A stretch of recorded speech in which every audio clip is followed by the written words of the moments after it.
I'll start the stream, but as usual, we'll wait a couple of minutes before we actually begin. So if Right, you can, right. yeah. So if you can just link me as soon as you see that we're live. Okay. Uh. Ah, here we go. Let's see. So I believe this should be it. Ah, there we go. Oh, also, so Danny, I started a Persona 5 Strikers. Oh, how is it? If it weren't for the fact that I need that I'm wait like that I if it were not for the fact that I'm waiting to keep like to continue playing it for Sophia because she wants to watch it, I'd probably be hooked on it just as badly as Hyrule Warriors actually. Okay. Because here's the thing, they do a lot of the usual warrior stuff, but they integrate more of the Persona 5 RPG elements into it. Hmm. Okay. And like, so it's almost like playing a Persona 5 game with different combat mechanics on top of a lot more just general quality of life stuff. Okay. Like the general like the Persona raising is still there, like Joker still, like the Velvet Room is still gained access to. What's cool, what I found out interesting too is like the combat's hard. Like it will kick your ass if you're not careful, but the game's at least forgiving in that sense because the metaverse version of what this game has, it's set up like I'm not really far enough in the game to really know this for sure, but it looks like there's not really a time constraint in this game like there was in Persona 5. So it's set up so that when you go to the metaverse, you can leave whenever you want, but then go right back in the same day after healing up. Okay. So that's like a good way to be able to grind and such. And it's another interesting aspect is that they also try to incorporating a lot more platforming elements, which is unusual to at least Hyrule Warriors. Anyway, I don't know about the other Dynasty Warrior stuff, but getting closer to the Phantom Thieves general things. There's a lot of swinging. There's a lot of jumping, like high jumps. You actually have a double jump too. Hmm.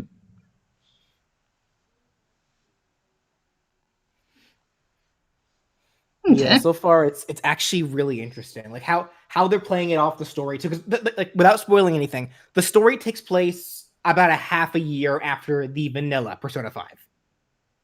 Oh, okay. Oh, so they're not even incorporating Royal? No, and I think the reason why they're doing that is because technically I think Strikers was in development at the same time as Royal. Okay, that would explain it. Because it's like, So because yeah, I mean, so I would think like, you would think they would go with following Royal because that's supposed to be the definitive version now. yeah, and I wish they did, but I also understand why they didn't. Like just like, again, it's them they hit a cash cow, so they blew their little they kind of blew their load a little too soon into certain areas. Okay. Um, but yeah, so like it because like so like literally it's like, so based off vanilla Persona 5, it takes place starting the summer vacation the same year after Ren goes home. Hmm. Okay. And it's actually an interesting dynamic because again, like I know how Persona 3 ends, and was there ever did they ever signify like any significant distance on how far away Yu Narukami lives from the rest of the cast? I don't think they did. They just said he was just in another city. Okay. So because I think that's kind of the same case here with Joker, because thinking about it, like the game kind of starts off with them like apparently they're still in regular contact, and like, Joker apparently is just can just go back to visit whenever, like, whenever time allows him to. So it's not like he's that far away. Okay. All right. That's Yeah. kind of how the game. Because I know at least when it came to Persona 4, because like yeah, Yu Narukami, yeah, he's originally like from the city, and the whole reason he went to Inaba, I believe it was because his parents were they were working overseas, so it's like, okay, well, we can't leave him home alone, so go stay with your so basically go stay with your uncle for the summer. So that's like technically your first sequel to Persona 4 was Persona 4 Arena. And it was like, yeah, it was like months later. And yeah, he went back to Inaba just to visit. And that was when the events of Persona 4 Arena took place. Okay, yeah, and that's pretty much what they're doing here with Persona 5 Strikers. Like, it's literally like beginning of summer vacation. They all want to get together. So yeah, Ren returns to returns to Shibuya to just go see his friends, go see how everything's doing. Like they're just a bunch of great friends who just want to see each other again. So it's been about a half year since they did. Gotcha. Then shit goes foobar, but I won't go into that. Yeah, well, I mean, of course, because when does it ever? I feel bad for Yusuke though, because like the whole purpose of them getting together was they just wanted to have fun. Like, and the first thing that they all agreed to do, like they wanted to go on a camping trip together, like just have barbecues and shit like that. And Yusuke was so looking forward to that shit because fucking poor boy needs a meal. Aww. and then shit goes foobar, so they needed to postpone their trip, and Yusuke was just like absolutely livid about that. Like, no, the barbecue. Aww. This is unforgivable. Oh, Oh, poor Yusuke. Poor Yusuke. Give this man some food. Can we stop this cruel game? Oh, For God's sake. the life of the starving artist. But really, the cool thing is, like despite this being a Koei Tecmo game, not really an Atlas game, it really does feel like a proper sequel to Persona 5. Like the art style is the same, the aesthetic. Like it feels like I'm just playing a continuation of Persona 5. It really does, with the one exception being the gameplay, of course, because it's warrior. It's not not RPG. So there are still RPG elements in it, of course. Okay. Like they incorporated the type weaknesses, critical hits, downing enemies, status ailments, which was never even I don't think it was ever even a thing in previous Warriors games. So Okay. it's a whole lot of fun. All right. Now, hello, Mr. Maniac. Hey, how you doing? So yeah, first one to arrive.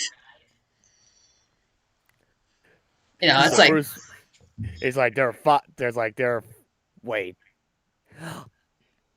Oh, okay, technically there's probably like 3 people watching right now, not including us. Well, to be fair, I did end up pushing the stream back because originally, I was going to stream at 2:00 like how I normally do, and that's I think the time that everybody's already used to. But Right. then my mom comes in. She's like, "Hey, we're gonna go visit your brother at 2:00. You want to come?" And it's like I have seen them and my nephew maybe like a total of like 3 times since quarantine started almost a year ago. So it's like, even though it was one of those visits where it's we're communicating like through the doorway, but still, it's like it's an opportunity to see my nephew because I've only seen him like twice. Yeah, because again, Yeah. you have to establish yourself early on as the cool aunt. Yeah, pretty much. Ona, hello Malik. Hello, welcome to the stream. Glad you could join us. How you doing? Yes, Malik and Maniac. Yeah, so that's where I was like, I knew it was like that's why I at least tried to put out on Twitter that sorry guys, like just visiting the nephew real quick. And I mean, we weren't there for very long. So I was like, by the time we got home, it was already 3:00. It's like, okay, 3:30 it is then. So I at least tried to keep everybody updated on Twitter. Right. Now, granted, it was under, I think, my personal Twitter handler, not the SNG Twitter. Oh, yeah. Yeah, I noticed that. But I mean, at the very least, like, fortunately, I did, at the very least, I just retweeted your tweet for the stream through the SNG account. So at the very least, the SNG account pretty much tweeted out the stream at the very least. Oh, cool. Thank you. Alrighty. Okay, well, I guess, since I at least we know we at least have you two gentlemen here. So, like, Maniac and Malik. So, I actually have a question, because, like, I mean, I'm sure poor people probably trickle in when we're actually getting going. So, I actually have a question for you, too. Because I know, yeah, you guys are probably wondering, between the Pokemon and the Sony State of Play stuff that's been revealed, you probably want to know what our opinions are on some of the stuff that's been recently announced. So, that being said, we are going to begin the stream very much like last time, where we're going to be starting with support conversations. And, of course, I did a lot of grinding, so there's going to be a lot of conversations to go through. So it's, again, probably going to take, like, the first, like, hour, hopefully no longer than that, of the stream. I mean, so, that being said, my question that I want to ask you guys is, would you prefer if we just go on ahead and state our opinions now on some of the new stuff that's been announced and then move on into the game? Or do you just not really, like, care and we just talk over the gameplay? Or specifically talk over the support conversations. Yeah, I was talking over the support conversations. Because, like, I know BJ proposed, why don't you just skip the conversations? And I could, but I make the argument that that's actually part of Fire Emblem's charm, and really, the plot, like, the narrative, it follows the plot. But if you want to actually get, like, more into, like, character quirks and especially character backstories, you're getting that in the support conversations, which is why I'm highlighting them. Yeah. Oh, hello, JP. Hello, welcome to the stream. Yeah. All right. Don't mind, don't care. I'm fine with, Maniac says, fine with talking over it. I mean, at the very least, they can still read it. So, like... That's true, yeah. Yeah, that's fine. Okay. Alright, we will do it that way then. Like, hang on. I would say at the very least, though, since we are going to be talking over them, I guess we should probably try to, like, turn, like, the voices down for the characters, so that way they can at least hear us. And if they want to, and if they're more interested in the supports, they can just I guess, like, turn us down while they read it. So they're not going to be able to hear the characters' voices, but I mean, as long as they know the context, they should be fine. Yeah, JP said he's like, he can watch the conversations uninterrupted in his own time. No, that's fine. Let me see, options. Nope, that's it. Okay. Well, that's like, I know as far as Byleth goes, yeah, I know there's a couple of conversations, but again, with Byleth, those get activated when you're at the monastery. So that's where it's like, I'm not too worried, at least as far as those. Yeah.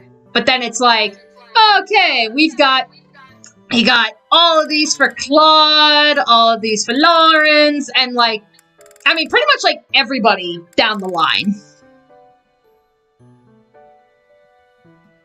Okay. Hang on, let me see, can I lower? Okay. Alrighty, okay, so I lowered the game volume a little bit, so that way we can get this running while we talk. Alright, so yeah, so I guess just let me know how the volume is as far as us versus the game, you know, and then like I said, once we go through all these support conversations and shit, that's when I can always turn the volume back up. The good thing though, at least with this game, once we get through these conversations, I suspect it'll probably be maybe like another 2 sessions before we have to worry about any more. Because like to get to the A rank, and that you can't even access those until you're like halfway through the game. You know, like when we get to like the halfway point, because plot happens. So Yeah. once we get to at least the B conversations, that should hold us over for a little while anyway. Alrighty, so that's where it's like, yeah, like Lauren's here, like, yeah, Lawrence, we've got Claude set up so he can do the support for Lorenz, but we don't have access to it because plot hasn't happened. So we're just gonna go right down. Oh, they only support. Oh wait, hang on, only support. Okay, never mind. Okay, so yeah, I can't do it here. I have to do it on the monastery screen. So, you know, okay, that's fine. We'll push that off a little bit more because we have paralogs to go through. So, okay, so what is a paralog? A paralog is basically a side story. So any units that you have on your team at certain points throughout the story, they get access to some kind of a story that's unique to them. So right now we got the first 3 here. We've got The Forgotten, which focuses on Sylvain, Land of the Golden Deer, which focuses on Lorenz, and we have Sword and Shield of Saros, which focuses specifically on Alois and Shamir. Now, you can do them anytime up until the date. So, like, these first 3, it's available until, like, 2/22, and we're in 10/5. So, they're kind enough to give you a couple of months ahead of time to be able to tackle these. I usually tackle them as soon as they're available, get them out of the way. So, I guess, at this point, between these 3, which should we tackle first? Because right now, remember, we have 2 activity points, so in one day we can tackle 2 of these paralogs. So, who do you want to focus on first? Do you want to focus on Sylvain? Do you want to focus on Lorenz? Or do you want to focus on the professors? Now, I'll leave this one up to you guys. Do you already? I forget. Do you already have Alois and Shamir in your party? I have Shamir in my party. Okay, I'd say hold off on Alois's until you actually get him. Well, that's the thing is, I get this automatically because you only get as long as you have one person that it focuses on, you get access to the paralog. Yeah. So, and it's like, I have Shamir in my party. That's why I have access to this. So, I mean, we can do this, no problem. Like, we can take care of this now. It's just, I mean, yeah, Alois, like, we'll be recruiting Alois. It's just, he's not available right now. He's available later. But that doesn't mean, we can, that doesn't mean, we can't tackle his paralog. We can do that now. Yeah, either way. Maniac says, go with the Pokemon, Sword and Shield. I guess it is Pokemon Day. Yeah, okay, that's fine. Alright, so we'll start with this one. So the Sword and Shield of Saros. The Alliance has requested aid from the monastery, but the Knights of Saros are low on personnel. Alois and Shamir decide that the students will have to suffice. The suggested level is 13. Suffice it to say, we are, like, pushing 20 right now, so we're more than capable. Thank you so much. Okay. And that is our situation. But with so few knights, we'll surely... Ah, Professor.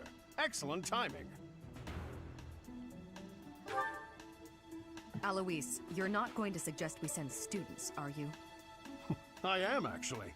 Do you have a problem with that? I do.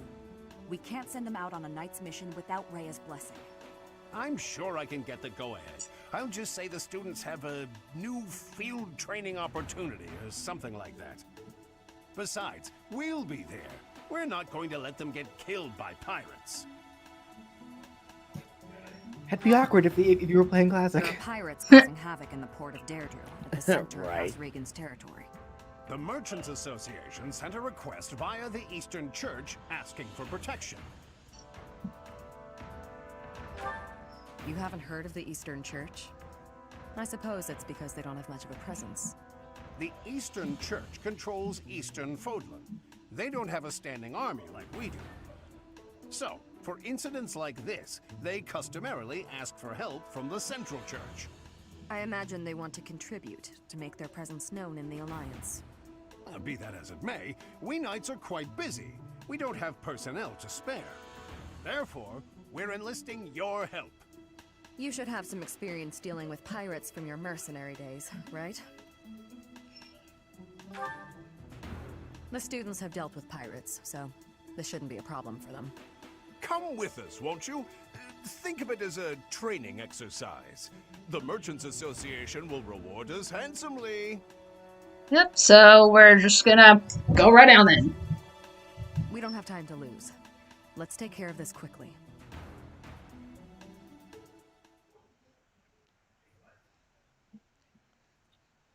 My thank you so All right. much. Is permadeath is off, right? Yeah, we're playing casual mode.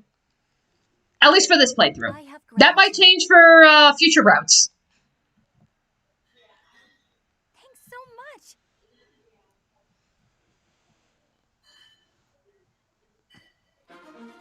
All right, so let's see, who do we got here? Yeah, so as you can see, so Shamir and Alois, we are getting them automatically. That being said, though, they are, yeah, we gotta think now about some of our units, because, like, if I was to go with this, like, right now, like, I would not be able to bring in Claude.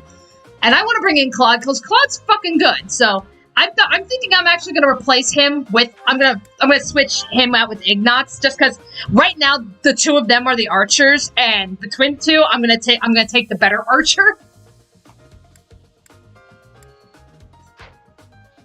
And, you know, just the better character.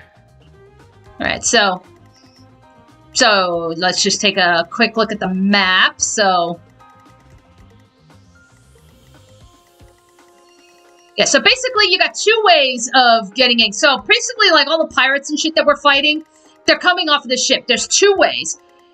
They're gonna come in either through this way, or they come in through this way. This is one of the maps where you're trying to basically protect this little town area. So I think part of the losing conditions is if you have enemy units in this area for a certain amount of time, it's considered a loss. So we're practically going to be starting. Hang on, let me make sure we're good. We're going to be starting, like, pretty much trying to protect the area before we actually go in and just start finishing them off. Is that the one? Thanks so much. Okay. I think. Yep, we're good. Okay. Yeah, so defeat conditions. Like, Shamir or Alois falls in battle. So we cannot lose either of them. You know, that's an instant loss. But the kids are expendable. Yeah. The great navy of Elmira. Resist and we'll burn this town to the ground. The Elmira Navy. This is going to be tougher than I expected.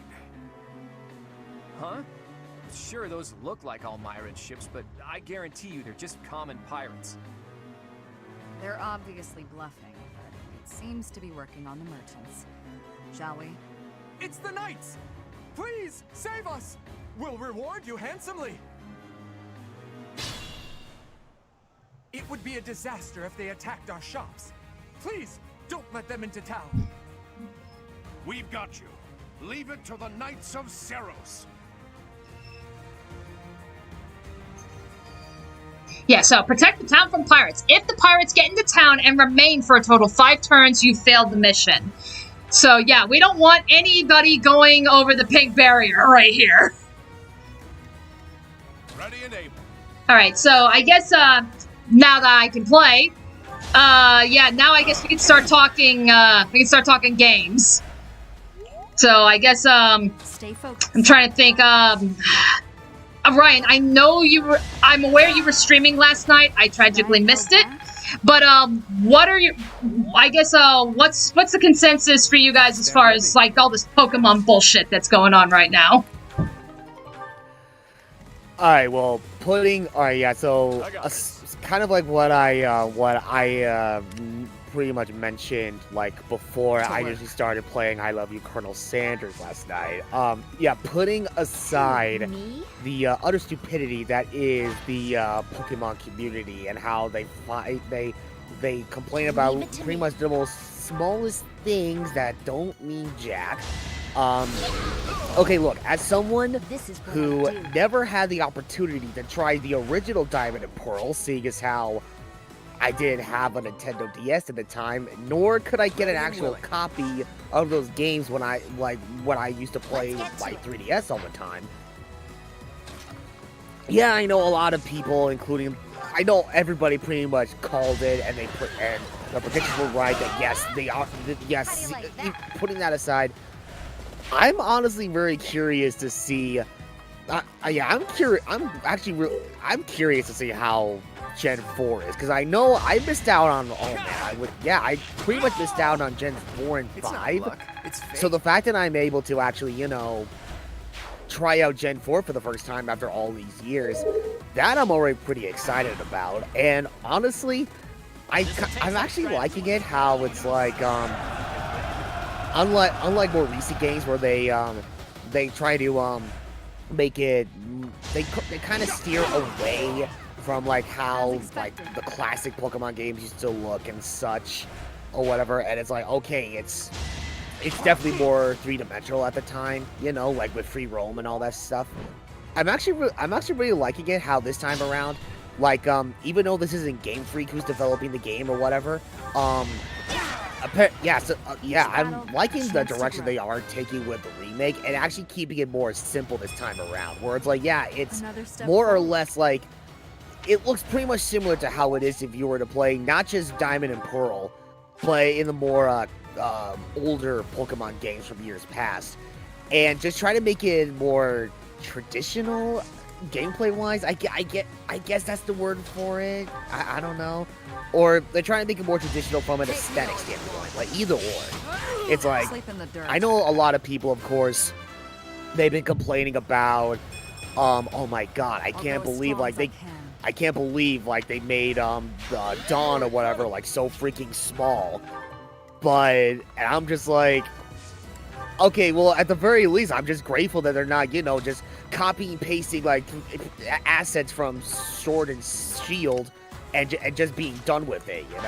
I'm actually kind of relieved that they actually took a slightly different approach than taking a more lazy approach. I don't know if that's the best way to describe it, but even then, I'm stoked that for people like me who have not experienced the game, I'm just glad that I'm able to experience Gen 4 after all these years.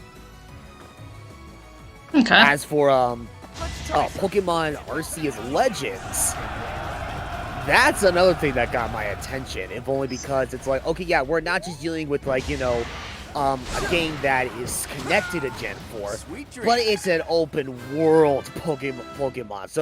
So yeah, first it was Breath of the Wild or whatever, because, everybody makes the comparison and such. Then there's Halo Infinite, where there's the whole open world concept in the area Zeta Halo. And now this. Just doing my duty. I don't know about you, but I'm very eager to see how that plays out, whenever that comes out, which will be like sometime during 2022. It's like the concept of an open world Pokemon game. That's also very intriguing all on its own. I don't even need to actually, get into like a very thorough look at like how the gameplay looks or whatever. It's like you already got my attention when you said, "Oh, by the by, we're doing an open world Pokemon game."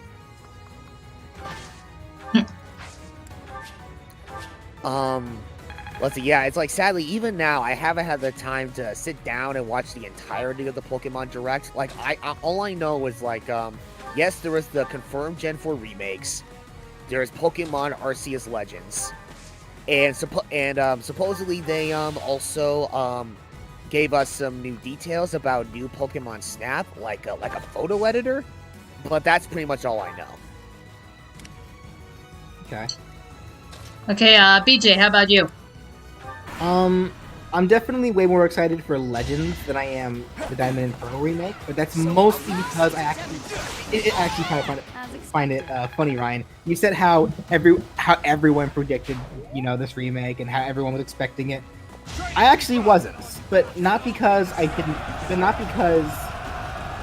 wasn't like, not because like prediction or anything. I actually legitimately thought that it wasn't going to happen. Because I was very much convinced that it was going to be a situation where everyone, all these people were demanding for this game, despite Game Freak never actually promising it, and then the moment it doesn't happen, it just causes anger. So the fact that it did happen, at least averted that crisis. Though we did get a different crisis entirely, but I really don't care about that. Though I will at least say, while I am gonna get the game, because I am a slut for Pokemon. Diamond and Pearl actually are the weakest entries, in my opinion. That's just me, though. Like looking back at them, compared to everything else that we got anyway. So I'm definitely more excited for Legends as something as a brand new concept that looks very interesting to me in general. Oh yeah. What I find interesting about the Diamond and Pearl remakes, it's like sorry, I'm like multitasking while trying to talk at the same time here. No problem. Good. Relatable. Like I personally don't mind the art style. Like actually something I find funny because I saw I think I retweeted this already on Twitter. Someone brought up a pretty apt comparison because there are so many people like saying that they hate the art style, how it looks ugly. I personally don't mind it. I actually personally don't see any issue with it myself. I don't think it looks ugly. If I were to give it a critique, though, I do think that they should bring up the vibrance a little bit. Like it does look, to me, it does look a tad too dull. Like the colors anyway. So I do kind of hope that they bring up at least the color brightness a little bit on it. Aside from that, like the actual style looks fine. But like someone made a pretty apt comparison because all these people are sitting here saying that the style looks ugly and crap. But correct me if I'm wrong, Dani. Didn't people make this like yell the same stuff about Wind Waker? Yeah, when it came out, everyone thought Wind Waker was going to be trash just because it went with a completely different art style. But look what happened. It's one of the best Zelda games out there. Yeah. Now that's, pretty much. There is kind of a that's just in terms of an art style. Like in terms of the actual game. They did say that they wanted to make this Diamond and Pearl like a faithful recreation. And hopefully they're not too faithful, because then we get these really slow games, and that'd be bad. No, I'm sure they're gonna, improve the quality of life, make it more enjoyable than the original Diamond and Pearl was. That I'm sure they're gonna do. With me? But here's kind of the way I'm looking at this.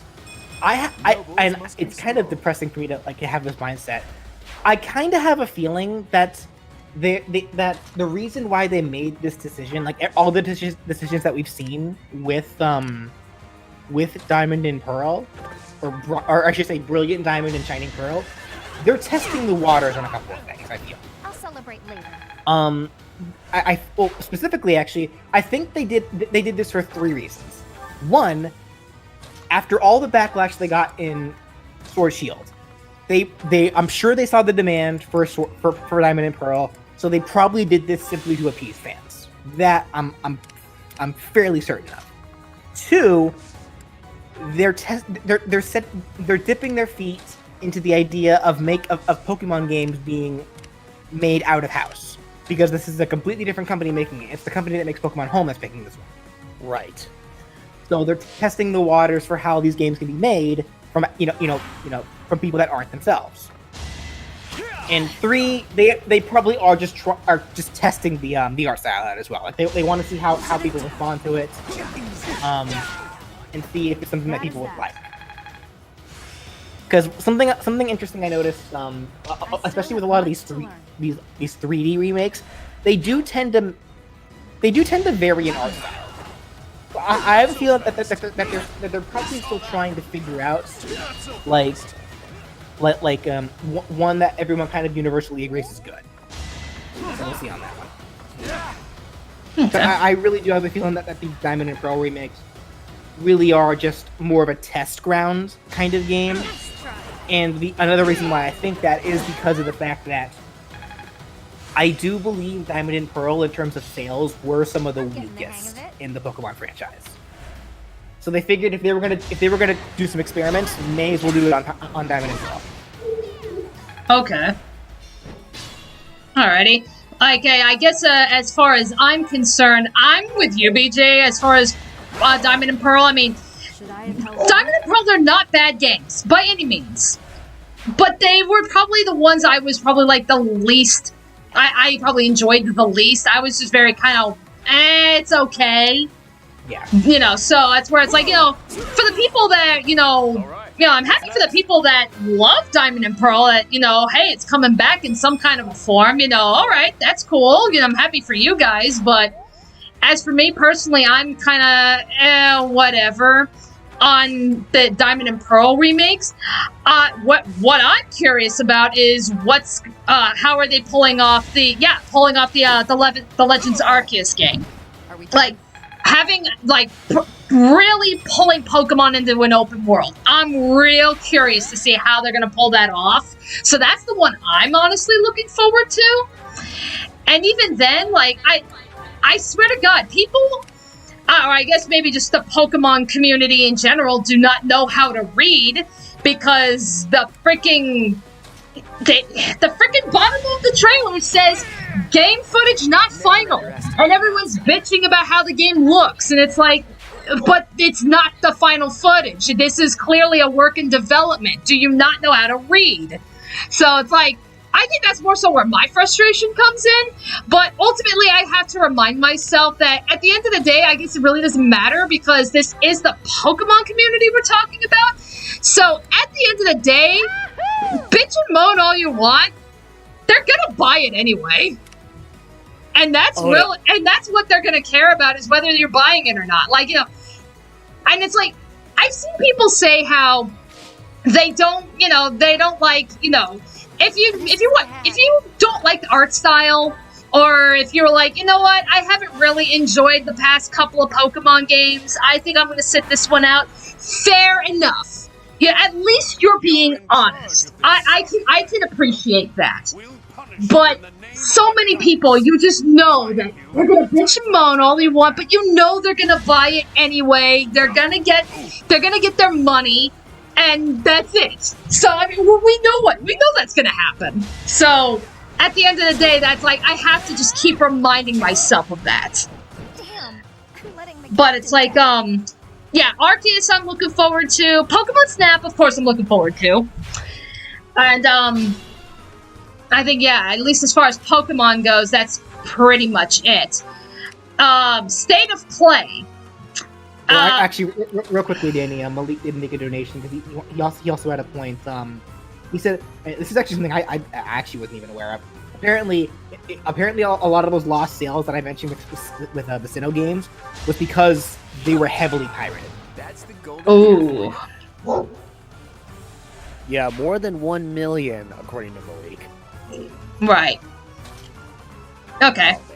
All right. Wait, thank you, Malik, for the $5 donation. Yes, really thank you.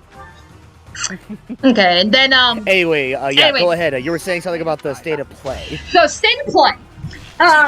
Okay. I know there are a couple of games on there that actually look pretty interesting.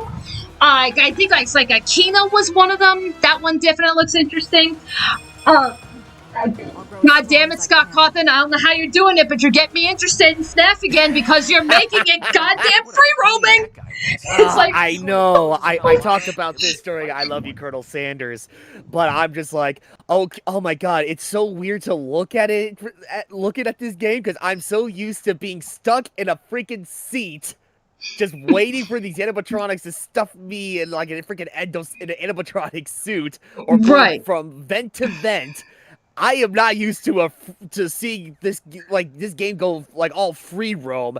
That already, I'm like, okay, I'm intrigued, but also terrified. And see, that's actually one of the reasons why I guess I'm probably one of the few that actually really enjoyed what Sister Location was doing, because while ultimately, yes, you know, you were kind of doing the same things, but you could tell Scott was already starting to experiment on like moving from room to room and, you know, really like playing around with like, okay, if we incorporate motion into it, how is this going to affect the animatronics and how do they operate and such?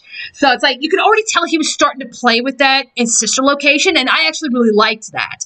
So And that's where it's like, okay, now that we have a Five Nights at Freddy's game where you're actually walking around the map with the animatronics chasing you, and I believe it's been confirmed that there's two modes. There's going to be one where you're playing as the security guard, and then there's going to be one where you're playing as a child. So it's like, oh shit, you're getting me excited. So it's like, God damn it, Scott. Like, I have been out of the franchise since Sister Location. You're pulling me back in. How could you? Also, it's like the first instance where it's like you actually get to see what your security guard character looks like. Because the others that you controlled in previous games, it was always a first person. Yeah. But meanwhile, granted, this is a completely different character that you're playing as this time around.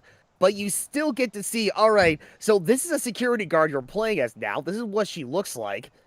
So that I also wasn't expecting. I'm like, okay, that's an interesting attention to detail. Mm-hmm. Yeah, so I'm definitely looking forward to seeing where that's coming from. But suffice it to say, the big news, I'm well aware. Like, I did watch the State of Play. I think State of Play was happening when I was actually on my way home from work. So I caught it after it was live. So I'm well aware of the Final Fantasy VII Remake Intergrade. I'm well aware of it. And I think ultimately the thing that kind of annoys me, even though I understand, and I anticipated that they were going to do something like this, I didn't think they were going to start this so soon, making it PS5 exclusive. We know Episode 2 is going to be PS5 exclusive. We know they're going to be shifting focus to the PlayStation 5. So on one hand, I can't fault them for doing that, but at the same time, it's like, if you honestly expect me to get a hold of a PlayStation 5 between now and when Intergrade comes out, wishful fucking thinking. It's probably going to be a year before I can get a hold of a PlayStation 5 because they're in such high demand.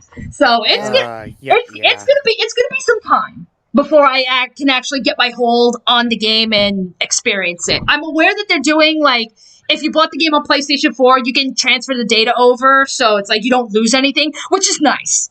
So it's actually even more than that. What it is that apparently the PS5 has this upgrade feature where if you have a game that was available on both PS4 and PS5, but you only had the PS4 version, you can put the PS4 disc into the PS5 and it'll actually upgrade the disc into a PS5 game. Yeah, well, I don't have a disc because you bought it for me digitally, so there. But there probably is a way to do that for digital copies too. So regardless, right. But like the thing about this is that because yes, they are going to make everything PS5 exclusive, but they are at least being super generous in the fact that you can upgrade your PS4 version of the game for free.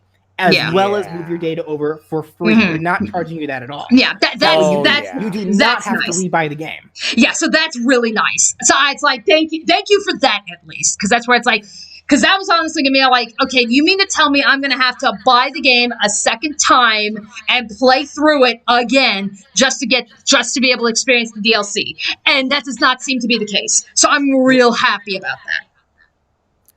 But tell me about it. Like freaking, like no joke. I recently bought it, the digital version of the Final Fantasy VII Remake when it was like half off, because of all the streams that I was a part of. You know, when you were streaming it here on this channel, and then I hear the news through the State of Play that, oh, by the by, we're gonna transfer it over to the PlayStation 5. And at first, yes, I was a bit peeved. Because I'm thinking, oh, well, that's just great. I gotta rebuy it again for this freaking console.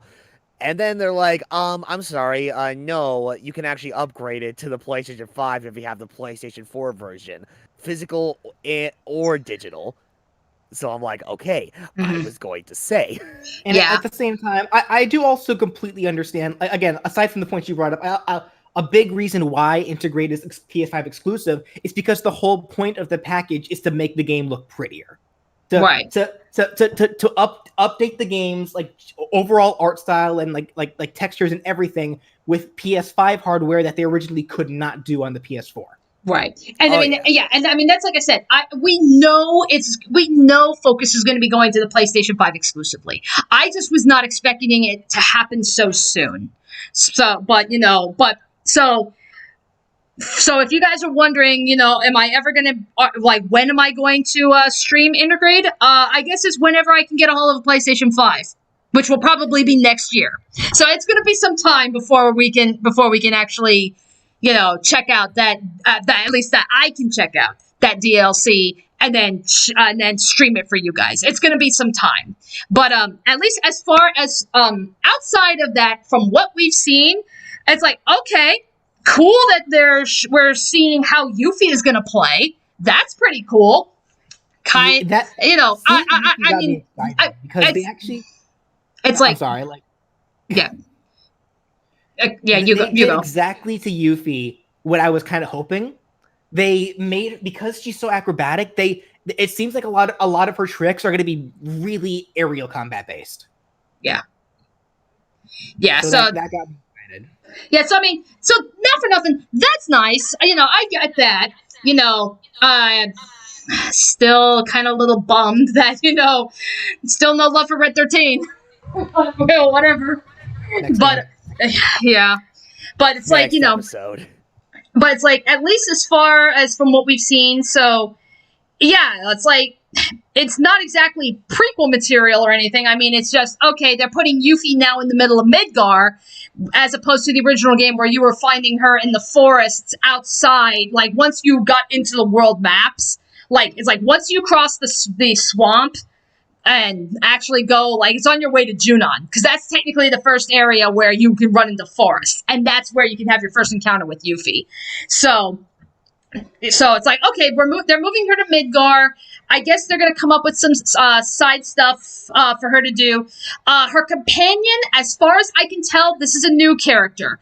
This is a new guy. I don't recall him showing up in any other extra material, so I think this is a completely new guy. So I can't give you any information about that. I can, however, confirm, and I'm honestly surprised, like, I get people are real excited about Yuffie, but I guess at the same time, it's like, I guess maybe I shouldn't be so surprised that I guess people either don't know or don't give a fuck about Deep Ground coming in. Because Deep Ground, because I actually made,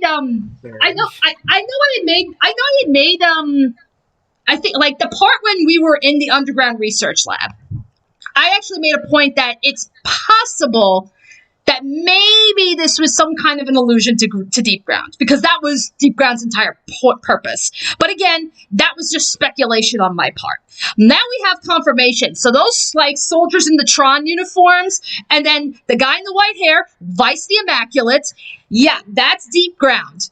But it's like, on one hand, I'm surprised nobody's talking about it, but at the same time, this is the enemy group from Dirge of Cerberus, and really, who gives a fuck about Deep Ground and Weiss the Immaculate? They were not good enemies. I'm sorry. They were not good villains. So it's like, I'm not surprised that Deep Ground's coming in, because, like, if you're going to go out of your way to put in all the canon material, Deep Ground's got to be brought up at some point. So it's like, okay, it's like, I can't say, oh, boo, or whatever, just because it was bound to come up sooner or later. But it's like, yeah, nobody, like, absolutely nobody is talking about Deep Ground and Weiss the Immaculate. So it's like, I guess that shows just how much people actually gave a shit about Dirge of Cerberus. I mean, like, some of the people that I watch are talking about it a little bit, but like I guess the first major person I can think of who has been talking about it is actually a Maximilian dude. Like, I think your big time Final Fantasy VII fans who have tried to keep up with all the sequels and prequels, they're gonna pick up on it. But like your average person, unless they've played Dirge of Cerberus, probably not. No, it's like, and Max brought up a bunch of interesting points about it, because like he was not excited because he hates Dirge of Cerberus. So like. Yeah. He was not excited to see Weiss, so he's kind of like low-key hoping that maybe Weiss is like an optional like VR battle or something, that he doubts it, just because we saw Deep Ground stuff. Though he did make I know so little about Dirge, so I can't say much about it, but he did make a point how apparently Yuffie was involved in Dirge at some point. Yes. Yeah, Vincent's the main character of Dirge of Cerberus, but Yuffie was like a big time ally for him. Like Yuffie was a big help for him. Kate Sith actually did have a playable appearance in that game, so there was a point in the game where you were kind of doing like some stealth mission shit with Kate Sith, but it was a very, very brief moment in the game. And really, all things considered, like as far as the Final Fantasy VII cast, like everybody does make appearances towards the end, but as far as having like an active role in the story, it was primarily Vincent, and Yuffie was a major help to him. It was Yuffie and Reeve that were helping him a lot. And I guess remind me, was Dirge a prequel or a sequel? It's a sequel. It's a sequel to Advent Children, actually. So as far as furthest along in the timeline, Dirge of Cerberus is the last game. Okay. So then, you know what? I wouldn't be surprised if, like, you know what? This might actually be a hint then to what how they may be handling a lot of the extended universe stuff. Mm-hmm. What they're probably doing here is they're gonna, since we now know the fact that they're willing to do extra episodes, like these extra scenarios that are happening, you know, outside of the knowledge of the main cast. What if more than likely the main story of Final Fantasy VII, you know, like the main game itself is gonna, you know, go off the original, but then they're gonna do all these extra episodes, you know, these optional things that you do not, that, you know, if you want them, you can buy them if you want to, but you don't actually need them. And there's these optional stories that connect to this extended universe that flesh out the world for the people that want it. Right. Like this actually brings up like one last thing, and I think like I didn't even really start like thinking about this until like a day later when it rang into my mind, and it's like we just gotta wait and see what, you know, how's this gonna play out and ultimately what's gonna happen with future episodes. But it's like, having now streamed Final Fantasy VII for you guys, and you guys now know how episode 1 ends, where it's like they're going into like a complete it's going into the multiverse shit, where events that normally happened or took place in the original Final Fantasy VII look like they're not really going to apply here, or they're changing radically or something.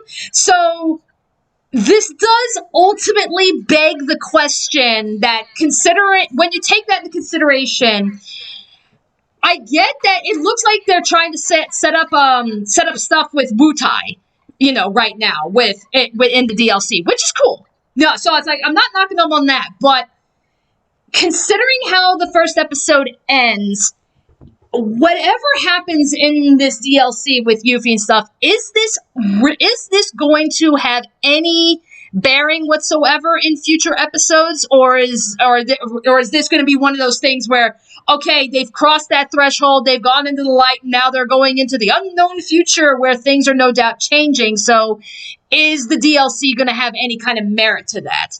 And ultimately, again, we gotta play the waiting game. We have to just wait and see where they're going with it. I mean, I would like to hope that whatever they put in the DLC will have some kind of bearing later on in future episodes, but at this point, who knows? Because of how they're setting everything up.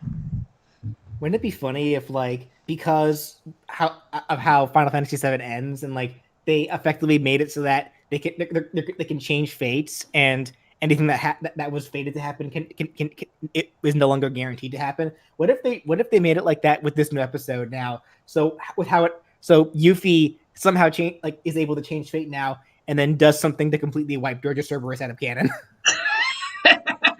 Oh wow! The only way you can really do that is if you knocked off Vincent, which is not gonna fucking happen. The dude's immortal. Fair. It's like that ain't happening. Oh man. But yeah, so you know, so like ultimately, I do want to try the DLC out, but like I said, because it's PlayStation 5 exclusive, and Lord knows when the hell I'm getting the PlayStation 5, just because a lot of us can't get it because they're in such high demand, and we're not supporting fucking scalpers. So, Yeah. so that's where it's like, well, I'll get to it when I get to it. You know, that's just how it has to go. Yeah. Right, which is fair, and more power to you in that case. Me, I've lost the ability to care. It may be in high demand, but god damn it, at this point in time, I'm still gonna try. I've waited long. All right, look, no. You don't understand. I have waited for so goddamn long. We're talking nearly 5 years since they announced this. After all these years of keeping up with this game and all of this nonsense with the development and the cutscenes and the updates and all that stuff, we finally have a release date for Oddworld Soulstorm, and that is April 6th. Seriously, I said it last night, I'm going to say it here. April is going to be the month. Not just for new Pokemon Snap at the end of April, but Oddworld Soulstorm at the beginning of the month. And god damn it, I'm going to get myself one of these consoles no matter what it takes. Even if it kills me. If it, I didn't want to go that far, but yes. It's like I'm just that hyped right now. Like I knew I was gonna hold off, you know, because of the whole shtick with scalpers, you know, being a huge problem with the PlayStation 5s and the Xbox Series X's. But honestly, at this point in time, sadly, for the looks of it, it seems like they have yet to get their shit together and get the whole supply and demand thing under control. And now that this announcement came around, you know, before they even could fix anything about it, right? I'm like, all right, I gave you some, all right, I waited, I gave him a bit of time. Nothing's gonna happen, so now it's like, okay, I can't wait. I cannot wait. I need to try at least. Right. But yeah, that's okay. All right. So I'm trying to think. Is there anything else from the state of play that caught you guys' interest? Not really. Okay. Yeah, it's like I think we covered the important shit. All right, first of all, I believe I can speak for myself, thank you. Second of all, yes, yeah, I think we're pretty much good on everything. I think at this point, everything else is speculation. Yeah. Alrighty. Yeah, so, okay, we can finally move on from this screen now. So it's like... They're just like, yeah, all right, great job. We saved the town. Thank you so much. Now what? Here's your reward. Well, now it's like, okay, we finished up this paralogue, but now we have, we've got one more paralogue that we can go through. So, again, we're gonna let the audience decide what's gonna be the next paralogue we're gonna tackle. Do you want to tackle the side story with Sylvain, or do you want to tackle the side story with Lorenz? Do we want the pervert or the pervert with bad hair? Yeah, pick your poison. Well, I mean, this is a pervert we're talking about, so you might as well. Oh man. Ooh, tough choice. It seems they caused the merchants unnecessary confusion by disguising themselves as Almirans. We taught the pirates a lesson, though. That should calm them down a bit. I know this was more than you signed up for, but you really saved us. Thanks for your help. This can't be how you were expecting your day to go. Patient and understanding, just like Captain Gerald. We owe you a token of our appreciation, I think. Take the reward from the Merchants Association. Share it with your students if you like. Take it. We'll collect our reward from the Eastern Church. Besides, Alois could never keep it for himself. Of course not. We knights serve as the sword and shield of Saint Saros herself. We pride ourselves on our integrity. We reject all rewards that are not perfectly legitimate. In other words, he's a coward who would feel guilty and lose sleep over it. That's also one of his many merits. Shamir, you don't mince words. Though it does seem like you've learned how to show a little respect. Must have learned that from you. I don't remember teaching you that. Anyway, Professor, keep the compensation. I'd say you've earned it. Those merchants really needed your help. For all the buying and selling they do, they're not so good at trading blows.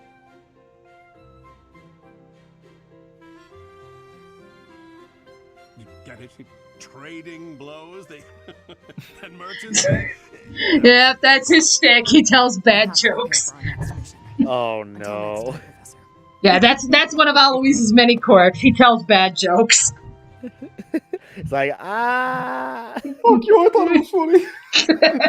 My mom thinks it was funny. Alrighty. Okay, so yeah, Sylvain and Lorenz. So who's next? Let's see. Maniac says pervert. Dirk Meta Knight says Sylvain.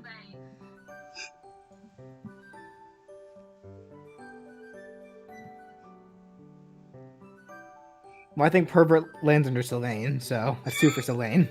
2 for Sylvain. It's like, wait, is it a pervert with the good hair or the bad hair? Sylvain is the one with the good hair. Oh. It's like, yeah, Sylvain is the one with the good hair. Lorenz is the one that BJ will not shut the fuck up about with his hair. So it's like that comes back to my question. It's like Mr. Maniac, are you referring to the pervert with the good hair or the bad hair? It's like gonna have to be a little bit more specific. Well, earlier I specifically asked, we want the pervert or the pervert with the bad hair? That's specifically what I asked, so... Right. And Mr. Maniac just said pervert. So it's possible he's just meaning Sylvain.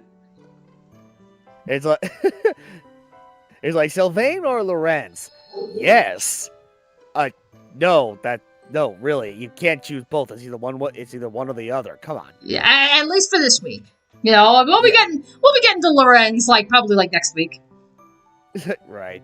Yeah, Sylvain is the one who's not an asshole. Not pervert with the bad hair. Okay, I guess it looks like Sylvain's gonna be it.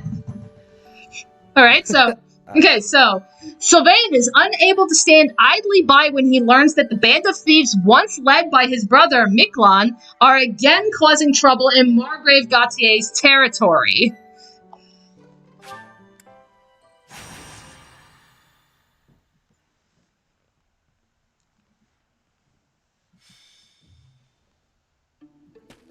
Hey, Professor. You're looking lovely as ever. Are you working today? You gotta take a day sometime. Get out in the world and have some fun. That's not a bad idea. Like, Right? sure, why not? Sometimes you gotta forget all the things you ought to do and focus on what you'd rather do. Hey, we should go get something to eat. My treat. It's like yeah, what are you after? What? I can't invite the professor to dinner Alright, without what's the being catch? Okay, fine. You got me. I need to ask a favor, and I wanted a way to work up the courage to ask you. There are thieves in my family's territory. I was wondering if you'd go with me to drive them off. You remember the thief leader you fought at Conan Tower, yeah? Yes, Miklon. He was the oldest son of House Gautier. What's left of his band of thieves is causing trouble in Gautier territory.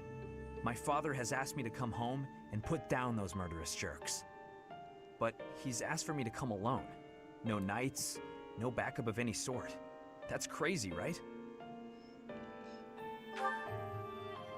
And the way my father is, he probably has some other motive that I'll never know. Maybe he just wants me to get some more experience in battle. A crazy way to suggest it, though. Anyway, I'm not going alone, no matter what he asks. I'm going to ask some of the others in our class to help too. But none of us have your experience. If you'd come with us, I'd be grateful. Great. I'll talk to the others and see who's in. Thanks, Professor.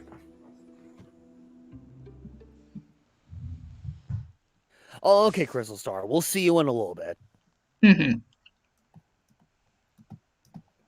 Yeah. Yeah. No, it's like take your time, loading bar. I can do this all day. Oh, he's trying so hard. Alrighty, okay, so let's see, who do we got here? Okay, so we can get Ignatz back. Okay, so we can keep Shamir if we want. We got Catherine. We do have Flame. So remember, we did have Flame recruited now. And Flame is basically acts as a secondary white mage. So, you know, and she's actually not a bad one either. Okay. It's like, I think, honestly, I think like at this point, even with I think with the level that I'm at, I don't think we really need the extra healing. Maybe? I don't think so. Let's see. Yeah, because we're kind of divided right now, so it's kind of like we're routing shit, so. You know, actually, now that I think about it, I think I'd actually... No, keep Marianne. I think it might actually be good to have Flame this time around. And we'll just... That way, we'll keep Marianne on one end, and we'll have Flame on the other. So we'll have two, we'll have two healers. And, yeah. There we go. More healers never hurts. Yeah. Because they take the hurt away. Yeah, so it's like, so we have a healer on each side, we'll have an archer on each side, we have a mage on each side, we have a cavalier on each side. So I mean, we're pretty balanced, I think, all things considered. Okay, let me replenish battalions. Okay, now I think we're good. So rout the enemy, defeat, don't lose Sylvain. Okay, we've got the thieves covered on both sides. Some of the thieves are still carrying what they stole, so we have a chance to get it back. Gotta be careful though. They'll run off faster than a nobleman's daughter if we just rush in. Target the strongholds to cut off their escape routes. Yep, so those areas.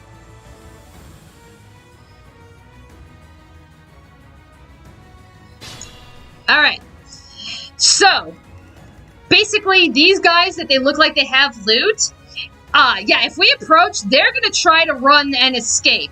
As long as one of us makes it to that square, it automatically cuts it off. So if we want a chance to get these guys, we have to basically cut off their escape routes and kill them, you know, before they try and run.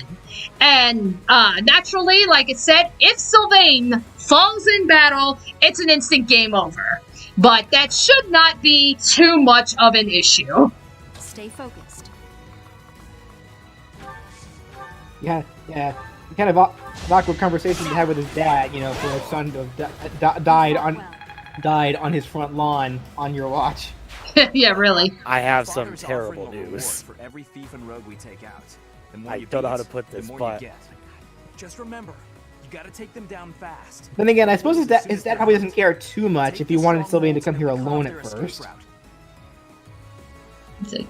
Yep. Who, me? Yeah, no. I stand ready. So I will also go ahead and say, like, ever since last week's stream, I have been playing Fire Three Houses at my free time as well. So Okay. I guess to give you guys an idea of how grind happy this game can be on normal mode, I'm currently on the chapter where Flame went missing, and I've already recruited every possible student, and most of my people are like around on average level 25, and most of their stuff are like on average like rank B. Nice. Let's see. Yeah, because it's like, I know, I have, I've been grinding for everybody as well, especially for Violet. So, I mean, so what I've done, BJ, is I've at least brought Violet's, I brought her bow skills to C level. And so which I think is actually pretty good as far as, like, anybody that has that as a requirement for, recruiting. You know, so, for the most part, that's covered. Right now I'm working on lance skills. And then as far as, I haven't gotten around to axes yet, but I believe her lance skills right now I think are like D, borderline D+, so kind of getting there. As far as her stats go, I know she's really high on, I'm trying to think. Yeah, bring it closer. It's like, I know she's, her speed and her dexterity have gone up really high, so I think we'll easily met the requirements to have, recruited Felix. Don't know about everybody else though, because again, the stats are randomly generated. So that's the other half of doing all of that.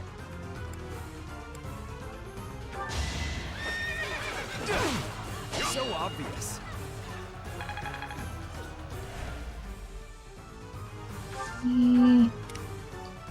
It's like I really am finding just dining with the people that I haven't recruited yet, just making it so much easier. That like literally having lunch with them is like the fastest way to increase like your relationship with them. Like Raphael was not kidding when he was talking to Lawrence about that, but but I feel like I've grown. Okay, that'll do it. This exit route is blocked off. Okay, got it. All right, so we got one of them.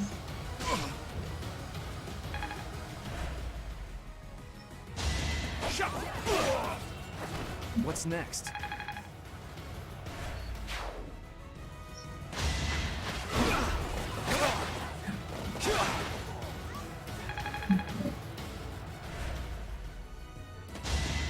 That's like, look at this is so goddamn pathetic.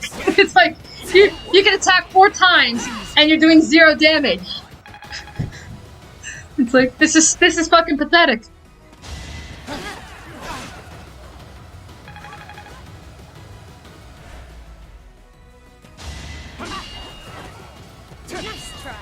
Well. I still can't I still can't believe you missed the Colonel Sanders dating sim. Yeah, I tragically missed that. Yeah, because literally as soon as I got home, you know, Dad's like, "Hey, we're going out to eat," and like by the time I got home, I was full and exhausted. So I'm just like, I knew you were streaming, but I'm like, oh god, if I come in, I'm probably gonna end up falling asleep in the middle of this thing. Wait. No. What did you have for dinner? Yeah. Dani? Did you go get KFC? Yeah, that's exactly what I was about to ask. No. We went to O'Charlie's. Did you have chicken? No, I had fish. They had like this island salmon dish right now, so it's like, you know, hell yeah. It was actually pretty good. And it's like, oh, it's right up your alley, BJ. It's salmon with pineapple and red peppers and onions. Ooh. Okay. That actually sounds really, really good. It was really good. Not gonna lie, man. it was very good. Yeah, it's like I've never had like salmon like mixed in with like pineapple and such, so it's like ooh. Yeah, it was in like a teriyaki glaze too, which was like even better. So it was like it was teriyaki glazed salmon topped with like kind of like a pineapple salsa. Oh, really? Yeah, that was very, very tasty. Huh. Okay. But yeah, suffice it to say, ooh, that Colonel Sanders dating game. Yeah, so like, what exactly happened? That's one more stronghold taken. Well, and one more so there are still some I went left. into Professor, oh man, should we go so for I first? went to this culinary school, right? Okay. With my best friend Mary Ann, apparently. And we took a class with a teacher who just so happens to be a talking dog. And oh my god. You know what, Dani? It really is a real drag that you missed out because no joke, I am not over exaggerating when I say this. Like KFC is okay. They knew they were gonna add in a bootleg JoJo character, because I shit you not, there's this character in the game, his name is Van Van, and he's literally like bootleg Joseph Joestar, like Battle Tendency Joseph Joestar. Like, oh my god, it's, and on top of that, it's like his artwork, they draw like all these JoJo poses and all of this shit. It's like, okay, they fucking knew what they were doing. KFC knew what the hell they were doing when they implemented this character. Oh my god. So it's like, he was one of our rivals, and with him was this tsundere, I guess. This other rival of this chick called Ashley, or Ashley, as you want to be called. I'll celebrate later. A few times we ran into spork monsters. Like cute, like these mutated balls of meat with like little sporks sticking out. Okay. There's this little kid named Pop. But what he doesn't realize is that he has a name tag on his shirt, but it says Bob. But he always reads it backwards because he's a bit of a dunce, so he always thinks his name is Bob. At one point, Mary Ann, our best friend, we temporarily hooked him up with a robot, a slow cooker. Okay. They actually went on a date and everything. Like this slow cooker. Yeah, like off screen, like as we're trying to get in with Colonel Sanders. Miriam and this slow cooker, they went on a date. The slow cooker, for their first date, he took Miriam to like a skydiving deal. Okay.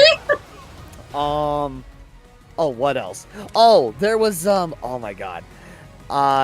There was this other student, but nobody remembers who he was, and he ended up getting killed off. Ooh. And quote unquote killed off, because this is a student that everybody for the most part ignores. During one of the cooking contests that was going on for at one of the exams or something for this culinary school, bootleg Joseph, he made like a dish which involved this half-cooked octopus tentacle served on a freaking axe from his quote-unquote ancestors. Okay. And apparently it was that bad that it pretty much killed the student off. Oh shit. Yeah, but no, as it turns out, no, and we occasionally see him like pop up as like a ghost. But apparently this whole time he was just pretending so that he could get some attention, because nobody was giving him any attention at all. Oh my god. But yeah, it's like ultimately, at the end of my initial playthrough of the game, essentially we essentially won the love of Colonel Sanders, and yet we didn't. I mean, we got the love connection like spot on. Which is surprising, because I feel like I wouldn't get that like first playthrough. But we didn't earn his respect as a chef. Because apparently, with like several of the decisions that I made, after doing some research after the stream, there were multiple things that I could have done to make sure that I got the true ending. A Crystal Star, last night, she actually looked it up. There were 3 endings. There was the bad ending, the good ending, and the true ending. Apparently, from what I can understand, we got the good ending. But okay, that's good. But there was a bunch of stuff that I missed that we could have gotten the true ending. So we could have gotten, like, we could have seen what really happened when you won the heart and culinary skills from Colonel Sanders. Okay. Oh man, but it's like, man, I don't know if it was like as crazy as Doodle Dates, but oh man, it was quite the experience. I will give it that. I will give credit to where credit is due. This was a funny ass game. It was great. Oh wow, that's crazy. So it's like, that being said, I guess if you wanted to, like, at your own time, you could see, like, the PO, like, the VOD for, like, certain parts of the VOD for, I Love You, Colonel Sanders, if you wanted to. Yeah. And also, it's like I'm hoping that you will be whether it be you two, the both of you, or at least one of you. I'm hoping that you'll be around for when I stream Beautiful Boyfriend. Yeah, that's the one. That's the one I want to watch because it's like I gotta see just concept. It's a dating sim with pigeons. I gotta see it to believe it. Yeah, I remembered, initially I remember, like, seeing the game in action. Well, first I saw a snippet of it from, this one Let's Player, Lukajin. And then, I saw more of the game in action, at the time from the Super Gaming Brothers. Okay. And I'm just sitting here like, okay, so if I'm gonna do this, oh my god, this is gonna be very ironic. I'm gonna be, like, streaming a dating game which involves birds, and in reality, I have an irrational feel for birds. So it's like, oh yeah, that's gonna be interesting. But yeah, my main goal right now is like seeing because I'm trying to slightly improve on planning some of these like bigger streams like far in advance or whatever. Okay. Because for a while I usually just like pretty much wing it. At least that's what it feels like to me. So yeah, I'm hoping that I can get it up and running sometime on Tuesday. But I always know that you, Brian, and I believe Jordan usually have some things to do on Tuesday. So I don't know how that would play out. So I was just throwing it out there. Well, Tuesdays was usually when we do our D&D, but Jordan has put his session on. He's put his campaign on hiatus again. So right now, Tuesdays pretty much are available. Well, at least temporarily, because I might as well mention this now. But for the audience. But I have asked. I've at least asked Ryan, Brian, and Jordan, and all three of them said they were in. But probably on Tuesday. Don't know when. But I am currently planning a mini campaign for D&D. And by mini campaign, that it's like 5 sessions long, so not a long campaign at all. And it's good. I'm currently planning it, and it is going to be very loosely based off of the Knights games. So that is something you can expect in the future. I can't say when it's going to happen, because right now it's like, the three of them, at least right now, that I know that they're in, they still gotta, like, they gotta make their character sheets and shit. I need to ask, Master CP and Brandon if maybe they'd like in on it. So it's gonna be some time before we get to it, but you can expect to see some D&D showing up on this channel.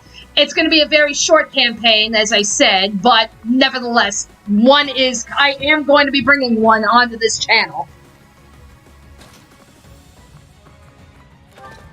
Yeah, because I remember, you when we first originally talked about it, and it's like, oh yeah, it's still pretty much like in the early planning phases. Yeah. For this whole campaign.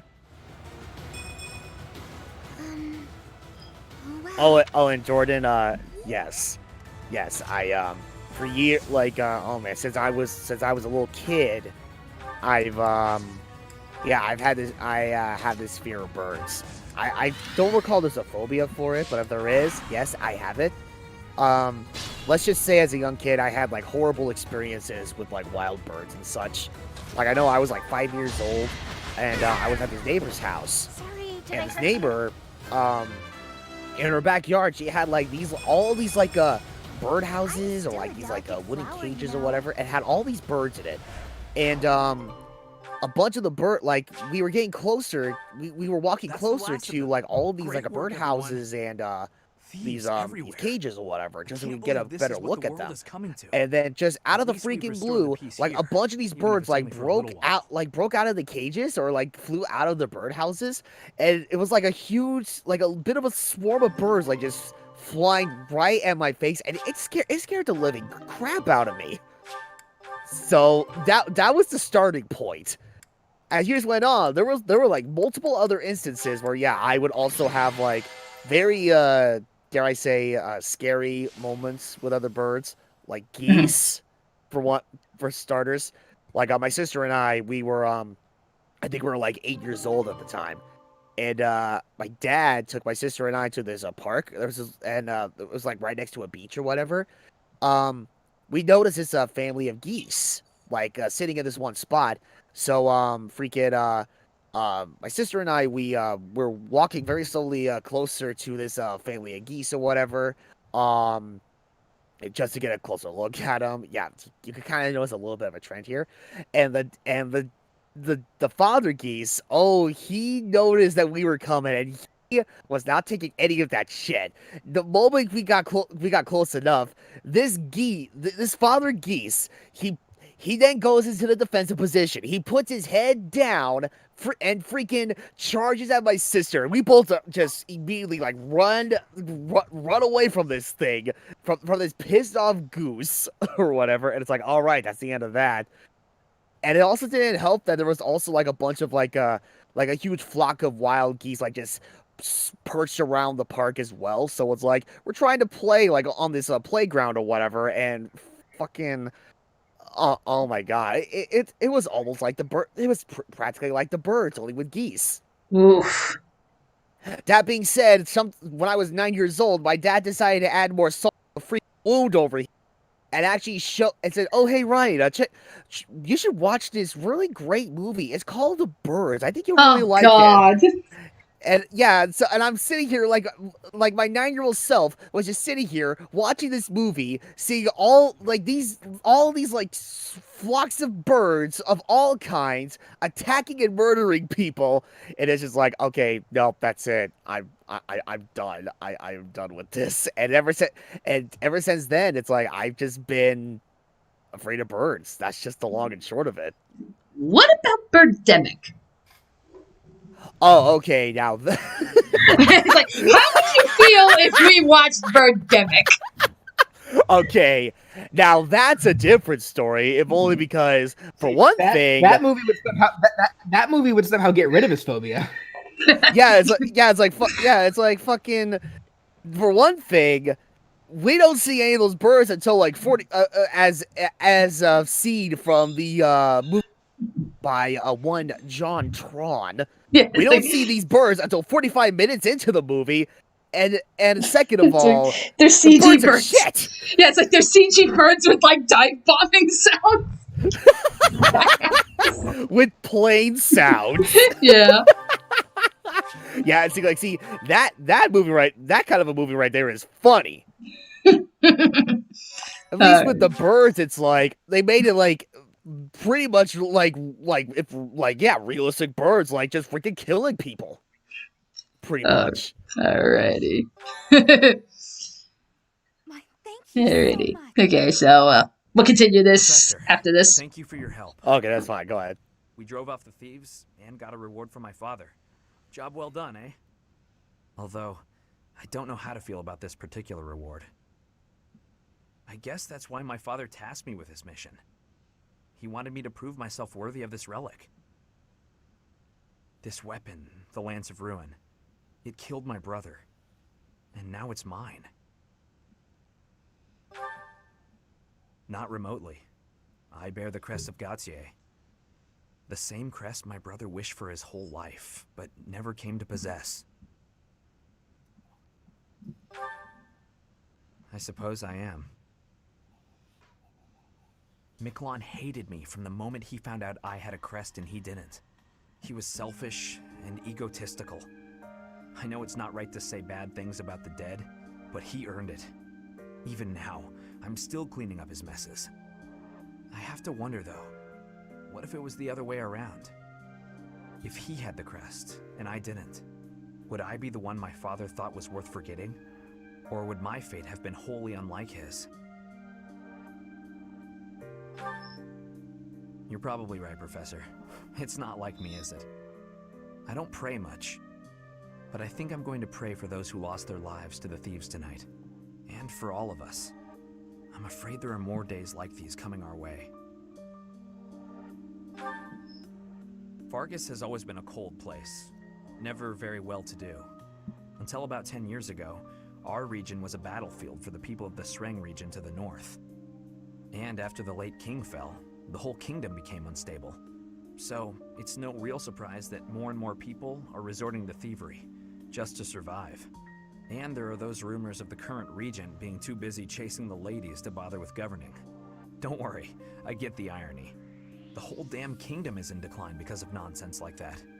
I'm hoping once we get Dimitri on the throne, everything will get better. Anyway, I'll leave it up to you to decide how you want to use our reward, including the Lance of Ruin. I know I can trust you with it until you think I'm ready. And Professor, if I could, I'd still like to buy you a meal sometime.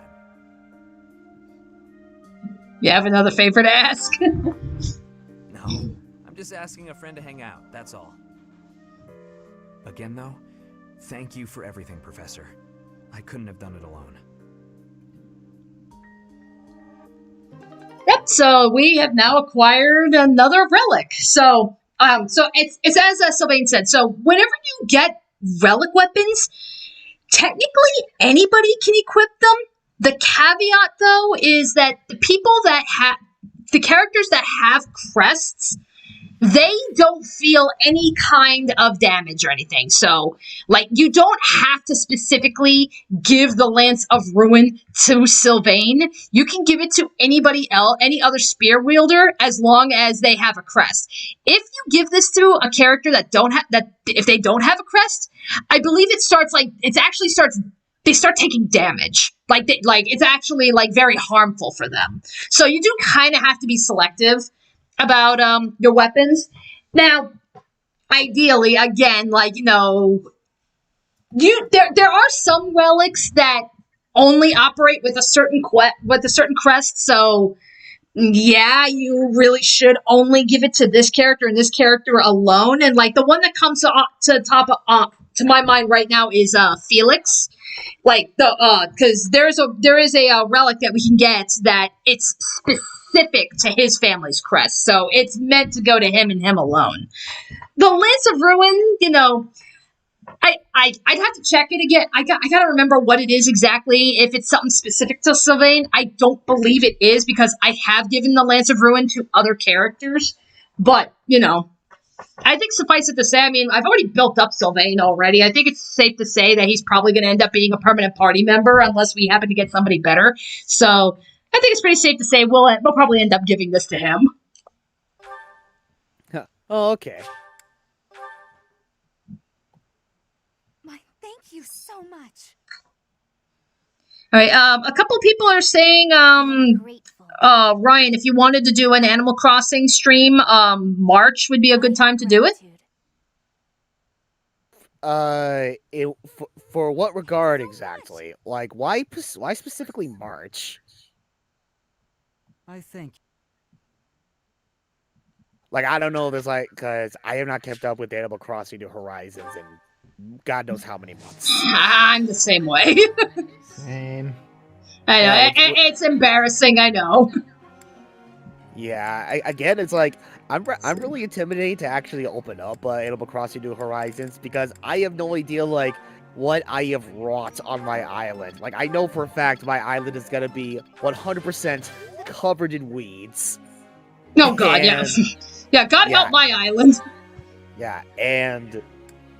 Oh, man, I don't even want to know, how my neighbors are going to feel when I come back. I'm worried that I come back to my island, and then all these neighbors are like, oh, God, this place sucks. Oh, I feel so alone. I'm moving. Oh, God damn it, no. I had it in me.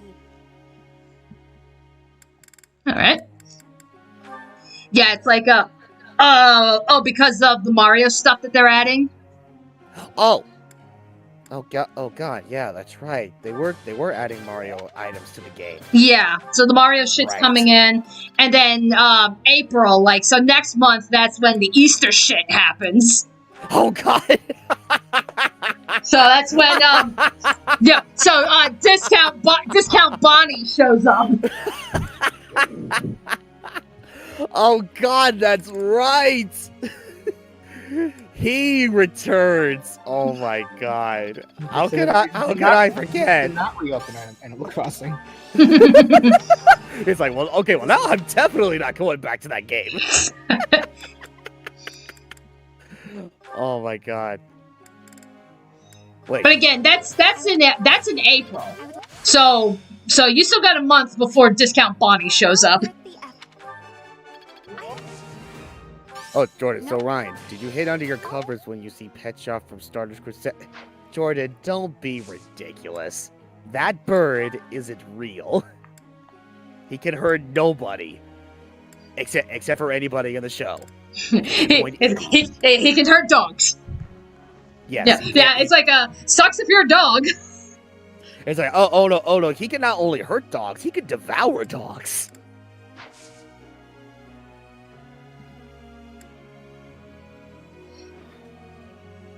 Alright.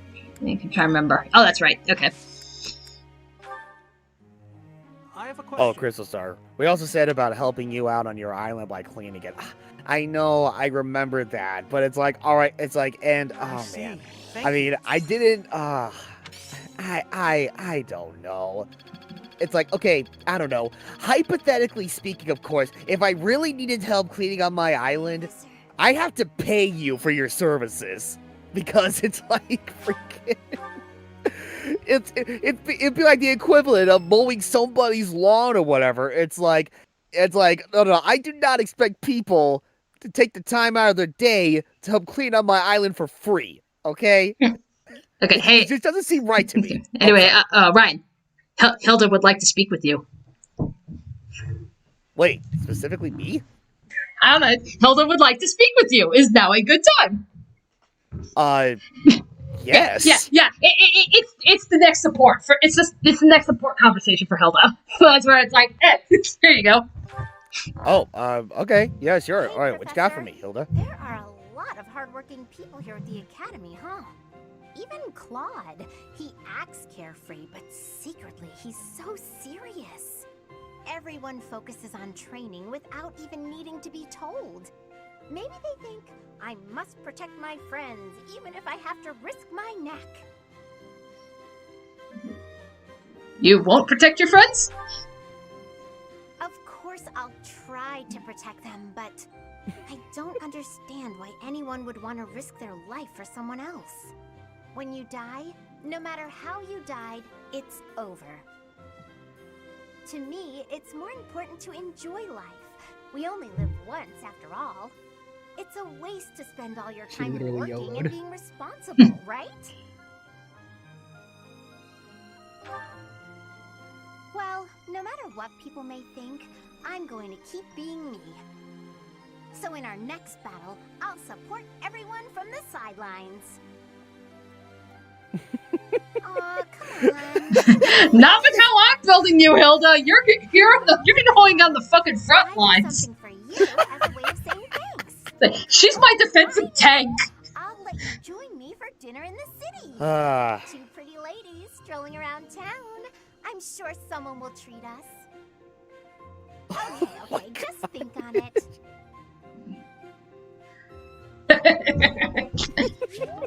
And our support level is now B. Hey, sweet.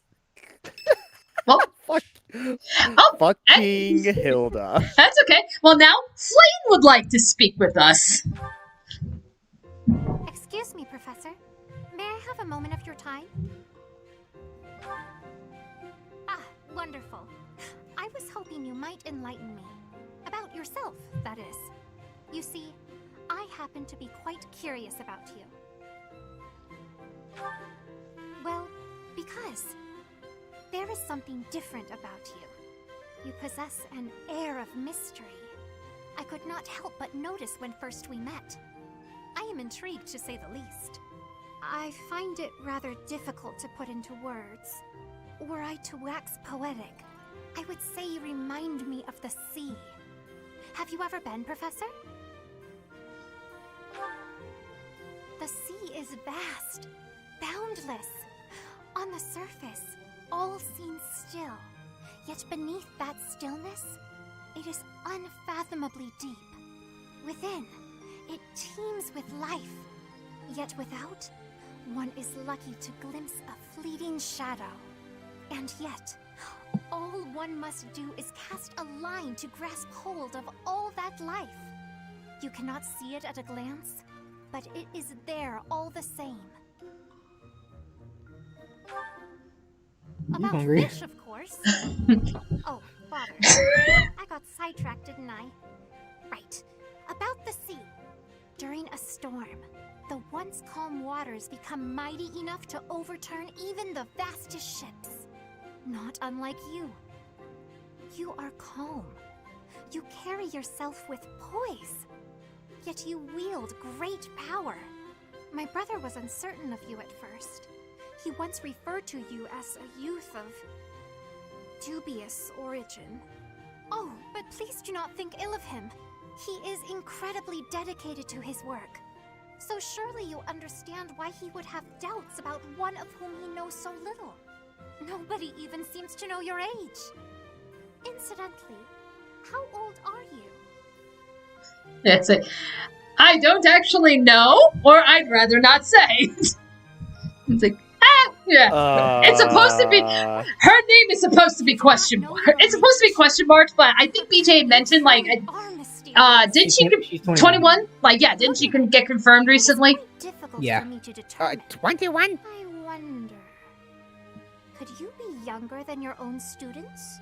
Well, okay, I should clarify, it was never directly confirmed that that was her age, but based on certain contexts of Ashen Wolves, there's no way for her not to be 21. Oh, okay. Roughly the same age as the other youths here. Like, I would be surprised if, based on what they say in Ashen Wolves, See, that if I she can was tell not you, 21 it by is this simply point. not the case. Oh, by the way, you should know I had actually been considering enrolling in the academy for a while. I have endured hard times, but I am so grateful that those very experiences led to my acceptance at the academy. Oh, my apologies. I am sure you have much work to do. I will not keep you any longer. We must speak again sometime, if that would be all right. Have a lovely day.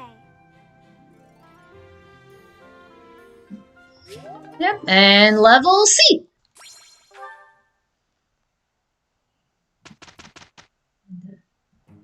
Sounds good to me.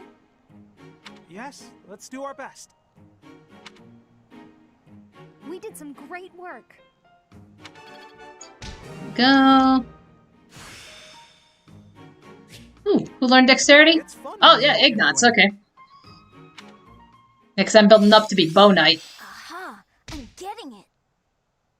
I think it's Alright, let's see. Let me try to do a little bit of catching up with the chat. Looks like I'm getting it. Mr. Maniac, I don't believe villagers will move out. They just have one line of text saying, "Hey, I missed you," and they just move on with their lives. Yeah. Oh, also, well, I know they do that, like, say, if you were gone for, like, a week or something like that. But, oh, did I just disconnect? No? Oh, okay, it might have just been my external hard drive. Huh, okay. Sorry about that. Yep, it was. Okay, it just reconnected. Okay. Alright, we're good. Yeah, don't mind me. Don't mind me at this point. I'm just ranking some people up. I'm just becoming an assassin. It's fine. Yeah, Violet's now an assassin. Oh my god. Hell yes. Yeah, it's like Lysithia I know was one of the next ones, so she's now gonna be a warlock. Oh, alright. And it's like, but yeah, it's like I didn't completely realize that it was like it would pretty much be more or less the same with how villagers respond or whatever. Like even if it is like much longer than a week, so it's like okay, that's good to know. Oh, and same thing with who said it? Oh, for God's sake, where did that comment go? Something about... Oh, yeah, okay, that's what I thought. Yeah, JP. Yeah, the villagers in modern Animal Crossing can't express much negativity. Okay, good. Which is lame. Well, wait for me, that's quite the relief. I don't want to come back to my island if I do end up coming back to Animal Crossing with everybody showing so much negativity. I want drama. Of course you, of all people, want drama. I want drama on my Animal Crossing. I mean, okay, if it's just an Animal Crossing, then that's fine. Oh, Mr. Maniac, am I the only one who didn't hate Easter? Oh, okay. Putting aside the jokes about Zipper or whatever, it's like, I like, when I first experienced Easter, it's like, no, I had a great time with it. You know, grinding up all the eggs, you know, that was actually the first event where I really took advantage of the whole crafting system. Like, making all this stuff with all the eggs or whatever. I mean, for God's sake, why else do you think I'd have my character, you know, wear, that puke dress? Yeah, bunny puke. Bunny puke, yeah. Alright, look, I don't care what anyone says. That outfit is still pretty badass. Not gonna lie.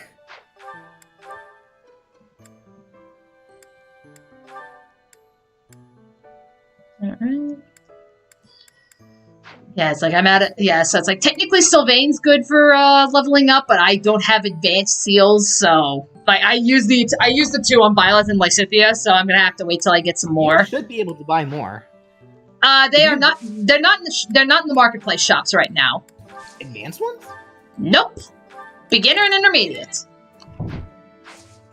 Yeah, so it's like it might be in one of the shops in the actually at the monastery. Now I'm curious actually, because I was able to buy my advanced seals immediately, but I wonder if that's because I was playing on New Game Plus. That might be why, because I'm not playing New Game Plus for this set of streams. Gotcha.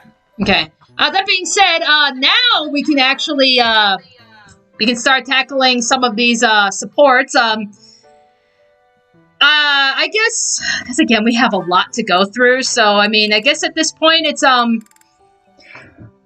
would you guys, like, do you want to see all the supports, or is there, like, maybe, like, a certain ones you want to see? Like, how do we want to go through this? Because if we go through all these like we did last time, we're going to be here for, like, an hour and a half just listening to support conversations.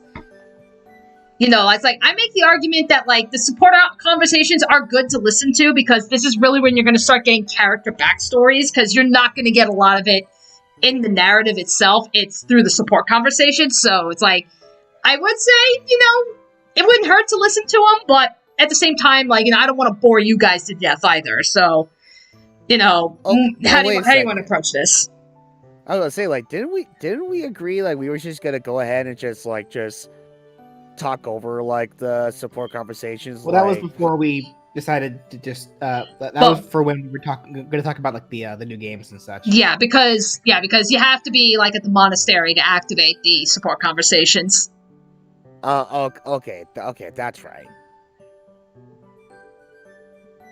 Right, and plus, I think at the time it was just Maniac and Malik, but now we got a couple more people here.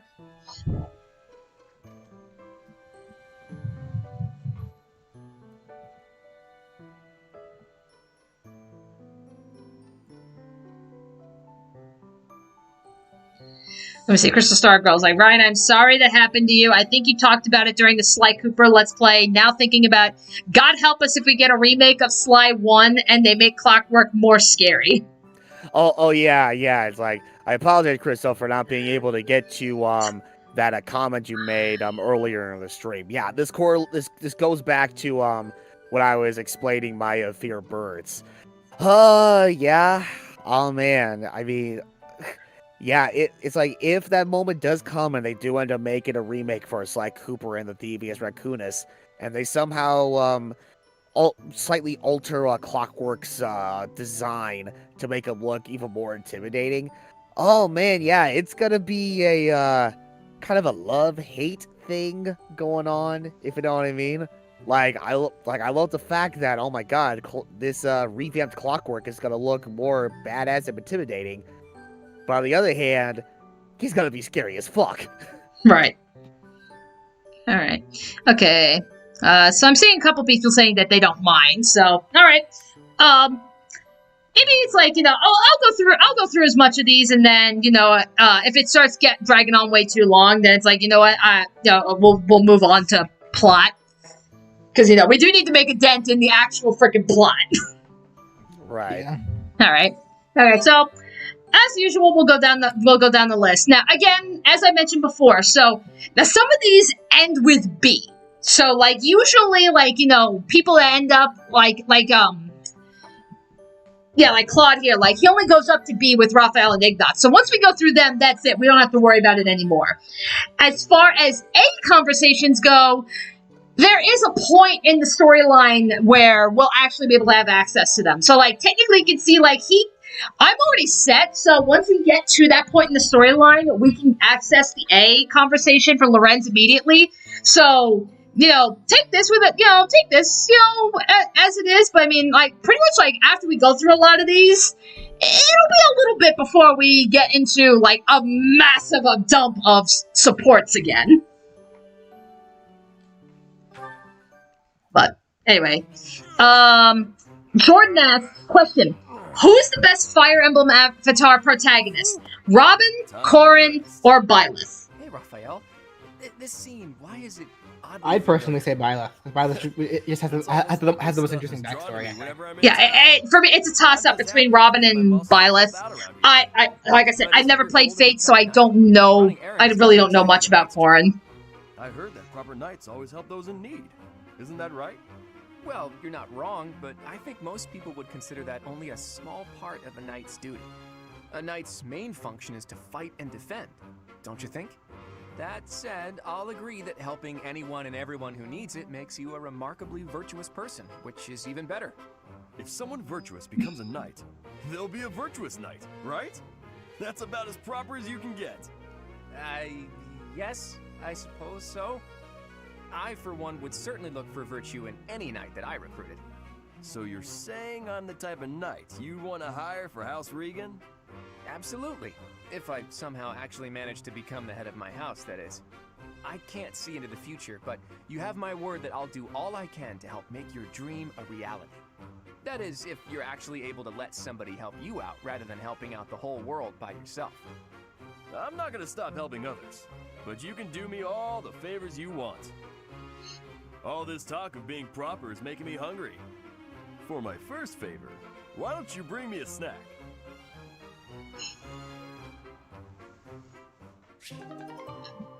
Alright. And let me finish up Ignatz. Hey, Ignatz. Yeah, that's why we're doing this. I'm actually gonna get myself some food. Yep, you go do that. Yeah, Today I am praying. Raphael was like, "Yeah, you're right. I'm actually hungry too."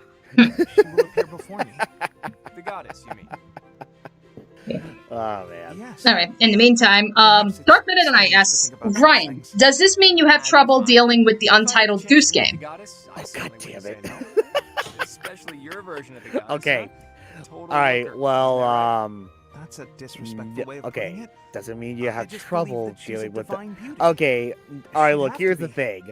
Considering how No, she I would not mesmerized have the people trouble of dealing Photon with when the she walked among them. Untitled Goose Game. True. No doubt But you at the same comfortably time, beauty though, that one. that game Who do further you think is lovely, proves the goddess that or our geese own are dicks. Alright? Like birds in general, it's like this game further emphasizes that, yeah, birds are Funny to think dicks. that even now she must Alright? be Am somewhere, I wrong? Well, I guess she's just floating on a cloud or whatnot. Oh man. No. No. It's like I've seen Untitled Goose Game in action a few times before, and it's like, Well, yeah, don't you're mind playing me. as like Go ahead and some get some good bastard goose or whatever, but I mean, it's okay? harmless, you know. It's like, yeah, because now you're the goose. It's not Yeah. that you're being attacked by the goose, now you're the goose. Way better if I'm It's there, like too. I'm the one I'm saying attacking this for people your as the benefit, goose, Ignatz. yes. Why? It's like, yes, I am able, yeah, it's like, if I end up getting my hands on the game and trying it out for myself, I was lucky enough, quote unquote, to live long But enough if to be I'm the villain. there, I can smooth things over, have a nice chat, invite her to tea, everything a goddess deserves. Oh. Well, I suppose that makes sense. Of course it does. Now, get on with it. Pray like you've never prayed before. Like, oh, Claude, the wingman. I know we kind of talked over that conversation, but yeah, Claude was basically telling Ignatz, he's like, hey, if you ever, I know you're praying to the goddess and you're wondering if she's beautiful or not. It's like, hey, if you ever actually do meet her, you let me know. I'll help you hook her up.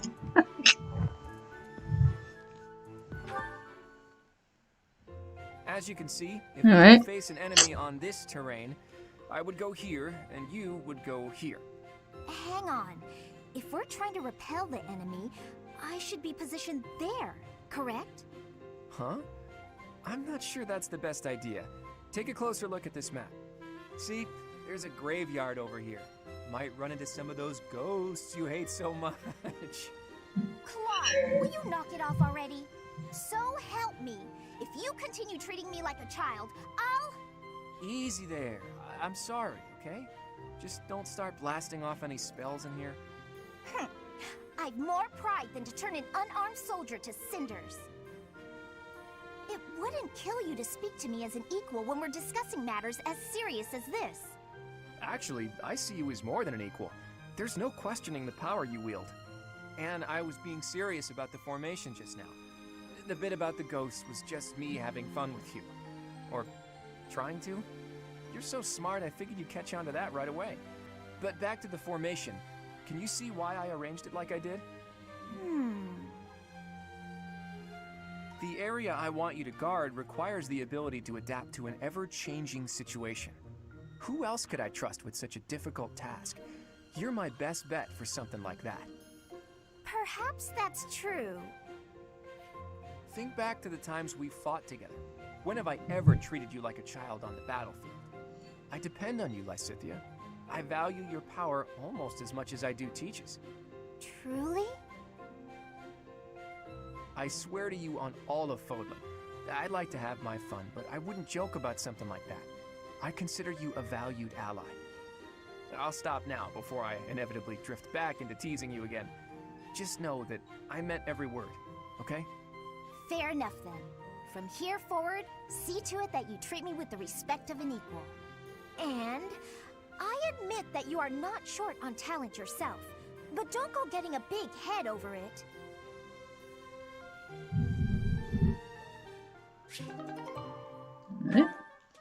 Yes, JP, yes. Like, depending on the situation, if we're talking about, like, who would start up the fight for... Oh, wait, let me guess. shit! You're replying to one of your brother's letters, right? Okay, no, this I gotta listen to. Oh, because it's, yeah, because it's Hilda. I'm sure to always send him a response, otherwise he'll worry. It's much easier than when we lived together. A few letters here and there are a small price to pay for this peaceful, brother-free environment. Well, that's a fine thing to do, regardless of your reasons. As for me, it's been far too long since I've written to my parents. Oh, I thought your father had died. Not quite. He's still alive and kicking, as far as I know. The late Duke who died in an accident was my uncle. I see. I do recall you mentioning that your mother was born into so carefree, like, oh, I thought your father died. And he's like, yeah, and he's like, lol, no.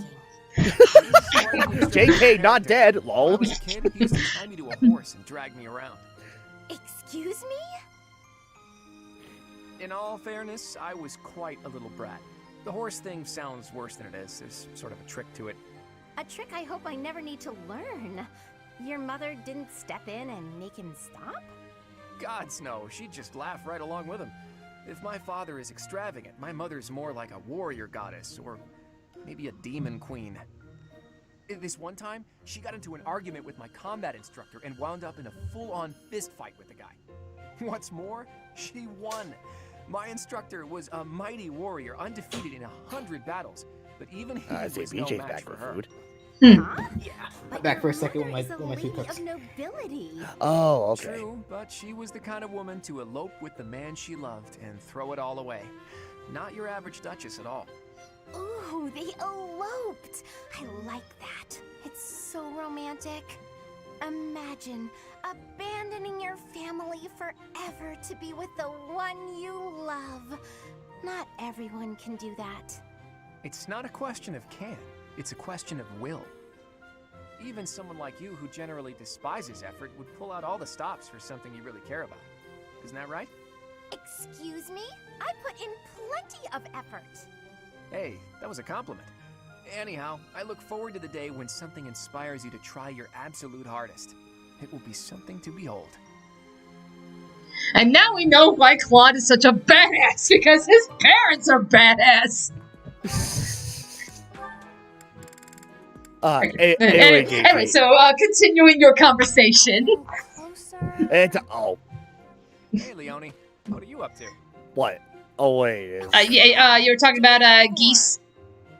Yeah, going back to the comment JP was saying, so it goes either way at the bad guy, in regards to,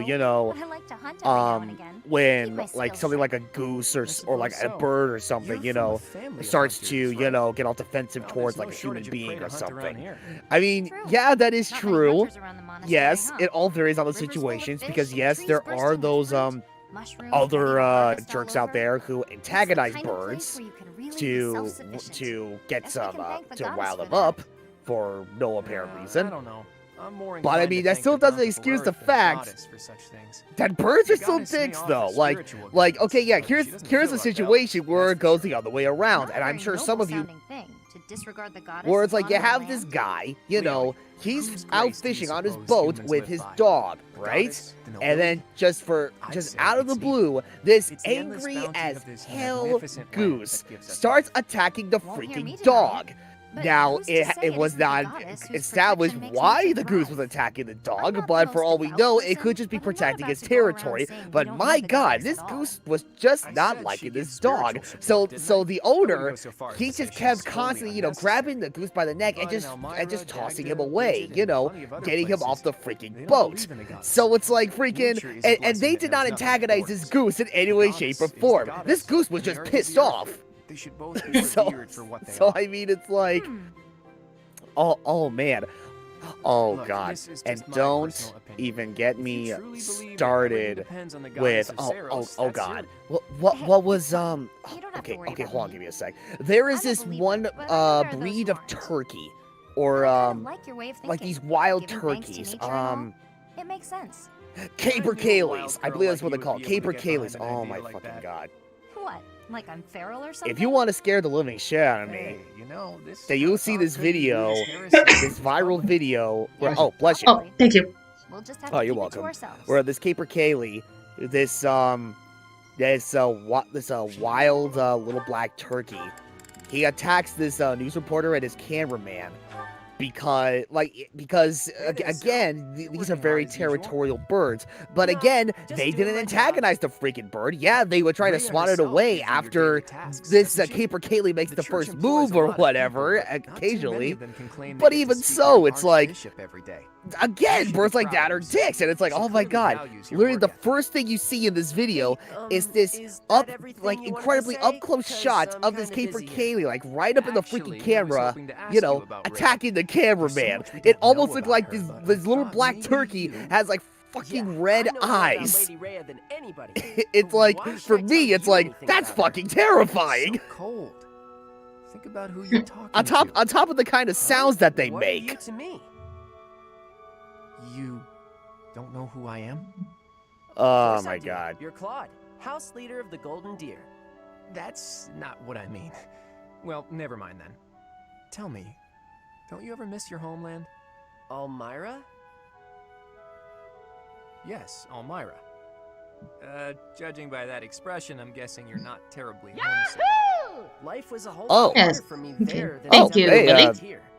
Yeah, Dad thank you and once Mom again, both Malik, for the died in $5 the war, donation. and Yeah, he says, Right. I know the video you're talking about. I'm surprised the dog didn't fight back. So I had to survive by being Oh. smart. I had to Oh man, stop being a I kid real quick. I don't know. It's like, sorry to I hear don't that. know. I think oh man, You yeah, don't I have don't to know. apologize. It's not your fault. Regardless Yeah, of I'm whose not. fault Yeah, it is, I'm not still sure sorry. why or whatever. It's like I'm maybe sorry he's the that I kind of didn't even dog know that an it's acquaintance of mine was suffering. oh And gee, oh sorry for man, asking a I tactless don't question know. about your Like all I homeland. know is you're just I like, should yeah, have known this that it was likely goose to was bring just back bad memories. just Nah, nibbling I at get like sad or mad when I nibbling think at about it, like but at the I'm used to dog, it, so like I just don't giving mind like any. little I little see that. nips or Even still, whatever. I apologize for being And the careless. owner is like, no, Okay, get well, off the thanks, freaking. Claude. Ah, If God, the what the king of hell is Elmira wrong was with like this you, goose? Maybe things would have been That's better. That's like Maybe the the owner and the king's not a dog, bad like the person, owner he just just like had speeds other on the stuff to boat, like worry he's trying to about. float away, That's not and much this of an fucking excuse. goose is on freaking pursuit. ever meet Like the this king of goose is Elmira, on I'll for the get my hunt. stern talking to Like on your we see the behalf. goose like Yeah, literally like okay. tailgating this Anyway, I gotta freaking get back boat, to going work. at high Bunch of speed things to across get the done. lake. And really it's like, are on the I'm other telling side you, now, that aren't you? goose in that video, he was out for freaking Well, blood. If nothing else, it's good of you to turn a blind eye to me. I don't know what that means, but okay. Bye, Claude.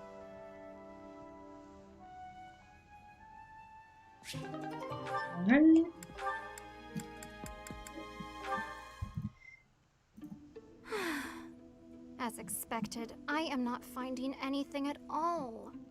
Flame, are you looking for something in particular? Oh, I was just hoping for general reading that might illustrate the lives of city dwellers. Right. Well, there should be regional records somewhere around here. I haven't need of official records or anything of the like. Just some light reading on the subject. Light reading? What do you mean by that? Oh, you know, books that cover things like what types of activities young people enjoy, how they spend their free time, popular fashions and trends, things of that sort. And even, perhaps, stories about romance. Ah, I see what you're getting at. Try asking a traveling merchant. I hear they keep stock of books like that. Do not encourage the child to go get porn. It's like, you don't give the girl porn. My brother? I am afraid I do not follow. Apparently, he directly approves every book before it's allowed to grace these shelves. You know, to make sure nothing inappropriate gets through. I see. I did not realize he had a hand in such Oh, things. Christ. Well, I suppose it really is no use searching here. Why were you looking for those sorts of books anyway? Well, truth be told, I am not particularly well versed in the ways of ordinary people. Seth never taught me of such things, and he strictly forbade me from spending much time out and about on my own. Yeah, I had a feeling that might be the case. Sounds like Seth. I understand and appreciate that he acted from a place of concern, of course. Without a doubt. It's obvious that you're his whole world, for better or worse. By the way, I've been wondering, are you two from a noble family? You've clearly had a rather high-class upbringing, and both of you have crests. That can only mean you come from a prominent bloodline, right? Of course not. No, you are mistaken. So, your refined way of speaking isn't because of your upbringing? I was not aware that my speech differed so greatly from my companions. Do I really sound so formal to you? Well, look, don't worry too much about it. I'm probably just overthinking things. Probably. But Dani, as Avenue Q taught me, the internet is for porn.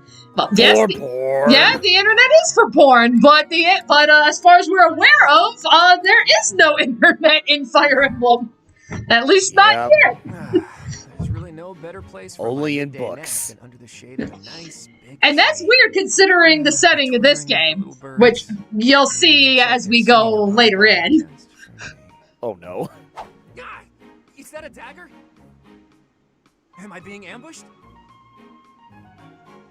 Claude, why are you lazing about? You should be training. Shamir, is this your doing? Talk about unfriendly. Another inch and you would have sliced my handsome nose clean off my roguishly beautiful face. But I didn't. Fortunately for you. You know, if you wanted to give me a talking to, you could have done so with your words Oh my instead. God. That's how most people do the talking thing. Conversation was not my intention. Well, what then? A prank? That's not better. I thought we were under attack. I could have died from the shock. Look closely at the dagger. Is that... Right. There's a poor spider impaled on it. A poisonous spider.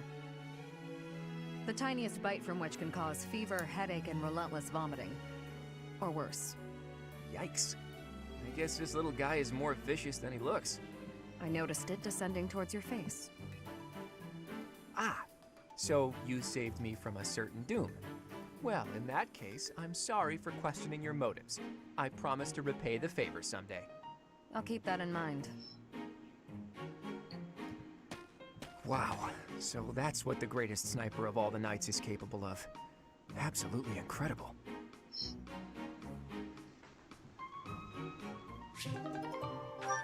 Alright, so that at least takes care of all the Claude stuff. So, okay, BJ, good thing you're here. Yep, time to do more. Time to do more conversations with your favorite character.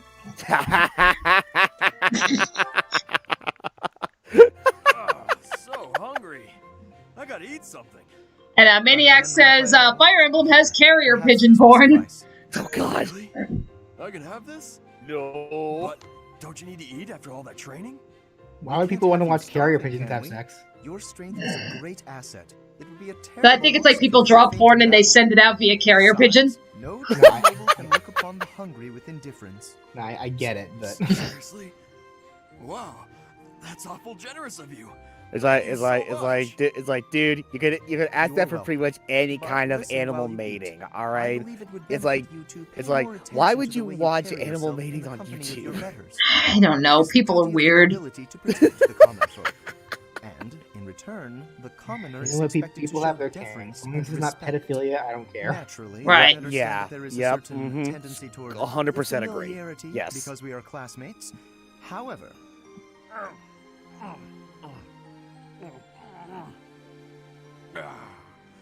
Oh, that was tasty. Raphael, did you hear a word I just said? Oh, hey! I sent my little sis some of that fancy treat you gave me a while back. She wrote back to say that it was tasty and to thank you. So thanks. That is excellent news. I'm pleased to hear that you both enjoyed it. But there's no need for you to thank me. It was actually a gesture of gratitude in the other direction, from me to you. Thanks to the wisdom of your words, I have begun to consider my approach to dining in a completely new way. Mealtime has proven to be ideal for the study of character. It is a tool I intend to make great use of as the leader of the Alliance. Yep. It's just like I told you. Food tastes better when you eat with good company. That's not quite what I meant. No matter. You are satisfied, I trust? I could probably keep eating, but I'm ready to train. All right. Time to get back to it so I can protect my buddy Lawrence. I've not quite gotten through to you, have I? It is not the duty of a commoner to protect a noble. That is fundamentally against the order of society. But if you hadn't given me food just now, I couldn't survive on the battlefield because I'd be too weak to train. Who'd take care of my little sis if I wasn't around? She'd probably end up starving to death as well. In a way, by feeding me, you're protecting her too. It was only a little food. There's no need to get carried away. You're a real decent noble, you know that? Worrying so much about my sister and all. All I gotta do is protect you. Then you protect everyone else, right? I'm not certain your logic is sound, but your strength is undeniable. Very well. Do as you like. Dining certainly is a window to the soul. Eating with you has helped me to see that I've misjudged you. You're not some gluttonous simpleton. You are grateful for the protection the nobility offers, and eager to emulate our example.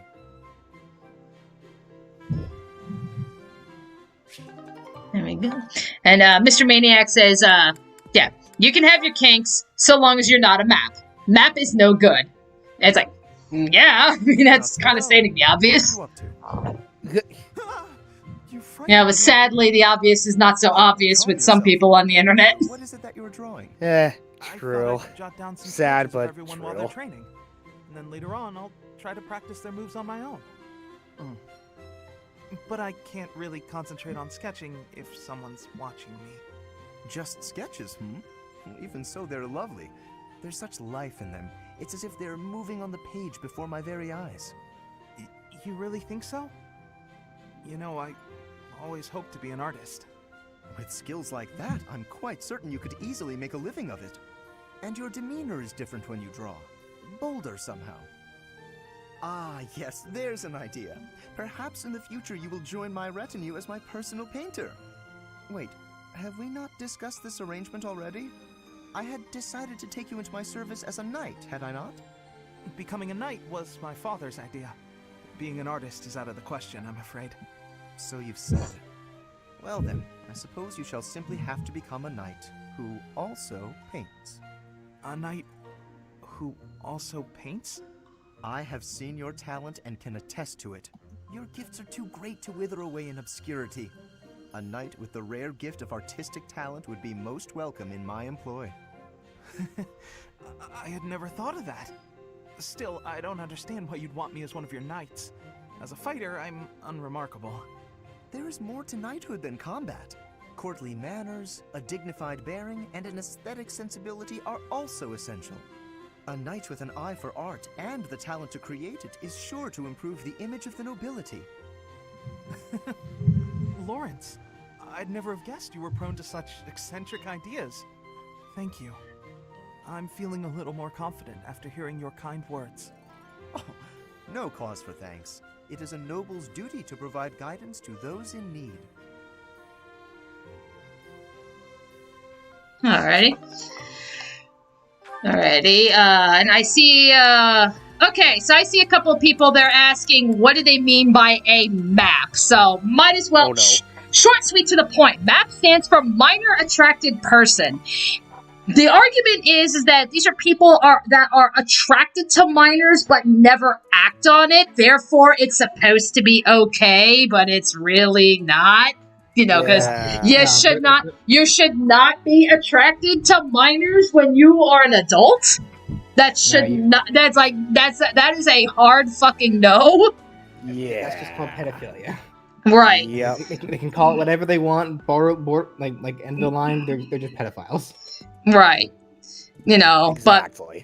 but yeah, well, that's where, like, you know, you have these people that they try to make that argument that it's like, you know, yeah, we're attracted to them, but we're not acting on it, so therefore we're not doing anything wrong. And it's like, ew, it's still real squeaky, guys. You're kind of not helping your case. But yeah, that's what that means. And I guess we'll start with Lysithia here. So Jordan Carroll says, I'm surprised VJ has not gone on a 1 hour long rant about Lorenz's hair right now. Don't question it, just roll with it. I'm busy. I'm like busy doing more important things right now, as opposed to looking at his awful hair. Nope. Busy. So yeah, like I said, Jordan, don't question it, just roll with it. Your dedication to research. You simply must take breaks now and again for the sake of your health. I am perfectly capable of knowing when to stop. I'm no child, I'll have you know. Come now, take just a brief respite. Look, I've even brought snacks to go with the tea. Ooh, that actually looks pretty tasty. All right. And Mr. Maniac says, and it gets worse with people trying to get maps into the LGBT community. It's like, yeah, because I think people are tragically, I think, kind of like misinterpreting the LGBT community, you know, because it's like, it seems like, it really seems like, okay, if you are not a cisgendered person, then you are LGBT, or it's like, so it's basically, if you're not cisgender, there's cisgender, and then there's everybody else.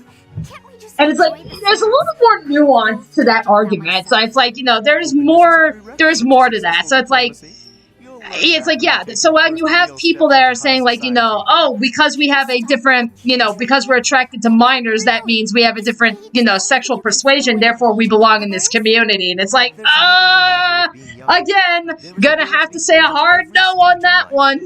That is how we learn and grow. Yeah.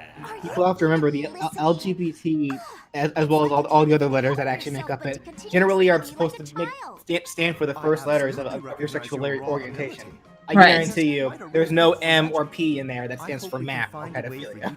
Right, it's like, I'm well aware that, you know, when you start talking about sexuality and gender, it really is a spectrum, and even I have a hard time trying to keep up with it, just because it really does feel like either we're finally getting names for it, or things are just changing. I admit, like, as somebody who's not part of that community, it is a little hard to try to keep up with it, just because the spectrum is just that, it's becoming that broad, because we're learning a lot more about it.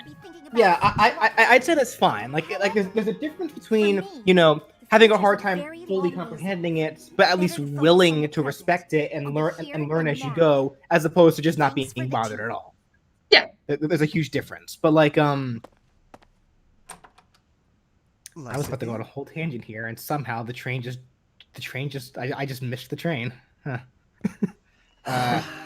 Don't you just love it when that happens? Like literally, it's like I was about to just start talking, and then all of a sudden the words just wouldn't come out. That's Like, okay. I hated when that happens. My brain actually just went blank. I totally just missed the damn train. Yeah, and I mean, it's like, and again, like, because I'm not part of that community, you know, I guess, like, far be it for me to say who really does belong in a community that I am not a part of. But I really, really hope that the maps are not part of it. I really, really hope. They're not. Don't worry. Okay, I think what I was trying to go with it is like the LGBT stuff. Generally, it's a very fluid thing. Like it because a lot of those people are still figuring it out themselves. Like we're in an age now where it is becoming a lot more accepted. And as such, people are still kind of learning new things about it in general, because it's like it is such a diverse thing, because there is just so much there's just so many people. There, of course, there's going to end up being so much diversity. So of course, definitions are going to change, and as people learn these new things, that's kind of just the general thing. So yeah, like I just said, like. There's a difference between, having a hard time keeping up with it and not wanting to bother with it at all. Like, if you continue calling someone, the wrong gender or the wrong sexuality just because you can't feel bothered to call them whatever it is that they're asking you to call them, that's just you being an asshole and just being disrespectful. Right? It's one thing. Like, if you accidentally call someone the wrong gender and they correct you, and you simply say, "I'm sorry, I'll try. I'm sorry," and then start calling them the right one, or as opposed to just purposefully calling them the wrong thing. Because people try to make this stupid asinine argument, saying things like, "Oh, it's such an inconvenience for me to try to change the way I think, just for your sake." How do you think the people who keep getting misgendered every day feel? You think they're not inconvenienced by that? Right. So. Mm-hmm. Actually, you know what, Dani? It's interesting. I actually ended up having a bit of a tangent with a commenter on the Knights video, actually. Really? Because they... Lots to do. Not like you fancy nobles. They were talking about how they would just prefer to call Knights a she. I cannot comply with your request. Right. Because that's...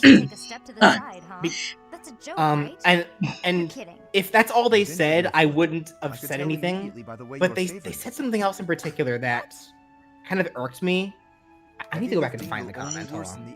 Well, it's like, we went with the gender neutral term, just because, because even like if you look into the developers for Knights, they even flat out said that they purposefully went with like the gender neutral appearance and such because they wanted to create a character that, because of the androgyny, they didn't want to be like, oh, Knights is a boy or Knights is a girl. Knights is a character who you believe. So if the way they wanted to approach it was, if you feel that Knights is a boy, then okay, Knights is a boy.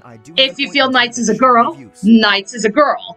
They wanted that kind of fluidity to vary from, player to player, dreamer to dreamer. So, hence the design and such.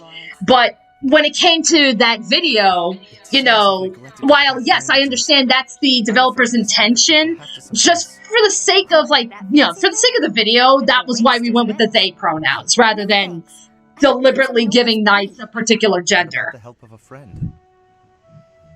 I am as much that as I am a noble, if you recall. More of your weird logic. And I can't find the comment, which tells me that it was probably deleted. All right, that's okay.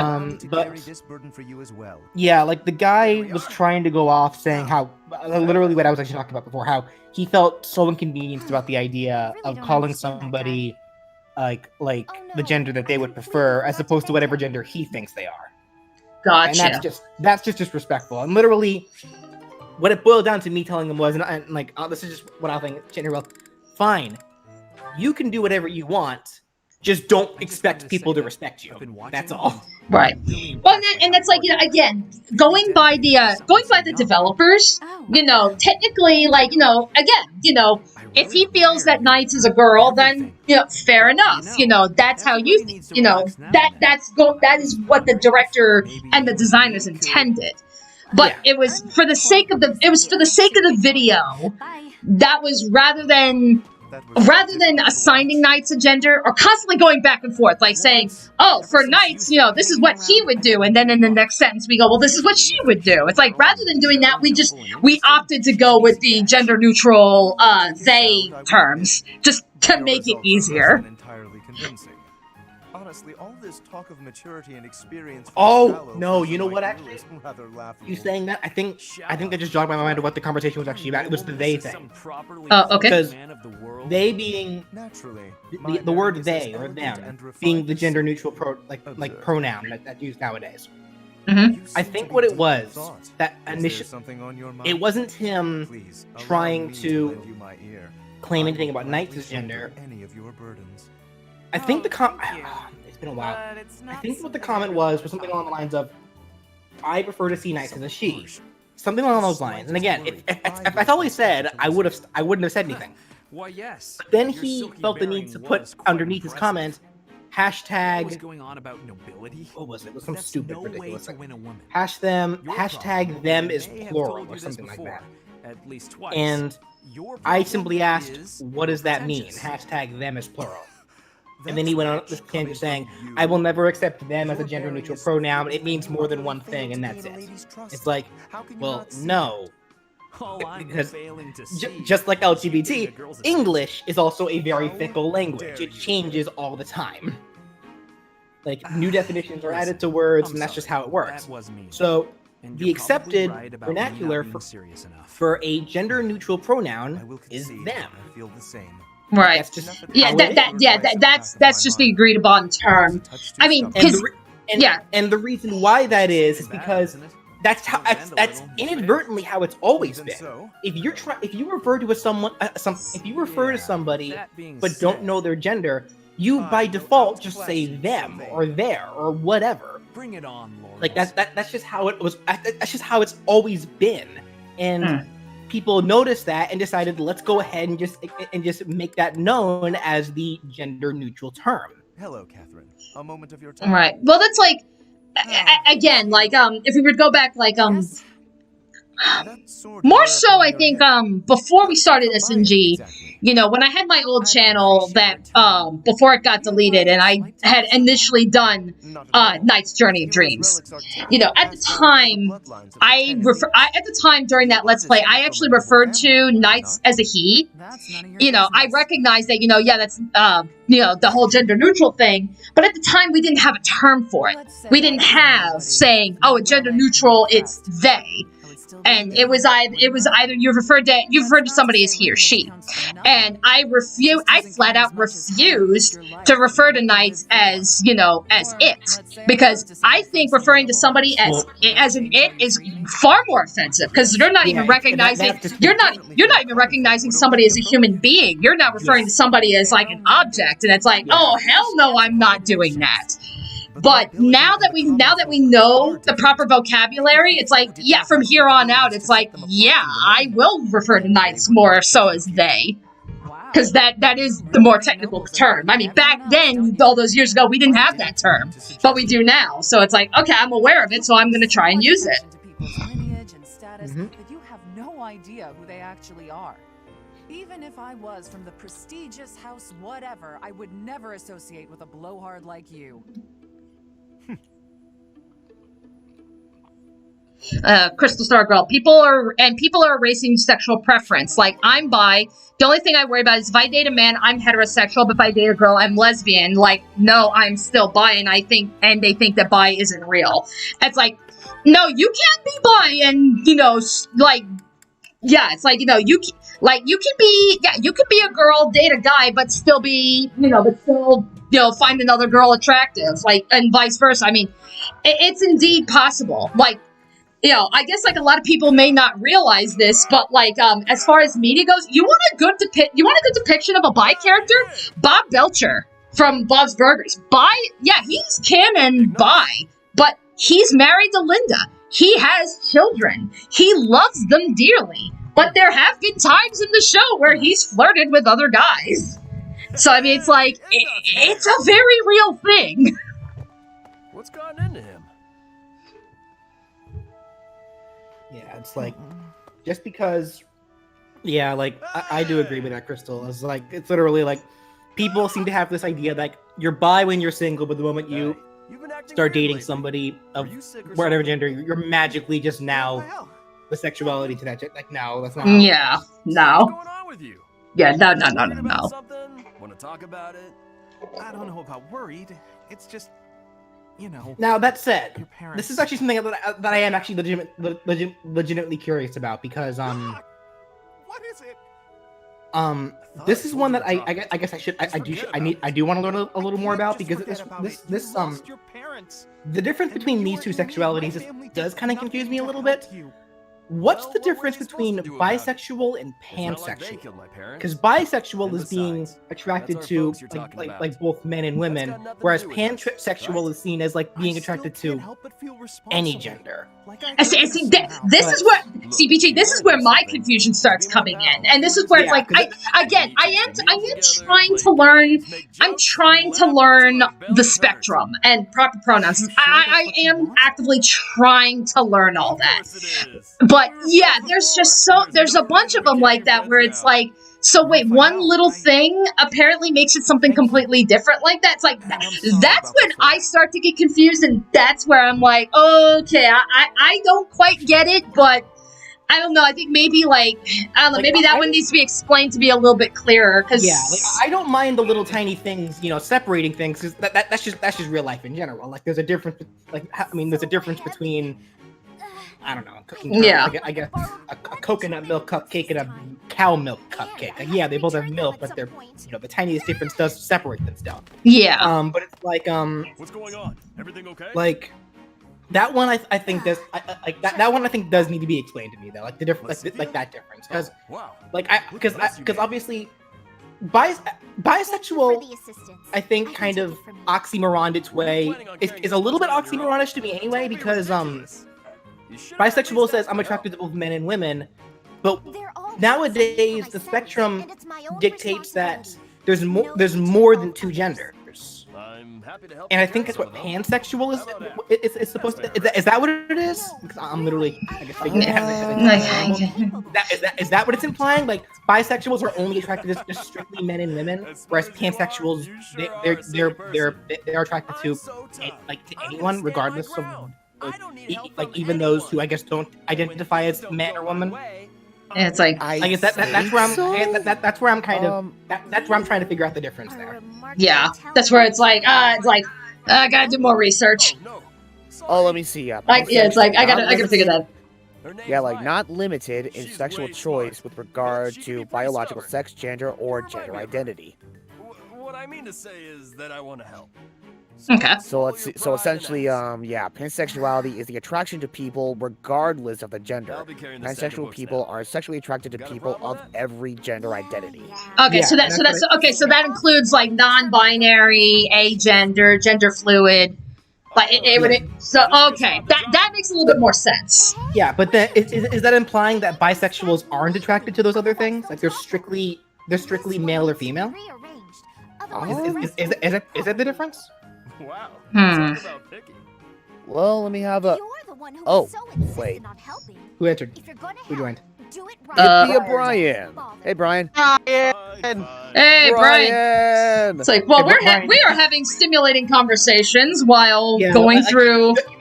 You actually might be able to help us out with this one, Brian. Because I know you're a tad bit more knowledgeable on this kind of stuff than I think the rest of us are. What would you say? What would you consider the difference between bisexual and pansexual? Bisexual, I know, is that you're. I want to say bisexual is that you're interested in both genders, that being male and female. That's right. You need to eat plenty of bread bread if you want to get big and strong. But I guess that's where I'm confused, because there's more than two genders though, isn't like that's the deal, because that's what pansexuality is. You're attracted to anybody when you're pansexual. Yeah, pansexual, you'll fuck anything. You're essentially Zeus. So like, but so is that implying that pansexuals, yeah, they're attracted to any person, regardless of male, female, non-binary, whatever. Whereas, is it implying that bisexuals are strictly attracted to only male and females? So no non-binary, none of that. Is that what it's implying? That's essentially what it is. Like, yeah, you're attracted to both men and women, but like, yeah, I guess if you are attracted to more than that, then you would be pansexual. That was probably too loud for the Yeah, birds. I guess that's. I guess. Raphael, down. I'm trying to think here. Do you think we'd be able to talk to birds together like this? That's where I guess that's where I'm trying to figure out where that line is for bisexuality specifically. I think once like specifically if it's like if you're interested in men and women and just that, you could be considered bi. But if you're anything like more than that, that's when you're pan. I had no idea what he was talking about. Right. Hmm. I don't think he Okay. understood me either. It's like again, it's like, you know, I'm sure people in the audience like that are listening, they're probably like going like, you know, oh hell no, you're all fucking wrong or something. Like, please, if you have anything to say, please enlighten us. Like this is what we're trying to figure out. You know, we're trying to learn, we're trying to be respectful and stuff. So it's like, yeah, by all means, please chime in if we fuck up. Like again, this is just me kind of going off kind of how I see it, because there's way more than two genders. But I always saw there only being, I guess, again, the sexuality side of things is a bit more complicated, but it also depends, because like I always saw it as male, female, and then like non-binary, because like, well, I guess non-binary would non-binary count as a gender? And I got this. Somewhat. Sorry. I believe so. I guess somewhat, because it's a bit complicated, because like, yeah, you could say like you're non-binary, but at the same time that's you saying you don't have a gender. Yeah. Okay. Because like, regardless of the gender that you identify as, like, you know, you're gonna have either, again, unless again, because you know, biology is complicated. Excluding, you know, any like general like any like abnormal terms. Well, okay, abnormal is probably the wrong word to use there. Like, okay, I'm trying to like word this properly. Like, oh, my stutter, damn it. Regardless of your gender, most people on the planet have either a penis or a vagina. You know more about what styles than I ever could. Well done. Now, of course, we pretty much all agree that gender does not match your genitalia. Like, that much is true. About that. I guess that's where I'm trying to figure out where the bisexuality starts. Like, yeah, like, I think this is just me overthinking it. Like, it probably really is. Like, when my brain goes off, it keeps going. Well, like, I could try telling you how to make it, but you can't. You're still trying to research it, but the website isn't giving you a clear answer. Looks like it's Hilda to the rescue. Yeah, like, I'll take it from here. This is something we're probably gonna have to like ask like a real professional about, like, right. Like, I mean, I can tell, like, yeah. Well, I mean, that's like, I know, like, I guess minor spoiler, but like, not for the mini campaign that I'm planning, but for the big long D&D campaign that I'm will hopefully get to, maybe in a year or something. Like, again, I'm waiting for the abode to finish, but what's called? So like, I'll give you a little bit of insight into the world that I'm creating for the big long campaign. So, basically, I created like a bunch of gods and shit for it, and you know, I'm one of the gods I've decided is going to be non-binary. So it's like, this is a god that they, them pronouns and such, and it's like, because I think, like, you know, because again, like, I do want to bring some of that inclusion in there, and I think it would be interesting to have a non-binary god.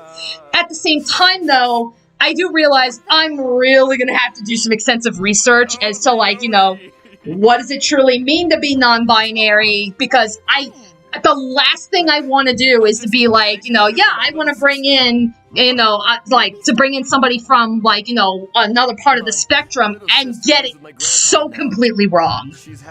I don't want to do that. Like, I want to get it right, and I want to make an interesting character that's not just like, you know, oh, look at me, I'm non-binary, that's my character. I don't want to do that. I want that to be an aspect of the character, but I want them to be more than just their gender.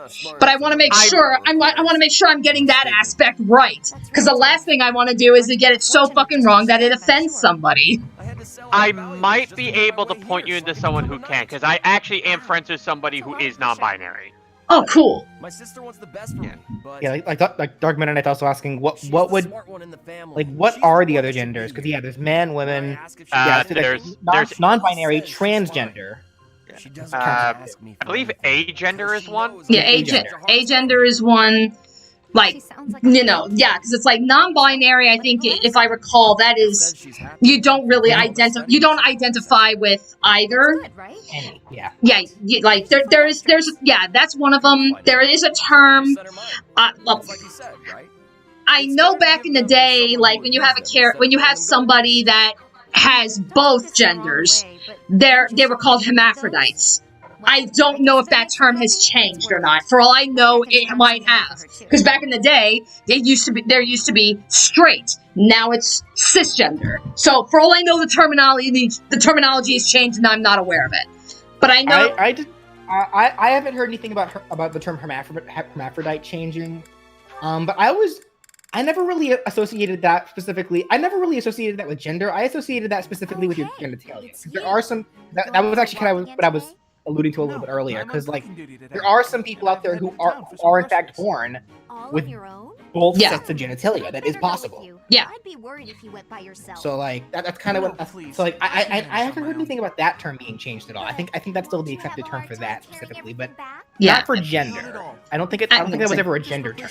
Yeah, I'm also aware that there's gender fluid, which I believe, like, those, if I recall correctly, those are people, like, they feel like they go back and forth between both genders. Like, you know, at some point in time, they're like, yes, I feel very much like a man, but then later on, they end up going the other way. They're like, I now feel more feminine, I feel more like a woman.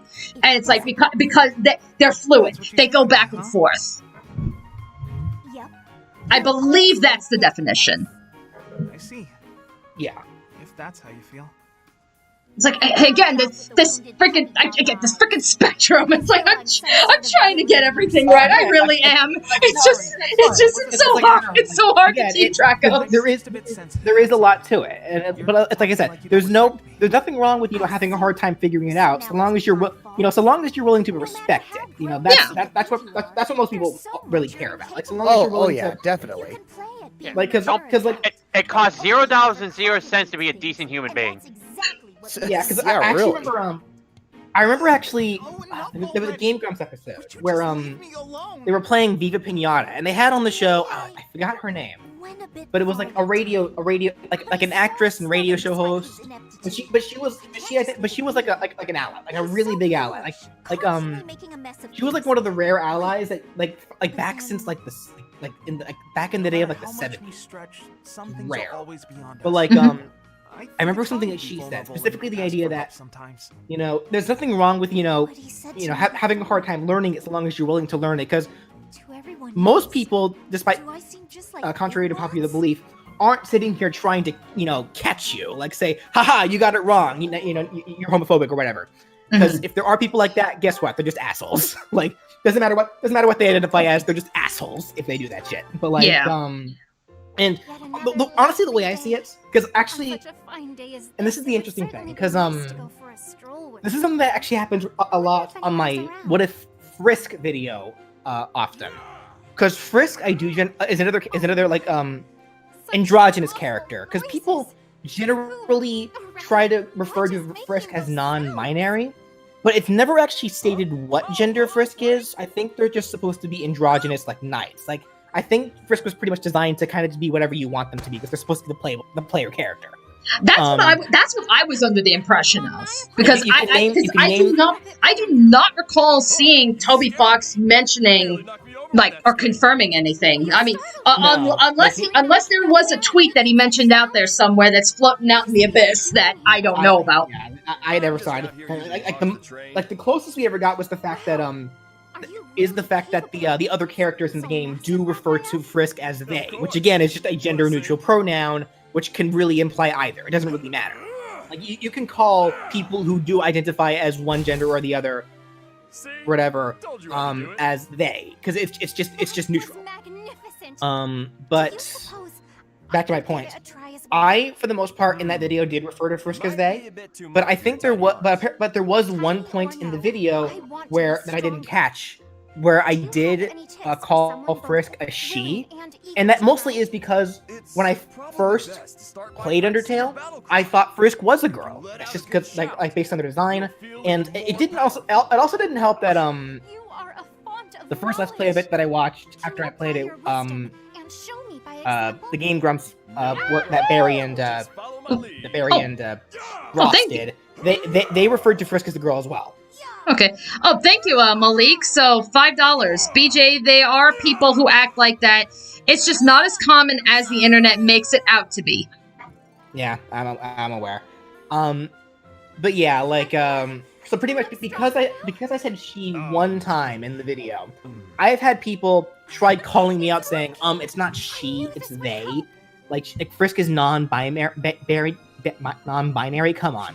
And for one thing, it's like, so you're completely ignoring every other occasion where I called Frisk a they and are focusing on the one tiny she that I said. Are you there? Right, they're waiting for the slip up. And here's how I see it. If you're gonna go so far as to do that, you don't actually care.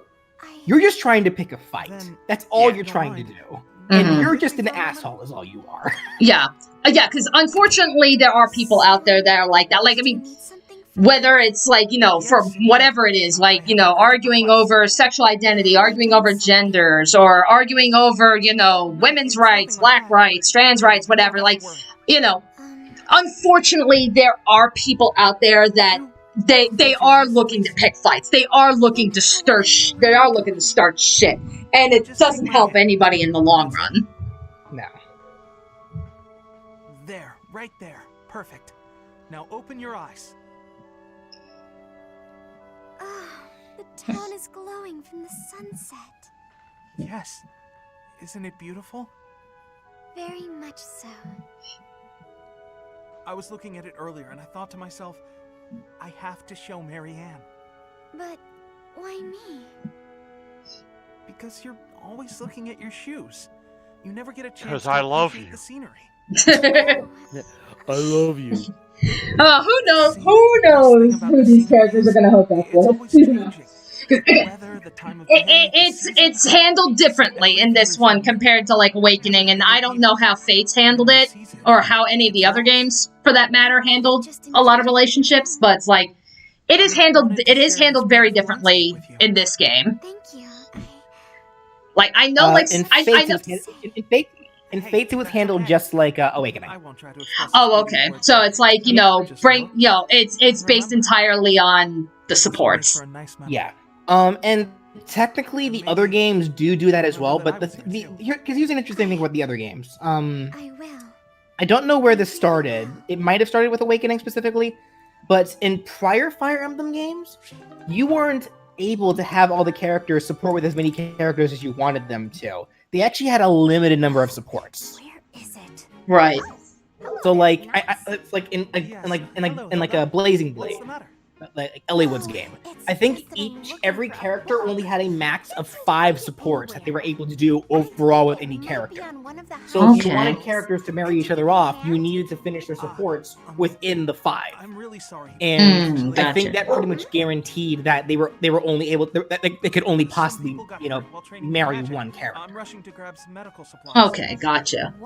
Like, Where for it's like- example, if you wanted Elliewood to marry Ninian, which I think is considered the canon relationship, regardless, because Ninian has a total of Ninian and Elliewood have 3 support conversations with each other, but because there's only 5 supports per character, if you want Elliewood to marry Ninian, you have to have 3 of Elliott's supports be with Ninian, and then at that point he only has 2 more supports left with any other character, and at that point, because he already has the 3 with Ninian, he's guaranteed Ninian. Gotcha. Okay.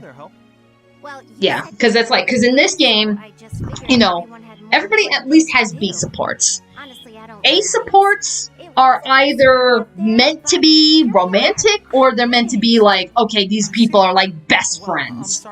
And even then, it's not even like a guarantee, because it's like, there must be some kind of like an internal point system or something, because like, there's been times where like, I've been like, oh, okay, let me try and hook up certain characters, and it's like, you know, I get max supports on them, and I practically have them like attached to the hip in combat, and yet at the end of the game, they end up with completely different people. So I don't quite understand exactly what determines, you know, who hooks up with who, because it's like, I know the supports definitely contribute to it. But again, there's been times where it's like, I've maxed out people's supports, and it's like, okay, I'm putting them on the path of romance, but then at the end of the game, they end up hooking up with completely different people, and I'm like, well, what the hell determined that? That's not what's happening here. I was really... I mean, I suppose in the long run, it doesn't really matter. But, like, it ultimately doesn't, but still. It's just flavor text, but like... But still, it's just one of those things where I'm just like... I don't know what it is either. Yeah, okay, but yeah, Malik just confirmed it. Yeah, like the unlimited supports did start with Awakening. Okay. And I can see why it started with Awakening, because that was kind of one of the first games that really did focus more on like the character interactions. Not to mention that was the first game that's, well, not the first one. I think the first one that actually made a point about the children thing was actually what was it? You're not interrupting. It was a game that was Japan only. I forget what it was called, but I sometimes come yeah, because there was so much emphasis on, you know, the kid that come back in time and such. I think that's probably a big reason why they chose to make the supports unlimited. You're right. Okay. The real battlefield feels quite different. But if that's Anyway, Jordan Carroll says, I think Linhardt is voiced by Chris Patton, the voice of Greed in Fullmetal Alchemist, which is interesting because he's mainly a Funimation and ADV voice actor, and I think the dub for this game was based in Los Angeles. Oh, I'm so... Possibly? I was like, yeah, that's where it's like, I don't know. I guess it's part of your charm. Hey, what's that bundle of papers? Well, I mean, I know like there's a number of instances where you just have voice actors moving from like studio to studio. Right. And well, and especially now, like, well, as granted, I know this is pre-COVID, but you know, especially now, like, oh, you know, actors, they were able to continue doing stuff like at home. So like, you could have actors be recording their lines like, you know, in their home, and like they can be stationed in New York, but they're voicing for a company that's stationed in California or Texas. Yeah. So I mean, it's like, you know, we are starting to break that boundary now. So it's not always like, you know, oh, you know, if you want to voice for Funimation, you have to go live in Texas. It's like, no, they're starting to get beyond that, I think. Is that it? Granted, I don't know why you'd want to voice for Funimation, but that's besides the point. Even if I were to become but like, yeah, like the quote Mike Pollock, for a voice actor, you kind of just gotta get work wherever you can. Right. Well, and I know there are some people that they are more selective, and it's more so because they're part of a union. Like Troy Baker, I know, is one of them. Like, he's part of, like, I think a voice actors union. So because he's part of the union dictates like where they can get certain work. So that's why you don't see Troy Baker. You see Troy Baker a lot in games. You don't see him very often, if at all, in anime. It's because of the union. Flame, I'm so sorry. Are you hurt? Yeah, and that's where it's like, again, that's like, I think it must depend on the union, because like I know a lot of people are in support for unions and stuff because they want workers' rights and such, but sometimes you do end up in that situation where, you know, yeah, if that's the rules of the union, it's like, you know, okay, yeah, you might get that kind of compensation, but now they've put strict limits on it, so it's like, yeah, you might be part of the union, but now you are limited, like what kind of roles you want, you're limited now. So it's like, it's kind of the catch-22 with some of these things, but I think that depends on the union. I don't think that's the case for all unions. It must vary from union to union. Yes. I'm sorry. Did you say something? I understand now. Dark Meta Knight said, Fate tried to imitate the children mechanic of Awakening, but failed because it makes the already bad story worse with how they treated it. I am sorry. Would you agree with Yeah, would you agree with that, BJ? No, I don't think so. No. I don't even think the story is bad. I don't think it's like phenomenal. Like it's a very generic kind of story, but like I don't think it's bad. Gotcha. Like they did handle the children mechanic in that game much differently than Awakening, because there wasn't time travel in that game. Instead they work on alternate dimension rules. If Saint Sethlene herself were reborn, you would look no less wondrous than like, and I can tell. I can kind of tell for the most part that the children added in Fates probably only were done so because of the success of Awakening. Tell me. But that was also. I can also see that as Fates was the direct sequel afterwards. They're probably still just testing the waters. And again, like there's a reason why we haven't seen the children mechanic again since then. So it's right. It's not like they're trying to. Right. And truth be told, like, don't get me wrong, I enjoyed the children mechanic a lot in Awakening. If only just because, like, again, it's the customization. Because it's like, like you take a kid, take Tharja's daughter, for example, where her customization can truly come into play is who's going to be her father. And it's like, that's honestly, I thought was half the fun with, the relationships in the children was because, let me try hooking these people up and see what happened, what's the end result, and how does the child play out. So I was like, for Awakening, I really like that mechanic. That being said, if they threw, thank God they did not throw that in the Three Houses, because it's like, that would not have worked. It wouldn't have worked in this game. It wouldn't have worked with the setting. It wouldn't have worked with the story that they're trying to tell and stuff, so it's like, as much as I enjoyed that mechanic, I'd be content if it really stayed prominent in Awakening. Yeah. Okay.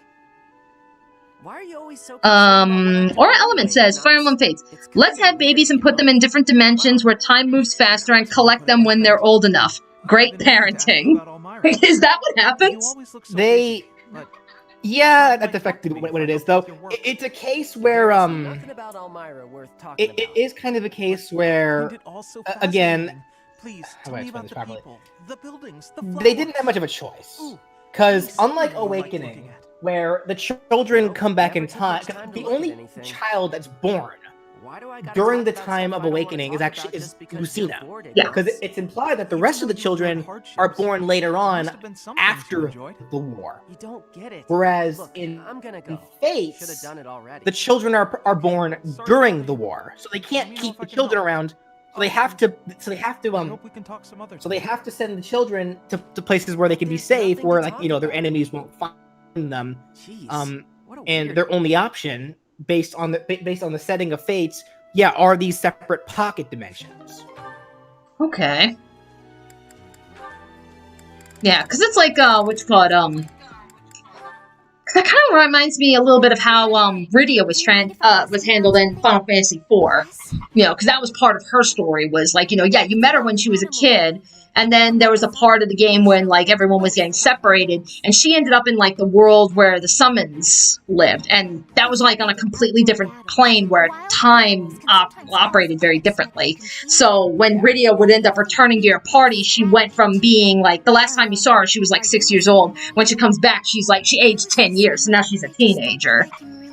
Yeah. For crying out loud, why do you always have to admit defeat before even... And Dark Meta Knight says incest, lots and lots of uncomfortable incest. Yeah, that goes back to what I brought up before. It's not, well, okay. There is technically one possible instance of incest that I'm not going to spoil. But it kind of goes more back into the idea of the siblings. How you're not blood related, but you still see them as siblings. So why can you marry them? That's really creepy. That I agree with you on that one, Meta Knight. That's just okay. Nothing. Now you listen to me for a moment. I can see that you have some deep-seated turmoil you struggle with. I'll have you know I have quite a few issues of my own, perhaps more grave than yours, if you can imagine. Really? Yes, but I'm not the only one who has such troubles to contend with. Everyone does. Jordan Carroll asked, who is your favorite Fire Emblem villain? And do what we can. Villain? Each time we find the light in the dark. Good one, actually. Bit by bit. And Never without care enough growth, about the villains. What's the point in carrying And on? then we just end up hating the villains. I don't know. Envy your confidence. I don't think I really have one. Don't envy me. Instead, just choose a If I really have to think about it, I mean, Yes. Well, maybe honestly, off the top of my head, and I'm not going to say because of spoilers, but it is somebody in this game I thought was actually handled pretty interesting. I mean, I do have some issues, but, you know, because nothing's absolutely perfect, but, you know, we'll get to it when we get to it, but, again, I'm not going to spoil who it is, but it is somebody in this game, later on. Depending on your route. Right. Hilda? What's that box you're holding? Dark Meta Knight says, the Black Knight, because it's basically Fire Emblem Darth Vader. Okay, no, actually, you're right. Black Knight, he's a pretty good villain, actually. Never mind. You're right. You're absolutely right. I can't believe I forgot about the Black Knight. You're right. Oh, man. See, this is where it's Black like... Knight was a pretty top tier villain. And I was like, again, my Fire Emblem knowledge is so limited. Because it's like, I played this, I played Same. I played Awakening, I played this, I technically played, well, it was an emulated. What's called? The game with, Elliewood and Lynn and Hector. Blazing Bolt. Yeah, I emulated that game. And that's about the, well, and technically Tokyo Mirage Sessions. Yeah, that's the extent of my Fire Emblem experience. Yeah, like I know I've beaten Fire Emblem Awakening, but oh my god, that was several years ago. I know the last time I played Fire Emblem Fates, that was oh god, I forgot which route it was, but I know it's like I only got to like one of the routes like halfway through, I believe, and then I stopped. Gotcha. So yeah, unfortunately, that's how limited my Fire Emblem knowledge is. In regards to like the games that I Shadow played. Dragon. I played I played Binding Blade. I played the first half of Sacred Stones, put it down, and then never picked it back up. Not because of disinterest. It was a good game. I had other things to do. So it was one of those games. Backlog games. Force Awakening, that was my first one. Fates, yeah, I played all 3 Fates routes.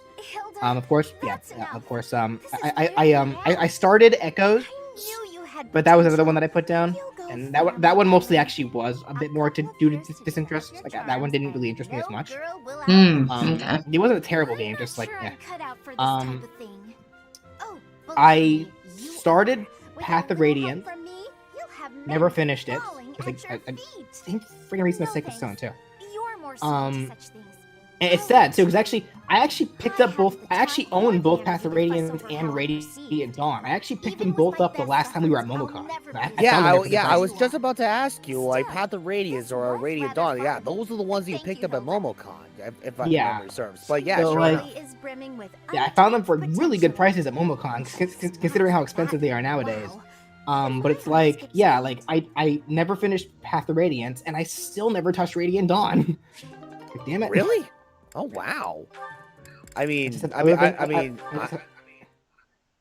not that I'm, you know, like distraught or anything. Like I'm surprised. Like I'll play them eventually. It's just part of the backlog.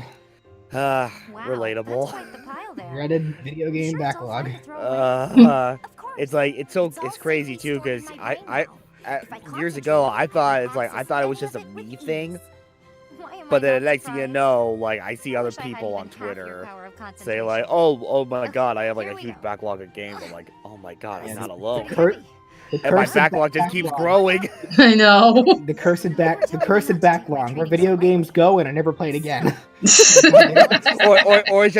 or you buy them, but you never actually touch them until years later. That's me. Oh my god, like, the first one that comes to mind is like, what was that, Horizon Zero Dawn? Oh god, I bought that game for like $10, and then the next thing you know, oh by the by, we released the complete edition, or this remastered, like, are you fucking kidding me? Malik says, you didn't finish Path of Radiance because one level that had limited turns that gave you a hard time. That was what you said. That's right.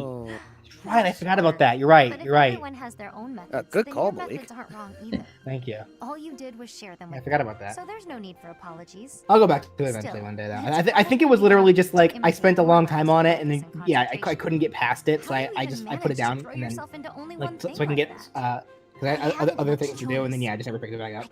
Right. No, it's like it's not an Octopath Traveler case. Like Path of Radiance is actually has been a fun game so far through and through. It's just one level that's been giving me a bit of a hard time, but I kind of expected that going into it because Path of Radiance is like generally kind of infamous as one of the hardest Fire Emblem games. So really, focus on what matters to you. Leave the rest to people who have the time for it. And hey, if you need any heavy lifting done, you know where to go. The way I see it, it's all training. You know, Leonie, you're so kind, so strong.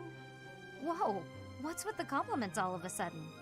I was just thinking what an incredible partner you'd make. Really, you've got all of the perfect qualities. What? I'm not simply saying that. I say what I mean, and I mean what I say. You're making me blush. What a strange way to compliment someone.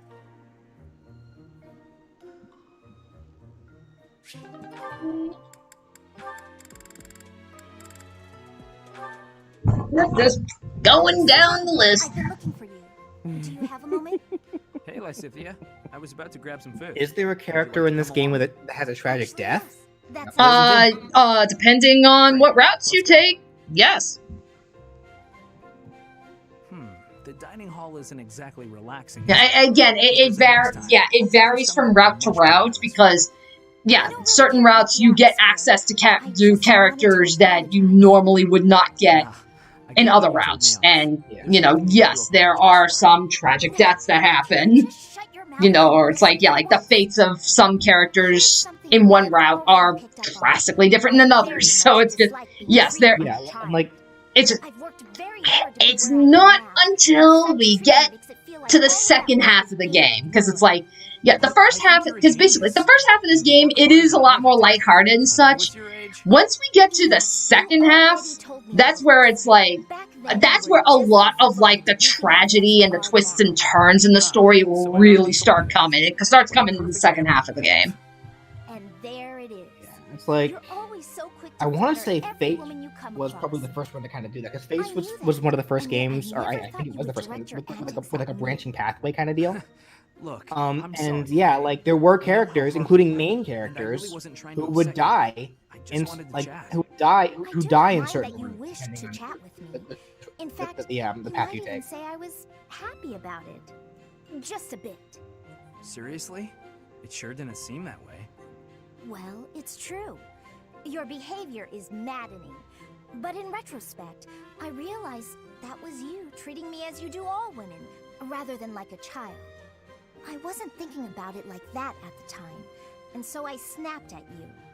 I could have perhaps approached the matter with a tad more maturity. Therefore, I would like to apologize. An apology? That is not how these conversations usually turn out. There's no need for that, though. Really, you'll make me blush if you keep this up. Listen, Lysithia, I want you to know that I meant every word, even if sincerity is difficult for me. You're as lovely as you are clever, and you have this strange charm about you. That's what I really honestly think. There you go again with your false flattery. I swear to you, it isn't false at all. And it's not flattery if it's the truth. Say what you will, you're still gonna have to earn my trust. Just this once, I'll cut you some slack. Don't get used to it. It's not like I can change who you are as a person. Sweet and tolerant. You never cease to amaze. I'll leave you with this. Don't say things you don't mean. It makes it impossible to tell the lies from the truth. Don't come crying to me if you carry on as you have and end up with no friends.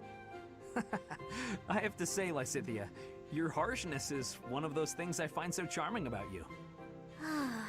You are exhausting. I guess the positivity is okay, though. Okay, Crystal Star Girl says, she knows Path of Radiance is hard, but also has a mistranslation? Yes, and it has to do with the difficulty. So, This one ought to do. like, they somehow messed up the translation when naming the difficulty runes.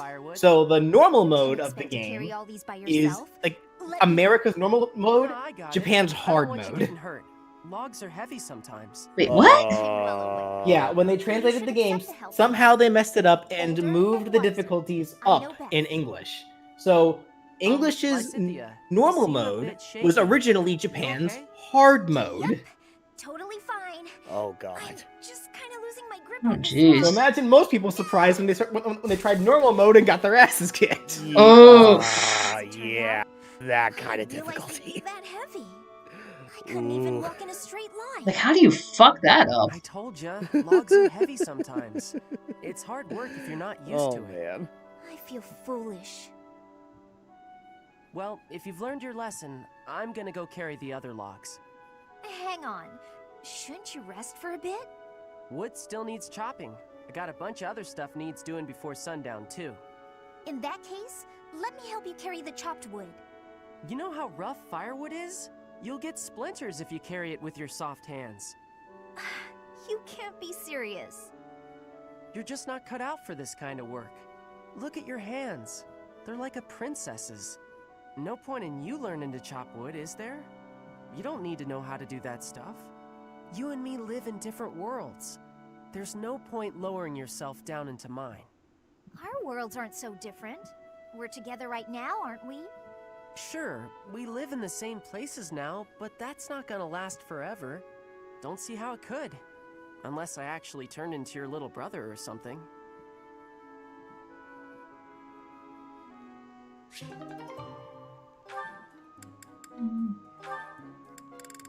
There we go. Only 3 for Marianne. You've been an enormous help. Thanks so much. Excuse me. I have some more supplies that just arrived for the infirmary. Oh, were there more? I thought I'd gotten them all. I just have bandages and other small things, but there might be more coming. Well, I just got the boys to bring in the heavy bottles. Looks like we can't fit all of it without some rearranging, though. You know, if you'd arrived earlier, you could have helped me tidy up. My apologies. I don't really need your apologies. I need your help. Oh, okay. How can I help? How can you help? I said tidy up, didn't I? See the shelves there? See if you can clear out some space and tuck away the bandages. I can try.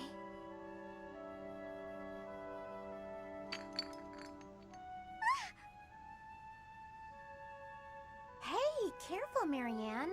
There's some strong stuff in those bottles. I'm sorry,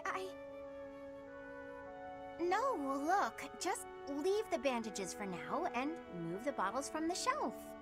I can do that. Now the bandages fell. No! So in the end, I did it all by myself. I'm sorry that I was no help. I just got in your way. It's fine. We'll even it out with pastries. You want me to get you pastries? I guess I can. You seem so thoughtful and composed, but you're surprisingly clumsy. It's such an odd mix. I practically have no choice but to take over for you. You're right. I'm sorry. Yep, and people ship them together. Alright, anywho. Apparently, Loxton talked about the history of Fire Emblem. Hey, Marianne. Leonie? Oh, including the Tear Ring saga, apparently. What are you doing here? Never heard of that. I'm sorry. Yeah, I know. You've been avoiding I me ever remember. since I lost my temper, If I'm haven't thinking you? of the right person, You're probably scared like I of me know now. Loxton. He In the made moment, some I was a hurt. couple I'm videos sure like you had who good would reasons to win act the way you in did.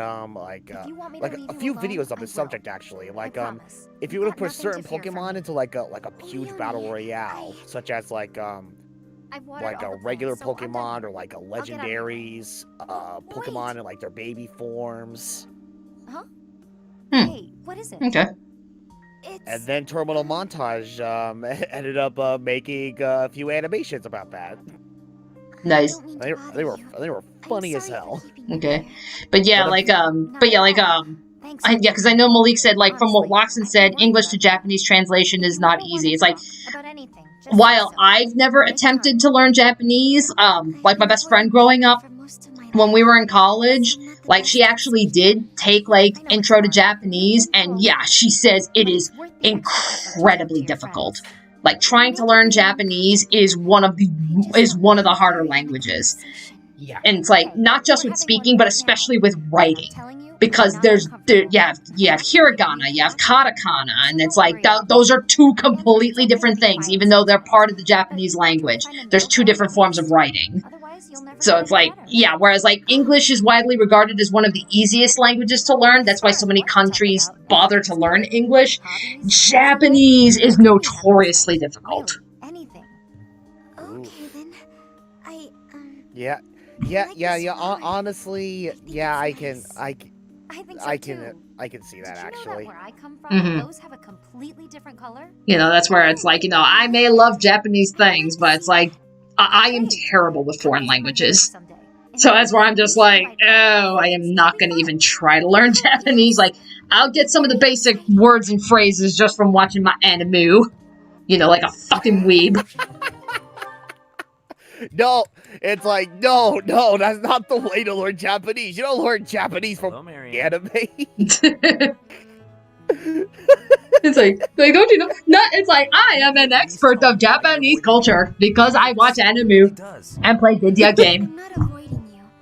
I'm just not very good at talking. It's like, oh, I know that yada yada does I'm on them. your side. Give me a break in Japanese because I watch JoJo. I know, and it's like, yeah, Muda is useless. It's like, you know. God damn it. I has returned from dinner. Yay. Hey, welcome back. And Ryan, you'll never guess what my mom made us. Growing up. Oh no! Did she make fried? Did she make fried chicken? Yes. So hey, I heard you partaking in a Maya dating simulator. Here, have a bug and a chicken, young man. It's fried chicken with rice. It also makes you feel stronger when you smile. Oh. My smile helps me Okay. focus. Actually, Brian, I have going back to your Colonel Sanders dating simulator. I have to ask, were there some Colonel Sanders snowmen involved in that game? No, sadly there was not. Damn! No. Okay. Oh god. I'm trying to think, Ryan, did we ever tell you about the Colonel Sanders snowman freak out that we had when I was showing them Utena? I think so. Like, I think it was like you guys were watching an episode of Utena, and then a KFC ad popped up like at the most inconspicuous of times in the middle of the episode, and it was the Christmas ad where Colonel Sanders was in fact a snowman. Guaranteed. Yeah, it was like, I don't remember what episode it was, but I just remembered it was an episode where it was like, oh, this was a really heavy episode, and then the next thing we see is a freaking Colonel Sanders snowman talking about chicken. We're like, what the fuck? It's like I remember that because I remember I saw the picture that Jordan drew up based on that incident. Yeah. And then eventually he uploaded he posted that into the chat. Yeah. And then he eventually uploaded the picture on his Twitter account. Yeah. Country Fried Revolution. Yeah, Piping Hot Revolution. Yeah, Piping Hot Revolution, that was it. It's like, join the Piping Hot Revolution. You'll have a good finger licking good time. It's like, what the fuck, man? It's like, Brian, did your chicken have 11 herbs and spices? No, it was not KFC chicken. It was Banquet. Okay. Okay. Well, to be fair, Banquet chicken is really good. It really is. Yeah, I mean, granted, it has been like a few years since I last had it from my first job, but it's still pretty damn good. How gorgeous they are, though. Wearing beautiful God, things you know, gives you I was telling energy. Brian this, like, even before, for like, I you. started the Colonel Sanders stream. I was so Yes, for tempted me. Why to, would it be like, different for midstream, you? like, I would Because use, to like, me, with the, those are just using fancy the power of decorations. DoorDash. Oh my I would god, you were actually- gonna order KFC. I was so close, but the thing that what was stopping me was the high delivery fee. That came Right, with it. yeah. So I'm like, I know. Yeah, I mean, as great as it would be, you know, to complete the immersion, it's like, no. I'm not gonna spend like over $20 for a $5 filmy bucket. Right. Why is that expensive? I think it's more so. I just think that those are just the delivery rates. Because the way you have, like, when you have like DoorDash and Uber Eats, you know, yeah, you have different drivers that they're going to restaurants, picking up food, and then delivering them. So I think that's primarily it's the driver's fees, you know, like, you know, and it's like a portion of it, I'm sure, is just being pocketed by, you know, the overall company itself, you know. But that's why it's not surprising. Because, like, the restaurant that I work at, you know, we're partnered with DoorDash and Uber Eats. So we have, that's where a lot of our carry-out orders come out. They come out of DoorDash and Uber Eats. And it's like, you know, it kind of kills us to do it, but we actually do, like, you know, we do raise the prices on the DoorDash, you know, just to be able to break even. So, like, take, for example, like our desserts. The desserts that I usually make, they range anywhere between $5 to $12. It depends on what it is, because we make our desserts very big. They're meant to be shared with multiple people. But normally it would be like, you know, okay, a dessert, like if you order it at our restaurant, like if you were to sit down in our restaurant and say you get our strawberry cheesecake, that's normally a $10 dessert because it's meant to be shared between two people. You order that same cheesecake in DoorDash, the price is going to be more than $10, and that's because we have to take into account that, like, a portion of that, of the overall total, goes to DoorDash and stuff. So it's like, okay, if we're to break even and make the same amount of money as we normally would for somebody dining in, we do raise the price for it to go, for the to-go orders. I mean, it kills us to have to do it that way, but, you know, play with the hand you're dealt with, you know? Yeah, pretty much. Good looking. So I got a in this bucket of case, like, chicken. yeah, with DoorDash, it's like, yeah, there's, okay, so like, okay, yeah, so like, say I'm getting okay, I'm gonna get like something from Wendy's or something, and I get like, you know, like a burger, fries, drink, or in this case, you know, maybe like a Frosty. Something. Yeah. All right, before I go any further, I want to just go ahead and let everybody know, so it'll be said on stream. This stream is in no way, shape, or form sponsored by any of the companies we're talking about here, let alone DoorDash. It would be amazing, though, that we are not sponsored People by interested any in of these sponsoring the SpiffyNeedleGeeks? Fuck that noise! I really was going to return them. Did the librarian say anything to you? I'm just trying to play it safe, you know? Yeah, like, not even Raid Shadow Legends is interested in us. So, like, I'm just saying. Not Raid Shadow Legends, not NordVPN, not one fucking sponsor came to our direction. I kid you not, Danny. They were interested in me.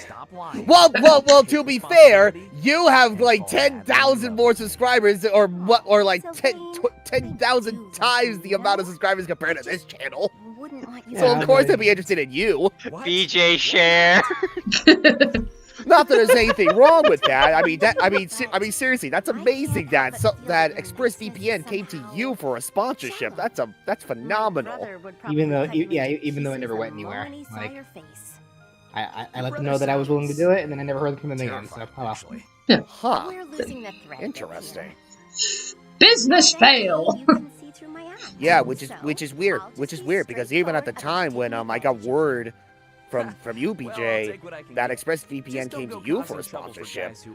Achievement Hunter, you know, the guys over there, hell, even like Rooster Teeth in general, they also have been going through a sponsorship through ExpressVPN. So I'm surprised they didn't follow up with you as well. And like I get sponsorship offers quite often, but I only want to take the ones that I feel like I'd actually use. Yeah. And ExpressVPN seemed like something I'd be interested in. I actually did get another sponsorship offer from Skillshare, but again, once I said that I'd be willing to do it, after they asked me, I never heard from them again. So. Where's the fodder then? God, it's like the equivalent of like you want like some oh my God. I'm cleaning the place this is relatable in a way because it reminds me of like years ago when I really tried to get into like voice acting through like various projects and such. And I would be like auditioning for like roles and such. I mean, it's like it's one thing where you get assigned a role or whatever, and you get the part for a certain amount of time. But it's another thing when you audition for the role, you get the part, but the person who actually decided to just start the project in general goes absolutely nowhere with it, or just like starts it, hardly gets far in it, or just doesn't go through with it at all. Right. Everyone says they're a bunch of brutes. Yeah, that happened to me like a few times, like quite a number of times actually, which is why it got to a point where it's just like, yeah, it's probably a huge reason why like I declined from voice auditions like from years ago, which is a real shame because, you know, I want to get my voice out there more, but but a part of it is, well, a lot of these people who I auditioned for, they don't go through their projects. I don't really got an impression of them altogether. What's that supposed to mean? There's all sorts of different people everywhere. No, hence why it's like, once we get you into a little bit more D&D, well, now that's an opportunity to flex your muscles. And wherever you go, you see people in power. Oh yeah. I mean, it's like, how else do you think I came up with the shitty Russian accent? That was D&D. Right. I mean, it's like, it's not so much like, I mean, okay, the voice part of it, you know, that's part of it. But the biggest part, you know, is just acting overall. Hey. Like I've noticed, like, oh my God, like especially with like when I was reading like all the text and such with like Doodle Days and I Love You, Colonel Sanders. Like to me, it's like, I mean, I don't know if it's just me, but I always feel like I'm not emoting lines in a certain way that they're supposed to be, which ultimately throws the scene off a little bit. Well, I think given the fact that you're just voicing a game and you have no direction, you're just doing it on the fly, you know, because I would like to think realistically, like, if you were to actually get a voice acting job, you would have you'd have a director to help guide you. Now, granted, it depends on if the director's good, because, you know, I mean, that's why, like, you ever hear, like, a professional actor who you know is good delivering a garbage performance, that's because they have a shitty director that's just, like, you know, probably like, we'll take your first take and call it a day. But either that or a director that, like, that literally just does not give a shit.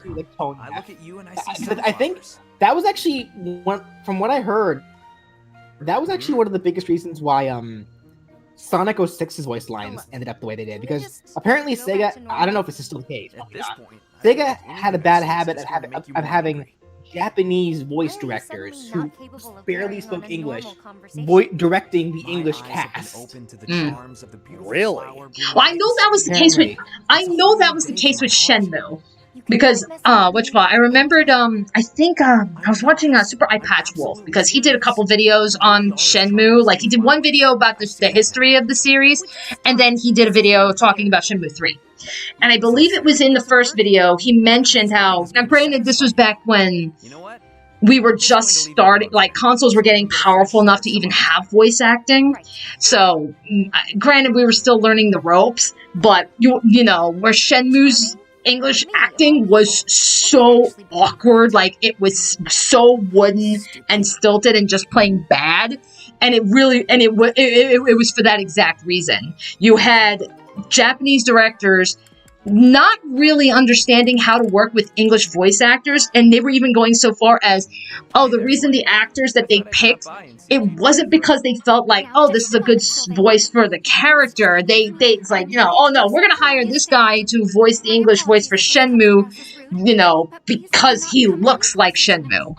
Like, I shit you not, like, they were actually hiring actors based on how well they looked like the character, and apparently in their minds that registered, well, if they look like the character, then that means they can be the character, even though they can't act for shit. And that's what happened to Shenmue, before. Don't know what the explanation is for Shenmue 3. That I don't know, because I've heard some of the line deliveries in Shenmue 3, and it's just as bad. I don't know if that's purposeful or not. Like, but not even just that, like, I don't know if it was even done, like, for all that we know, that could have been done on purpose, because it's like, because I know, like, Shenmue's English writing has kind of become a meme among the fans, so I don't know if they, like, they enjoy the crappy delivery, so let's keep the crappy delivery? I don't know if maybe that was the case, or, again, was it done out of incompetence? I don't know. It's kind of awkward talking from so far away. Column A, bit of column B. Yeah, who knows? Yeah, apparently Shenmue 3's development was kind of weird, like not like Mighty Number 9 or Final Fantasy 15 levels of bad, but apparently there was some weird shit going on. I would like to believe that you are a sincere and reputable person, Sylvain. Interesting. There is no smoke without fire. Honestly, I never would have guessed. May not be the most respectable. Yeah, because that was the thing. It's like with Shenmue 3, it's like, for all of the stirring that it did, like how everybody got so excited when the Kickstarter was announced, and they were like, oh my god, we're getting Shenmue 3, it's coming out! And then the game came out, and it was very meh. That seems to be like what a lot of people were saying. It was a very meh kind of game. God, that's what kind of worries me. Like, okay, not too much, but just a tiny bit. It's stuff like that makes me just a tiny bit worried about Oddworld Soulstorm. Because, again, like what I said earlier in the stream, and even like near the beginning of the Colonel Sanders dating sim live stream, freaking, it's like after, okay, it's gonna, like, by the time this game comes out, it'll be a bit over 5 years since Oddworld Inhabitants initially announced that yes, they would be doing something with with Oddworld Abe's Exodus.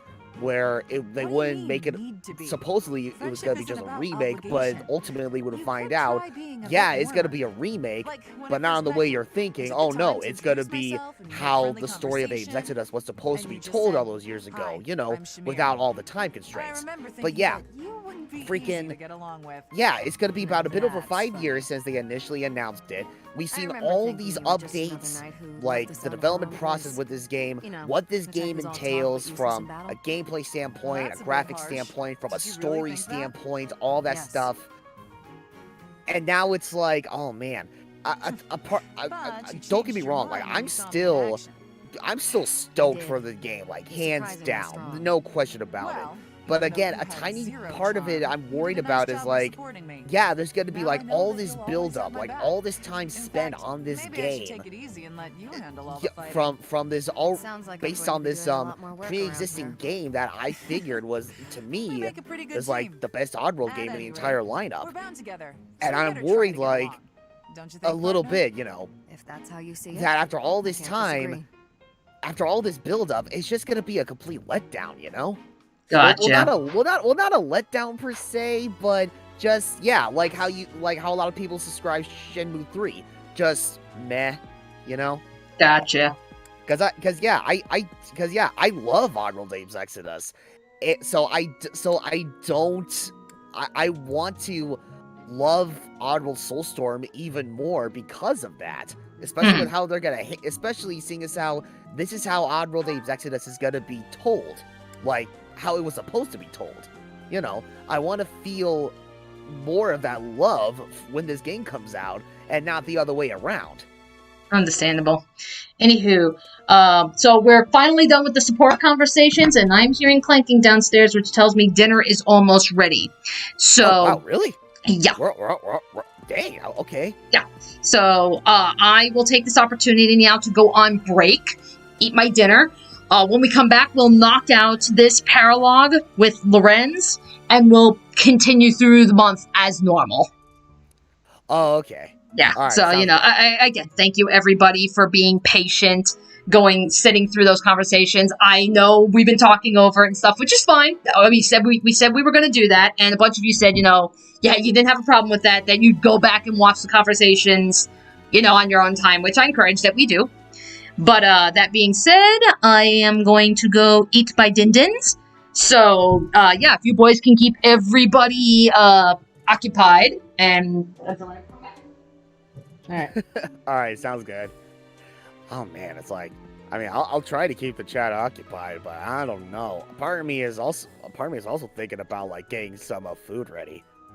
God. Maybe some fried chicken. You know what? I freaking, oh my god, I still have a bag of frozen chicken fries in my freezer that are just begging to be cooked. I am tempted, my friend. I am tempted.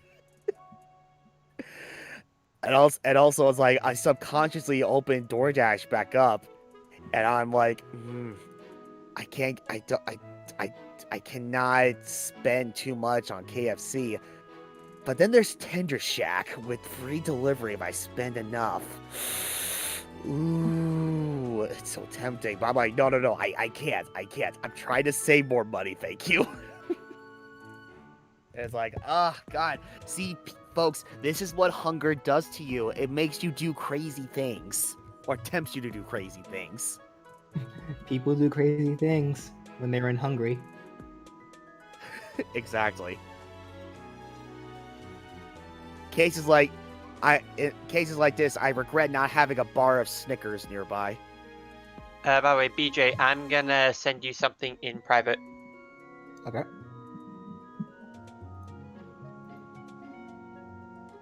But yeah, it's like briefly going back to the whole stick with how it would possibly be like if you know, how the experience would be you know, going into voice acting and such, if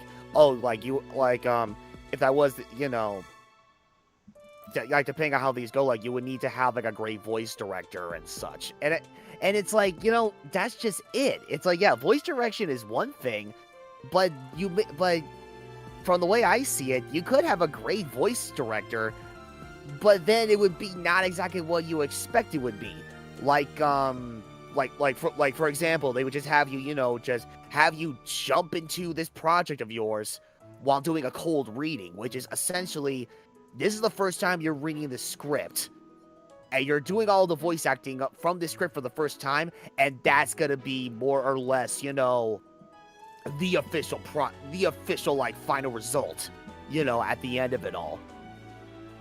Which is interesting because if memory serves, I mean, someone can correct me if I'm wrong on this, but this actually correlates to the Final Fantasy VII Remake. I could have sworn, as development for the game was nearly completed, word was going around that when the voice actors were recording the lines for all the characters, you know, Cloud, Tifa, Barret, Aerith, all those characters, all those lines that we heard, those were recorded during a cold reading. So all the dialogue that was recorded, that was the first time that they actually saw the script.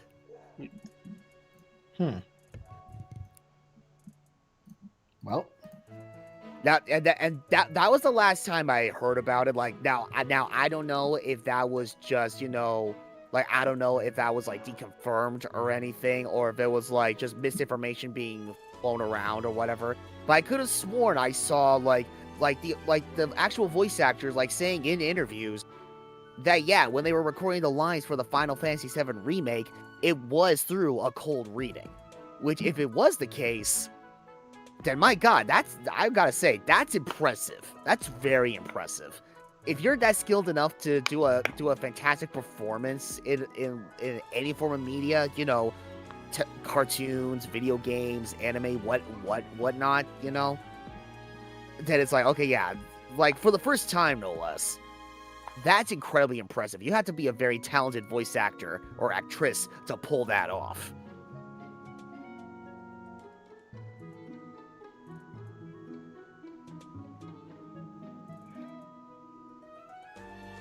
And when you got to the Shinra building, they actually recorded it by recording the actors going up a huge flight of stairs. Wait. Oh my god. You know what, Brian? God, I'm so glad. Oh man, I'm glad you brought that up, but at the same time, I'm upset at myself. Wait, did I? Okay, I told myself at the freaking time I was going to compile a highlight from that stream when Cloud, Tifa, and Vera were going up the stairs of the Shinra building. That was funny as hell. Yeah. Hold on. I'm trying to see if I actually was able to download the VOD before I did anything else. Let me see. I don't think I did. Or at least I thought I did. No, I did not. Damn it. I've been trying to do better with making like certain stream highlights, let alone like stream montages if necessary. Like as soon as the stream is over, you know, before it becomes like not completely relevant or whatever. But oh man, I just haven't been doing a very good job with that. I will admit that.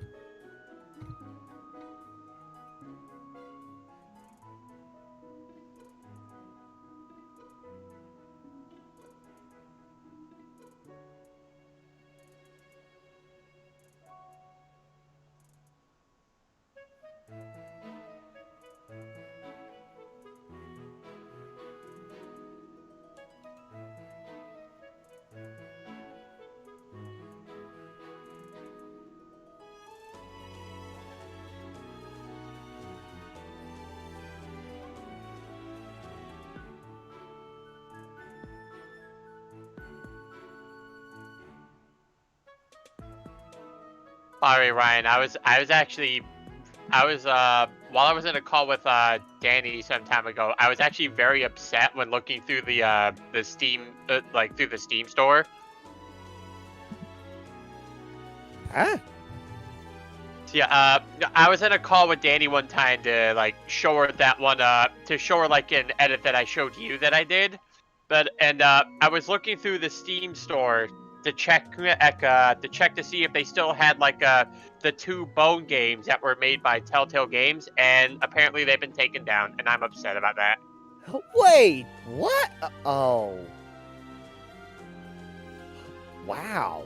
Really? I mean, shoot, like, oh. I mean, oh man, it kind of makes me wonder why. Apparently it was a request by the people who owned the game. Oh, wait, so Telltale Games decided to go ahead and say, alright, take our game down. Yeah, and I'm just like, okay, but why though? Yeah, really, like, you know what? In memory, okay, look, from what I can briefly recall, this is like one of the, that game was made like during like the early years of Telltale Games, so it wasn't, you know, like up to par with others. So I don't know, like for all we know, this could be an opportunity for someone else to make a much better Bone game. They better. I'll press charges if they don't. Oh, jeez. Seriously. Also, Netflix. Oh. When is that show coming out? Oh, Mr. May. Oh, okay. You know what? Oh, that explains. Yeah, I should have figured as much. So, Mr. Maniac said in the chat, all the Telltale games were taken down when the company shut down. I get that, but I thought I also heard news that apparently they're coming back. Huh. Oh, did they? Did they? I mean, at least something that I saw. Like, I think somebody I think somebody's like trying to bring them back. Like I think someone bought them out or trying to bring them back. Yeah, I was about to say, like, when did this happen? When did this happen? Do you remember? I don't recall. It was just something I was just searching up. Here, let me Oh, the original Sam & Max games, the Back to the Future games, the 2 Poker Night games. Oh my god, the 2 Poker Night games. I guess, yeah. Telltale Games is alive in some form, again following a buyout by a Malibu, California-based company called LCG Entertainment. Oh, I see. God. The Poker Night games. Oh my god. I remember seeing the trailer for like the second Poker Night game. Oh my fucking god. So I don't know why I find so funny about playing poker with fucking GLaDOS. 80% of you are going to lose tonight, and 100% of you will eventually die. That is fine. It's like, oh man, I can live I can live my fantasy of playing poker with that one dude from that one Adult Swim cartoon, Claptrap from Borderlands, and then a fucking Sam from Sam & Max. The other guy, I don't know. I don't know what game he's from. Ash. I don't think he's not even from a game. He's from shit. I forgot what it was called, but it was a movie. What was it? Wait. Oh, what? Oh, wait. Was it Ash? Oh yeah. Was it really Army Ash of from Darkness? Evil Dead? Yeah, that's it. Army of Darkness. That's it. Oh. And Okay, this I must be is thinking my something. boomstick. Oh, I must have been thinking of a completely different person in that case. I didn't even realize it was fucking Ash from the Army of Darkness or Evil Dead. Isn't Army of Darkness somewhat tied to to that movie? I think so.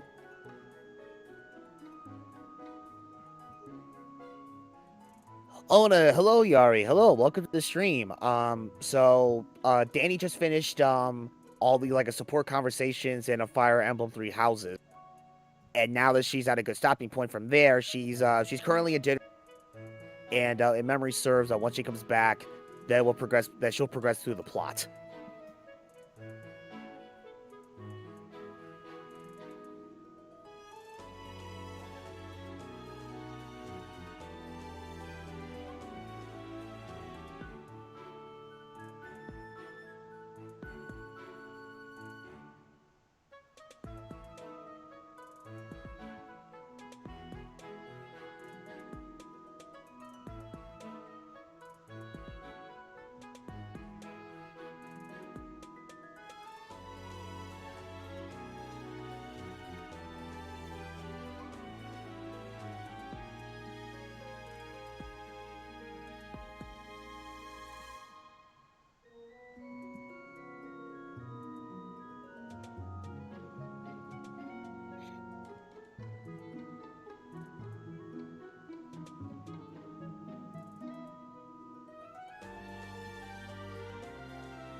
Oh, also, Brian.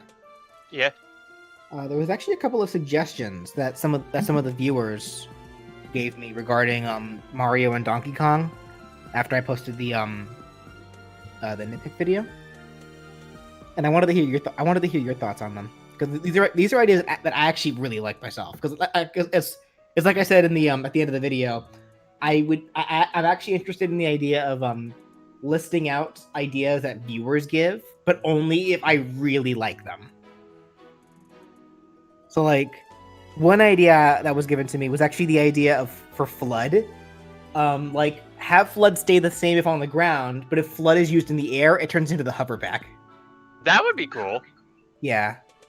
give a little bit more versatility to it. The only thing about it is that the water stream can't go that far. Because imagine being able to spray that shit straight down. Like, no, thank you. Downward special. It'd have to have a very limited range. Someone else also suggested a victory animation with the flagpole. I could see that too. Yeah, and then the last one, an additional suggestion to my stomping, the stomping down air that I suggested. Have it so that if Mario connects with it, he bounces. Which makes sense in context, because whenever you jump on an enemy, he tends to bounce off of them. Like, what do you think of that? I like it. Yeah. And then, like, there's been a few things suggested for DK, but there's really only one that I actually really like, and this is one of those things that I'm kind of kicking myself for not mentioning, so I'm gonna have to get better about mentioning these kinds of things in the future. A lot of people don't like the gorilla noises that DK makes and would prefer him to have his normal voice, and yeah, I agree with that. Like, get rid of the realistic gorilla, like, monkey noises. Yep.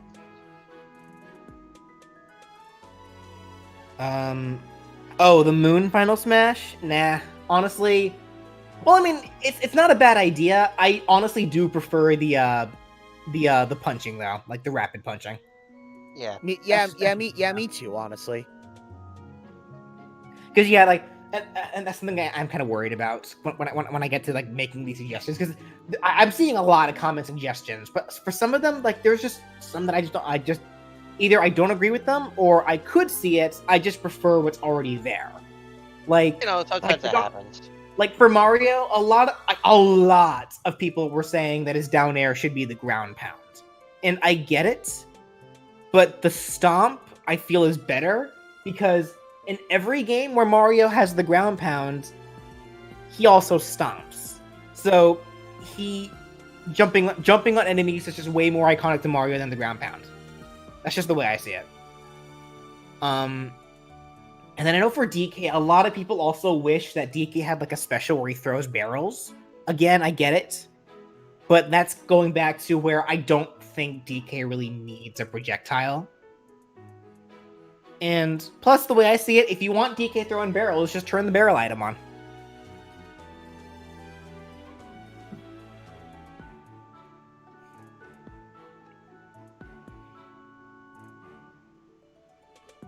So yeah, it's like, that's one thing I'm worried about when making these suggestions. I know there's going to be people that are going to be sitting there like, why didn't you mention my suggestion? So I need to try to make it clear that, like, even if I like your suggestions, I only want to mention the ones that I really like the kinds of suggestions that I would kick myself for not thinking of first. Those kinds of things, like the ones that I think are really good ideas.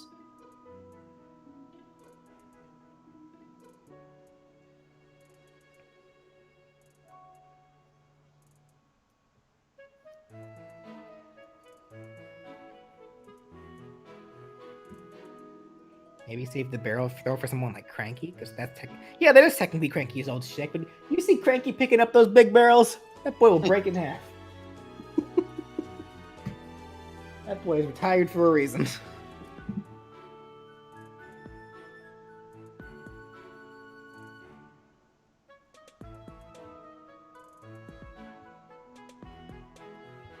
I know Ultimate improves on the facial expressions, but I wish DK was a bit more happy, goofy, and Smash instead of just angry gorilla.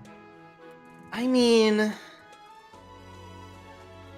it's kind of an interesting thing about that, because it's like, yeah, Smash definitely seems to depict DK as a bit more angry than usual, but at the same time, he's in the middle of a fight. Like,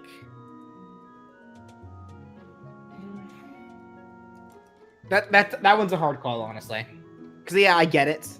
Because DK definitely is a bit more of an oaf, but yeah. I mean, because Miyamoto thought donkey meant stupid. There are elements of that for the most part available. Like whenever he gets hit, like his eyes bulge out. So things like that is present, like the cartoony aspect of it.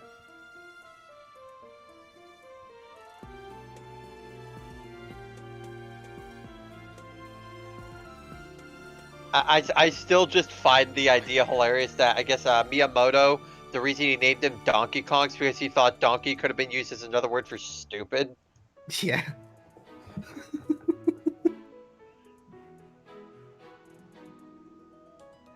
I mean, if we're going off Gordon Ramsay logic. You fucking donkey! Exactly. There you go.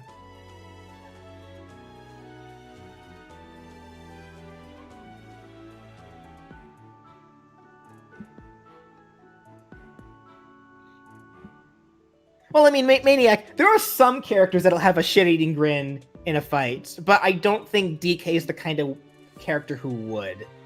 Like, characters that I see, like, being all goofy and acting still, or, like, smiling around in the middle of a fight, are those who either really enjoy fighting or just have really cocky attitudes. DK is neither of those. DK too dumb.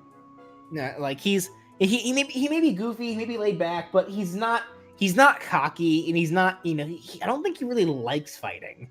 He's the kind of gorilla that would much rather just stay at home, watch TV, and eat bananas. That's it. That's all you want. Maybe indulge in some coconut cream pies. Who knows? Yes.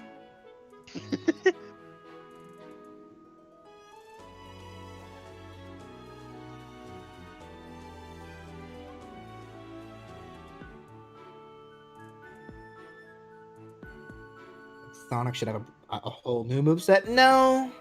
I don't think Sonic needs a whole new moveset. Or at the very least, just tone it down with the spin dashes. Like, it's gonna be a while before I get to Sonic, so I guess I'll just say this now. It's like, Sonic's main theming is his classic games. Like, Sakurai actually made it apparent that when he chose to design Sonic, he wanted to design Sonic with like the same kind of mentality that that Sega had when they made those classic games. The whole one button does everything kind of deal. So that's why literally 2 buttons have the same kind of attack. That was kind of the deal. On top of that, there is the fact that Sonic for the most part, if you take his personality away, Sonic is literally kind of just the lamest character out of all the playable characters in Sonic. He's like the most generic, basic one. Okay, I have returned. Oh, hey, welcome back. Alright, I'm stuffed with steak and rice. So you had what I had, but without the chicken. Right. Alright. So, did I miss anything fun? We were just talking, not too much. Like, we were just talking about a little bit about the like the Smash Nitpick stuff. Okay. All right. Okay, so as I said, let's knock out Lorenz's paralogue. The paralogue where he finally gets a haircut. Alright, so Lorenz receives a letter from his father, Count Gloucester, who wishes for his son to resolve a territorial dispute that is about to escalate to violence. Why is he asking the teenager to do this?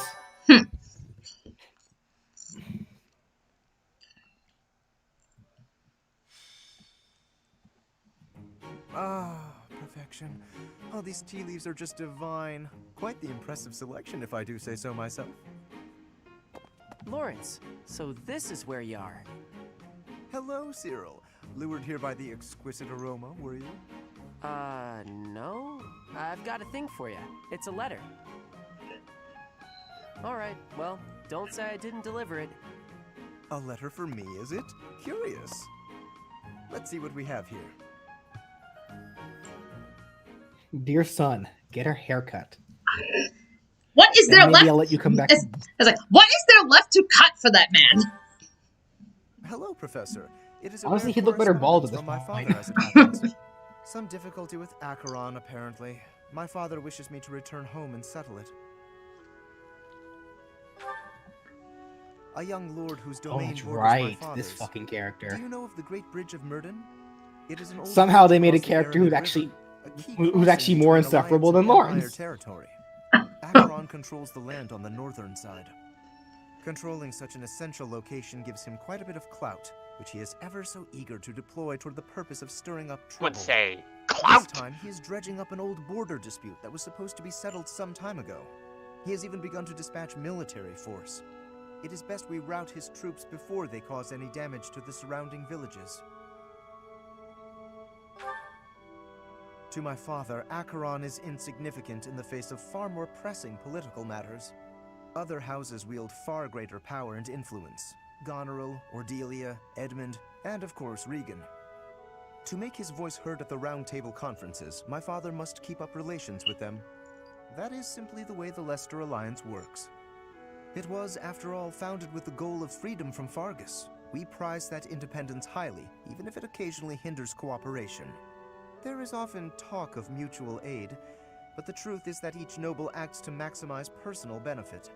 At the moment, the Regan dukedom is in no state to keep those conflicting motivations in check. So while the Alliance may appear to be at peace, the reality is that internal conflict is a routine matter. Of course, this leaves me precious little time to sit back and enjoy a cup of tea. Alas, I must be off. Good luck. Since you're here, perhaps you would care to accompany me on this little errand? I have no fear of I have a Acheron, thing. but it could be valuable for you to experience these political nuances firsthand. The fate of the Alliance Yes, will you someday do. I rest have one upon too. my shoulders, so it is important to me that those I deal with understand its workings. What say you to broadening your horizons? My horizons are broad enough. Excellent. Let us get going at once. I shall leave the After finer all, I details have good of hair. preparation in your capable hands. Oh dear, shots fired. Why are you gonna be so mean? Sorry to trouble you. Well, this is BJ we're talking about. What? Okay. Wait a goddamn minute. Okay. I don't know if it's just me, but why is it that why is it that I find it hilarious? Whereas like I see all these portraits of these characters with their names on the side, and then I see the speaker icons show up in right between their images. It's like I'm about to jump into like a freaking Xbox Live match of some shit, and everyone's on their goddamn headsets. Nah. Yeah, I see it.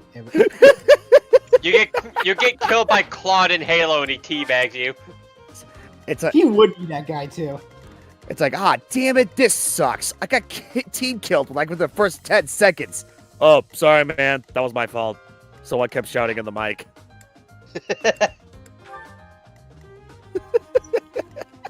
Yeah, so Malik brings up another good point also regarding Sonic, because how Sonic just spins a lot. That boy likes to curl up and spin. So why would he not, have a lot of attacks where he, curls up and spins? Right. And then Maniac asked, why does Luigi have a worse Waluigi alt than Mario? Excellent question. Your guess is as good as mine. Because Mario has to one-up Luigi in everything he does.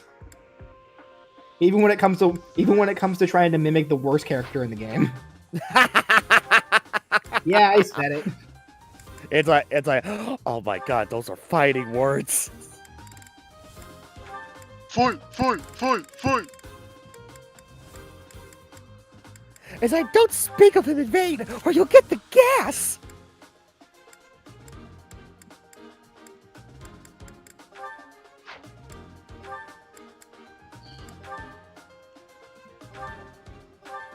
There we go.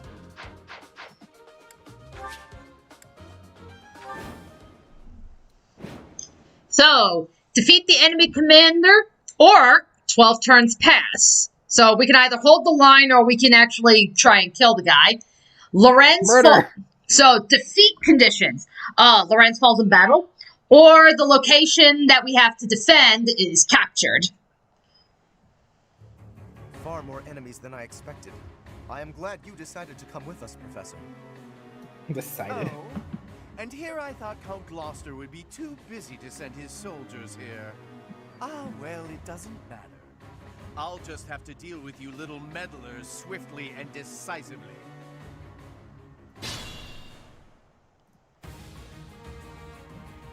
That is Acheron. We can deal with him. That ought to scare the rest of these rats off. We need not actually kill him. So long as we cut his escape off convincingly enough, that should suffice. Yeah, so Acheron's forces will try to seize as much territory as they can. Be careful not to let them capture the defended location. So don't let anyone go in the pink square. Incidentally, take note of those drawbridges. They can only be operated from one of the banks.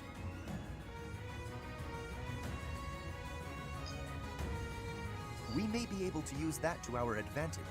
Yeah, I mean, we kind of have no choice. Alright. Let me see. Dani, can I tell you about Tear Ring Saga if you want? Yeah, sure.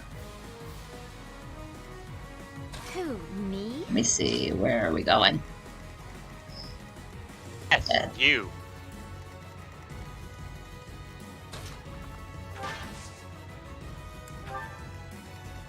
I stand ready. Okay. Yeah, we don't need a. You don't need a lance. You're a goddamn mage. I got this. Let's get to it. I'm on it.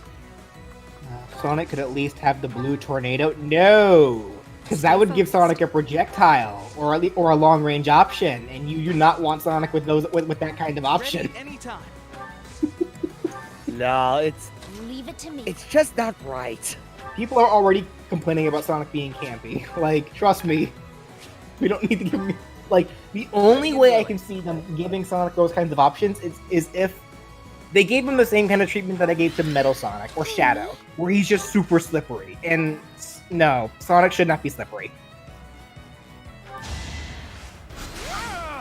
Okay.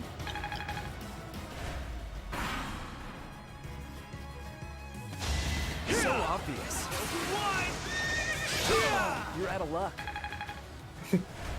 Look at that, guys. Sylvain got the sex number. Heyo! Let's see. Tear Ring Saga was made by the creator of Fire Emblem after he left Nintendo with the same gameplay, and it was exclusive to Sony. 2 games for the PS1 and PS2, and Nintendo sued him for copyright infringement. Yikes.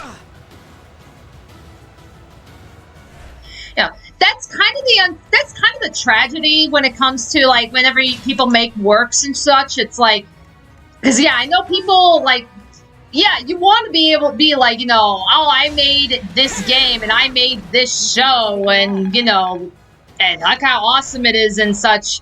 But a lot of times, like, yeah, if you're making like a game or something for like another company, it's like, yeah, the company ultimately ends up holding the rights. You know, that's why it's like, Just like that. you know, I mean, that's why, like, you know, you'll hear all the time of people where they go, and it's like, you know, yeah, we made this show, and they might have left the company, but the company continues to make episodes of the show. It's because technically the company holds the rights to it. Yeah, like copyright's a pretty fickle thing, but like it is also a pretty set in stone paper thing. Like if you want this company to publish your game, you have to give up the rights of your game to the company. Yeah.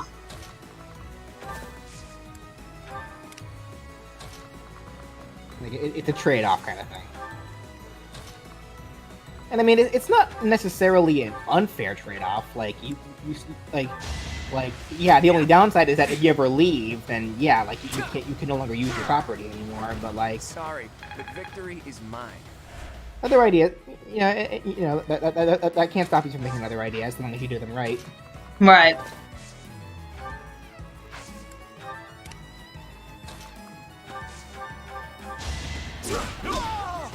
Won that.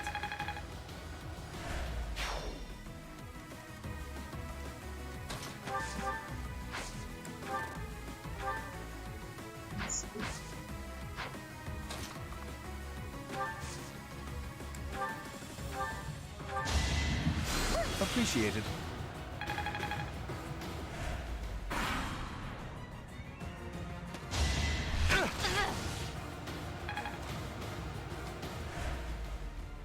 Gotta do what you gotta do.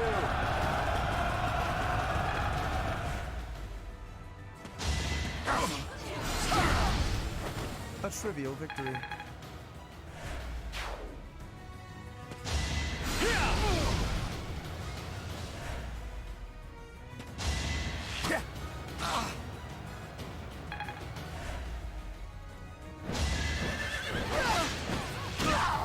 I actually won. Murder. And it's like, Pegasus Knight, why are you attacking an archer knowing full well that it's your goddamn weakness?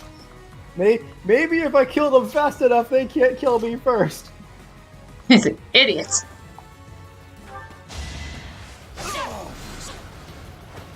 Each battle, a chance to grow. They say experience feeds growth.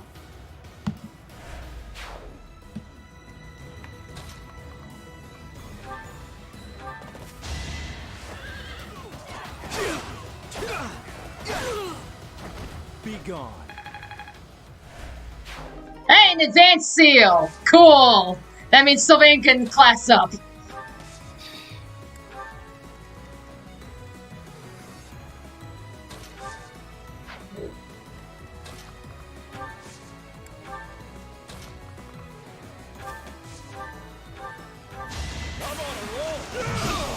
Should have trained better. Fun to watch. I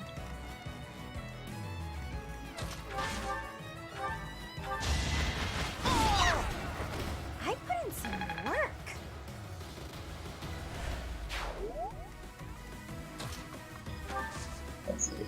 Lower the bridge. That's where it's like, yeah, no, we're just gonna go right for the guy's throat. Kill him. Okay, yeah, heal Ignatz. He needs the help. Ooh, have you found something nice? Go ahead and hand it over. I don't wanna. It's like, it doesn't matter. I'm gonna kill you. Do not allow them to escape. Let's see how they like this. You missed. Yeah, you fired and you missed. Right. Your head sometimes. Slightly jump to the right. They say, how do you like this? Misses. Huh, don't know what to make of it. Too easy. That's the golden deer for you. Man, you can't hit Claude with fire. He's already too hot. But Don't hold this against me, okay? It was a good try. Can't hold it against him if you're dead. I'm not done yet.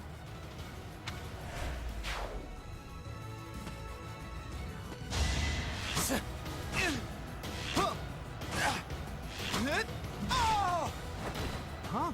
It worked out.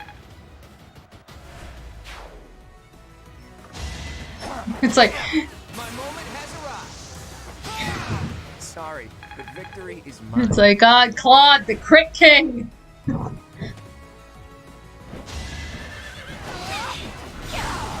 I just worked harder.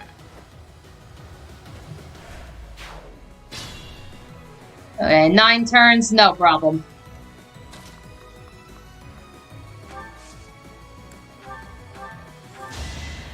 Apologies. Okay.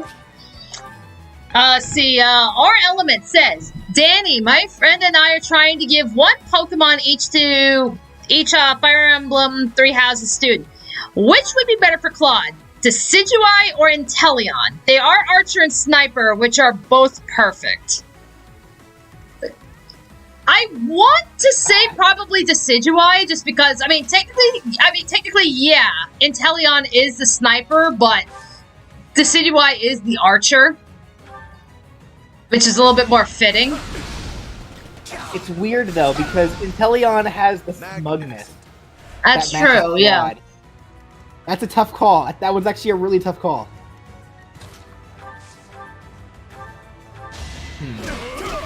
The owl or Don't know my the own strength. gecko or the lizard, whatever it is.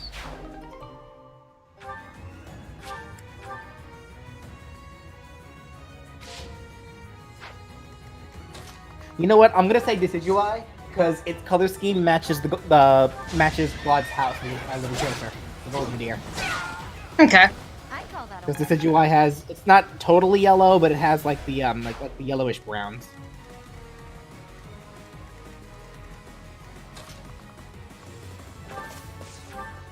Actually, plus, you know, I have seen animations of Decidueye shooting archery upside down. But you know what? There you go.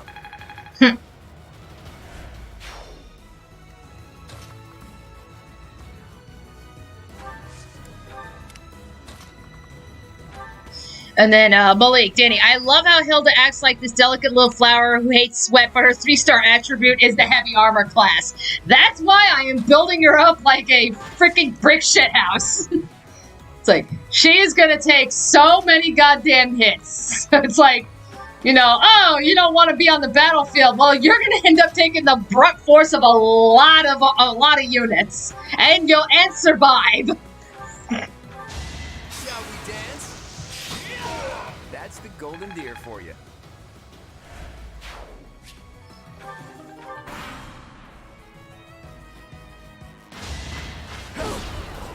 Actually, you know what? Speaking of Decidueye, what are you guys' thoughts on the starters for Pokemon Legend?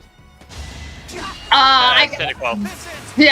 that's where it's like, I got Oshawott, I cannot complain. Yeah, Oshawott, Rowlet, and Cyndaquil. I'm torn between Cyndaquil and Rowlet, so I may end up going Cyndaquil, but we'll see. But I find I know, like, as soon as I saw Cyndaquil, I'm like, yeah, no contest. Like, I do find the theming interesting, because we got, because like in like this yeah, like in this olden times, we got the archer, we got the samurai, and from what I've seen, I think Typhlosion is supposed to represent Mount Fuji. Okay. Something like that. I've heard other things too, like I think Loxton brought up some kind of Shogun yokai. Not quite sure on that one though. Let us be cautious. It's like, so what class do you want for this game? Archer, Samurai, or Volcano? I haven't seen Loxton's video about it. I've seen him tweet about it a little bit. I haven't actually seen his video. Yeah. It's like, honestly, like, if anything, like, I'm just happy to see that they're giving goddamn friggin' Charizard a fucking break.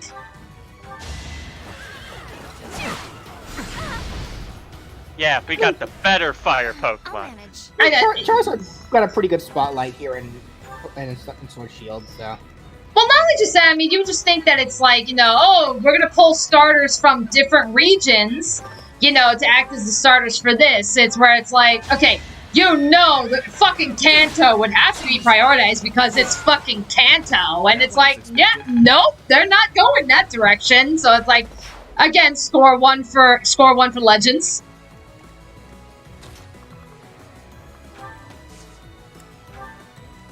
I'm a bit uneasy. There's a bullshit going on with scalpers in the TCG community. I'm also getting tired of Charizards.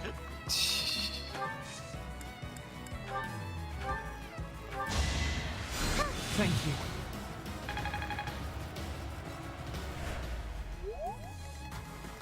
Well, I mean, no matter how oversaturated it gets, you can't deny that Charizard's still fucking cool.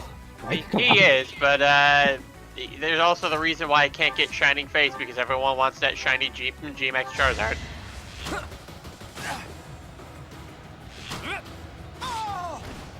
Never underestimate an outsider.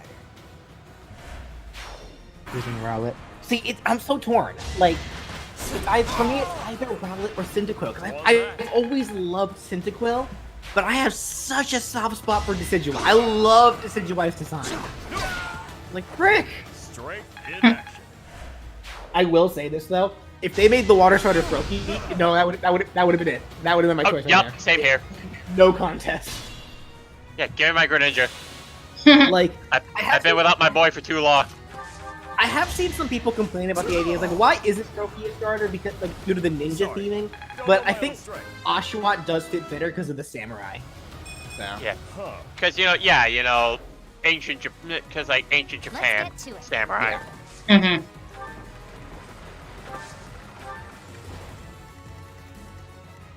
That said, I cleared wouldn't out the mind field. if Wild Froakie were around to be caught. Give me my boy. That helps.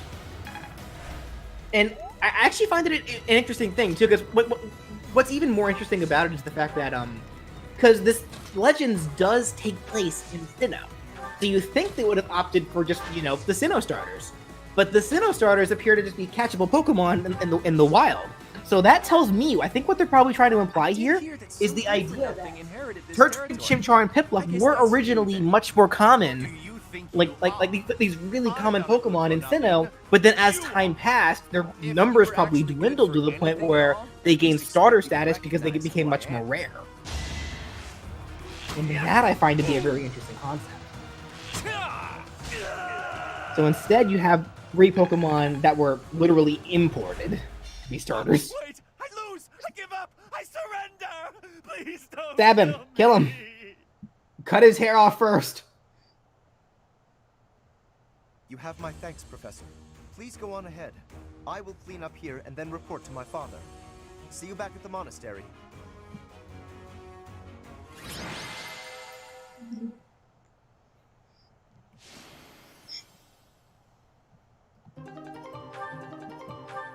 Alright.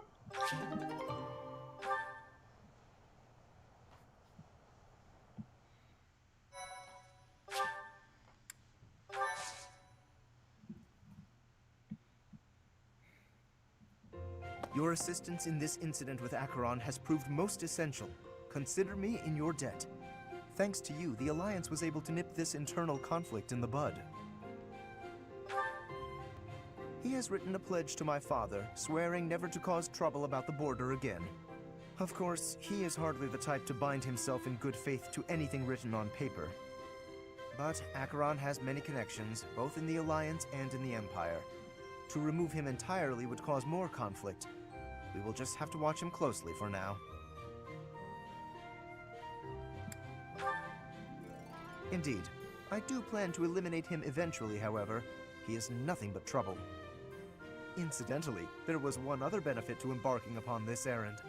Have a look at this. Get a load of Magic this. Staff Thyrsus, a relic passed down through House Gloucester for generations. It seems my father has finally recognized my ability. Apparently, he had been considering entrusting this relic to me for some time.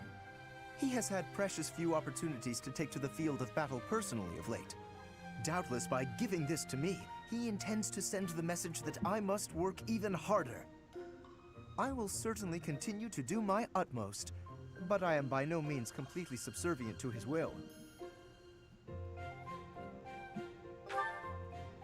I would not go so far as that, but my father seldom thinks beyond the immediate benefit of our house. While that is important, I prefer to consider the greater good when I make decisions. I believe that is a noble's duty.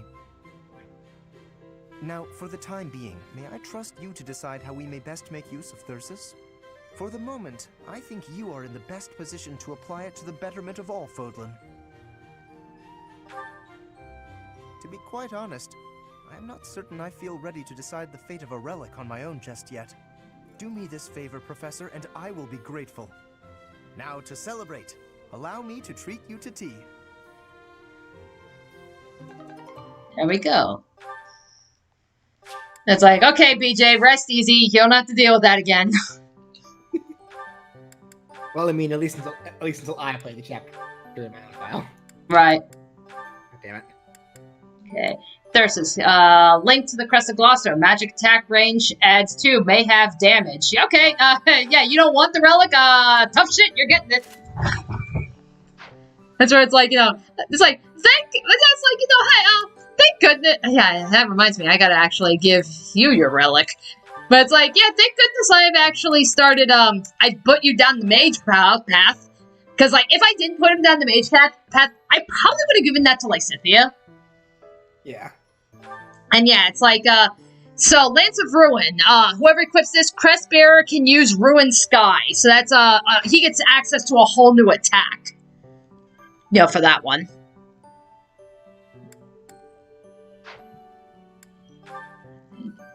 Did anybody get any new abilities? Nope. Okay. And we're good.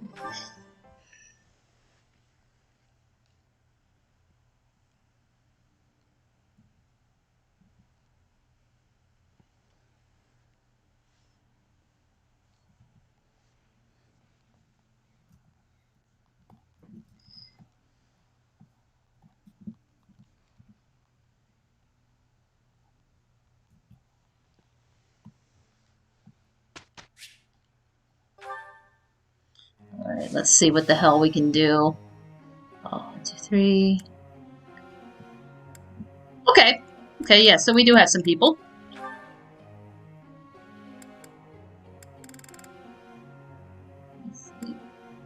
Yeah, we'll keep raising the heavy armor. Get you some.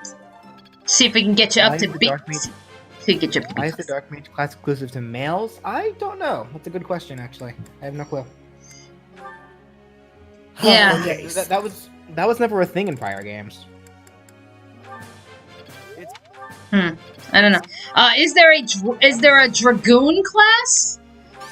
Not necessarily like Dragoon. Like, I mean, there are Wyvern riders, like people that can ride dragons, but I know that's technically not the same.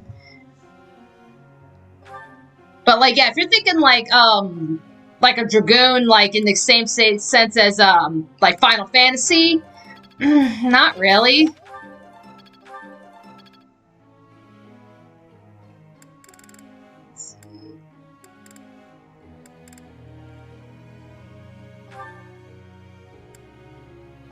Let's raise that up.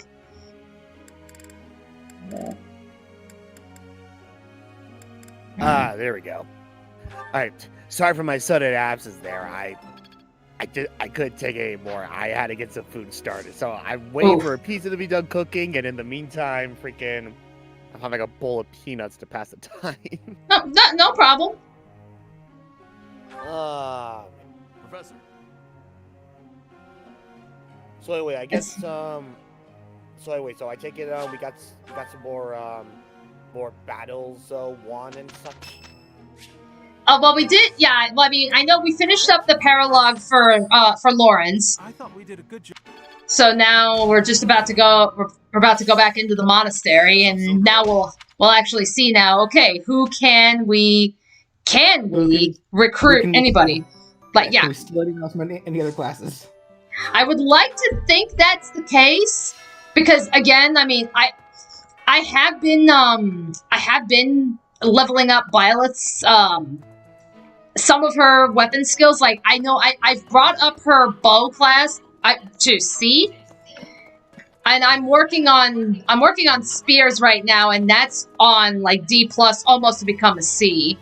So we'll find out. Professor, want to know something? Gronder is in the territory of House Burgleys in the Empire. That's right next to my home, the region of House Varley. Oh no! What if my parents come to watch?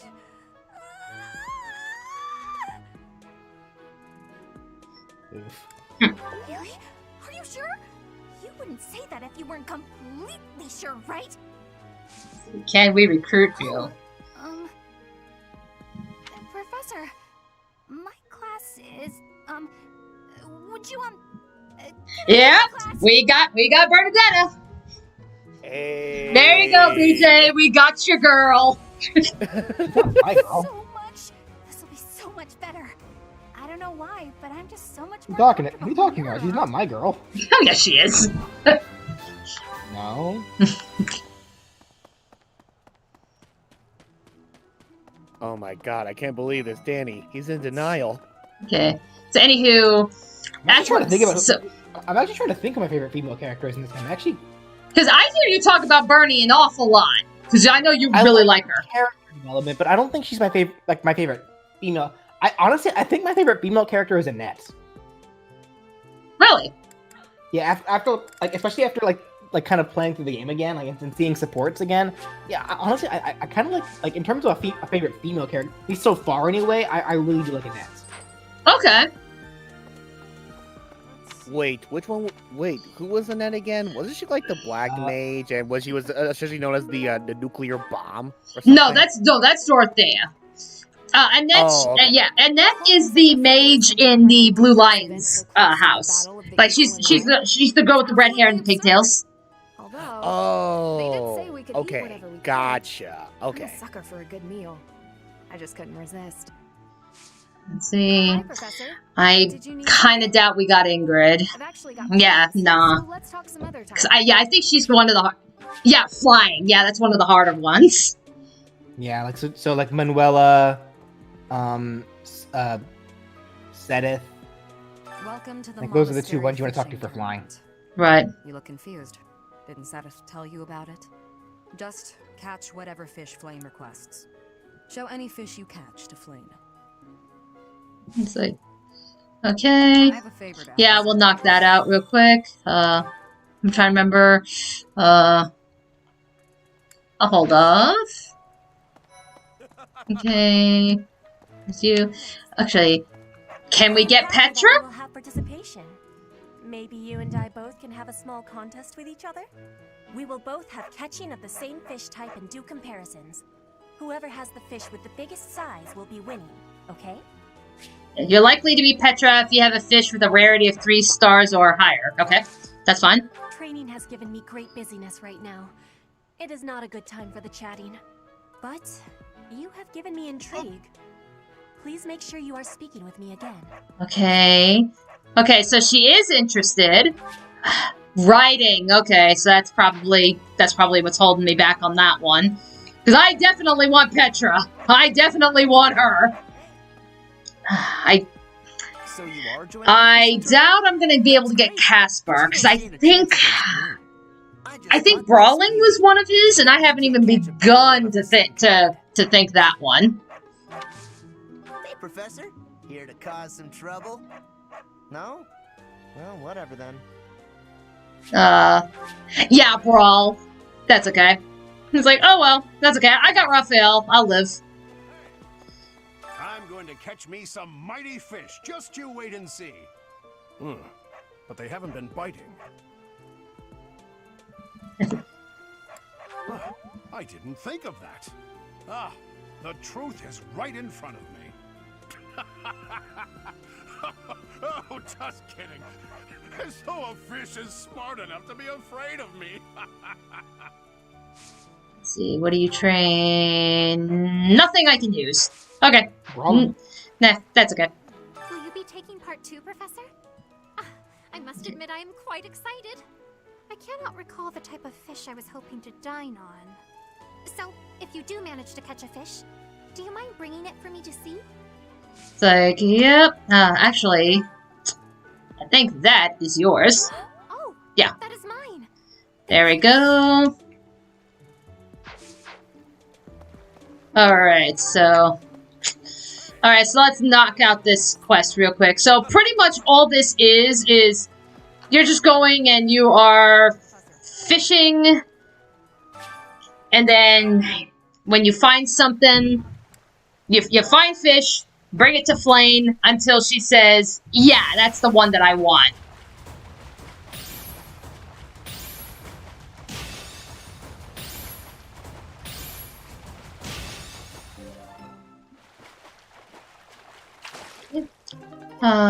Okay, it is large in size. Okay. Let me just see, like, can we get something rare?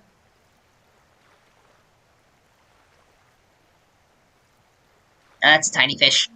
You can usually tell by, like, not only the size of the fish, like, you can see, but it's also the color. So, like, if you see, like, if the fish icon is small but dark like that, that's a smaller size fish. If it's bigger and it's lighter blue, I think it's a little bit bigger. Red, I think is really big. Oh, like that. That'll work. There is, I think if you see yellow color, that means it's a fish that you can sell and get a lot of money. Purple, I think, is the biggest one. Tutani's herring. I don't know if maybe that's the right one she wants or not. And then I think on rare days, there's like a rainbow fish. It's like the hardest one to get. Oh, you caught one! Violet reels it in. You got a frog. What? Froggy? Pining for. I am so pleased. I shall cook it up immediately. Yep, the big fish. Thanks. Yep, okay. Oh, there's a quest. Oh, okay. And it's a battle quest. Okay. No problem. Stuff with the bow. Blah blah. Maybe.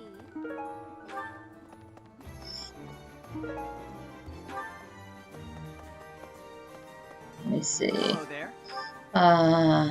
That's the different baits. Shit, no. Return soon, please. Let's see. Welcome.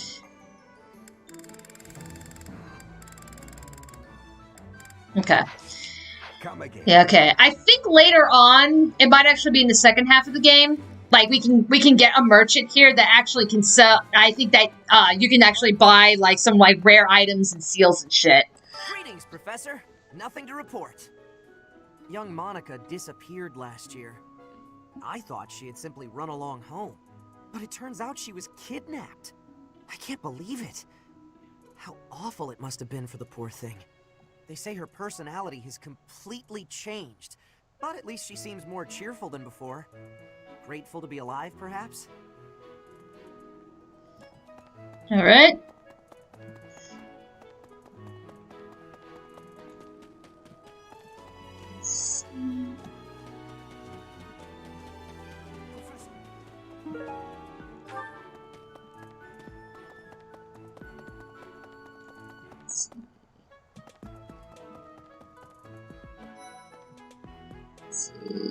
Any missing items? Nope. Okay, can we get Ferdinand? The Empire used to control all of Fodlan, but after I think he's the writer. the northern region split off. I don't remember if it was riding or if it was Lance with them. eastern part of the kingdom. It might be riding, now that I think about it. There are 3 powers today.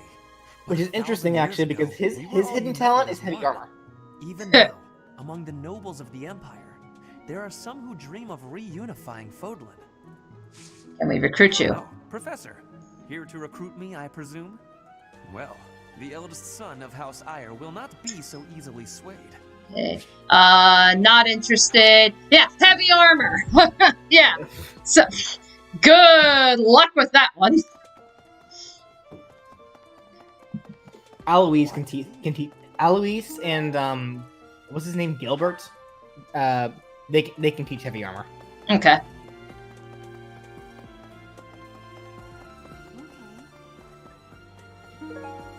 Lead it to a knight. Okay. Let's see.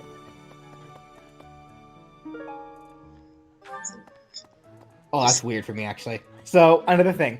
The lost items. Mm-hmm. In the Ashen Wolves DLC, after you complete it and then add the bonuses to the monastery, like for normal playthroughs, right? One of the Ashen Wolves kids can give you a quest that'll give you an item that'll actually show. It actually shows a couple. It actually makes sorting through the students much easier. And one of those benefits is actually whenever you find a lost item, it'll show the house of the original house of the student or faculty member or whatever, like their flag, like in the corner of like the lost items menu. Oh, okay. To try to give you a little bit of a little help you out, yeah. Yeah, and like I think if I recall correctly, the other thing that quest can do actually is whenever you do tea times with characters, whenever you get you know how with tea times you it pulls up like how to keep the conversation going. Yeah. That item will give you a one free pass. So if you click the wrong answer, it'll tell you, nah, that's not right. Pick a different one, but only one per time. Oh, that's nice. Yeah. Yeah, because that's what trips me up with the tea times is like trying to remember, like, okay, what's the proper conversation to have for everybody? Yeah. Wait. I need a favor. Okay, another quest. So it is. Hey.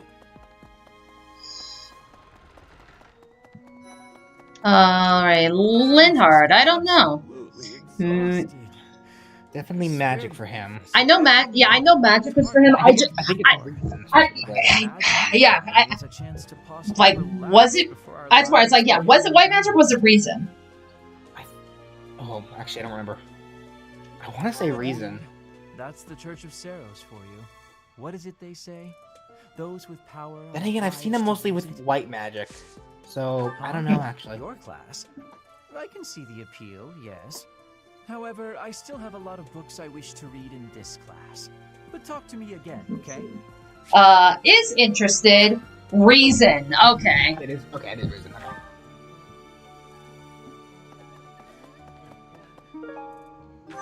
Hunter, so I think that's Leone.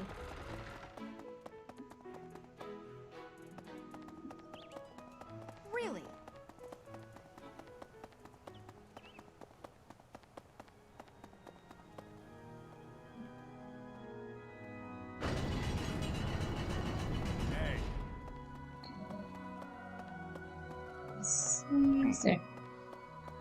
Well, I do have a feeling, though, if you don't have enough for Linhart, you might not have enough for Dorothea either.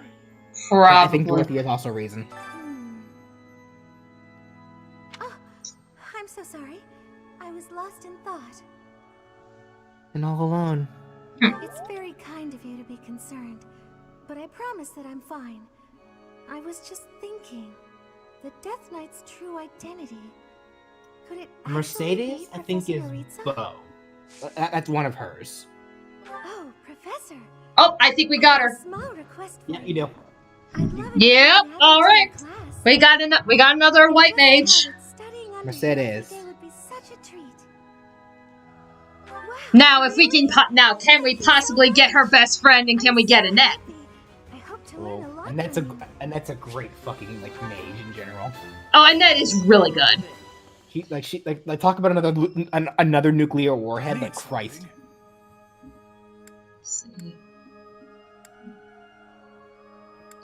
Let's see. Yeah, let's take the class experience. You're all set. Okay. Take. This one? We'll just go You're all set. right down the list. This one? Alright, and then, yeah, let's take another Divine Pulse while we're at it. You're all set. Okay, so slowly making our way.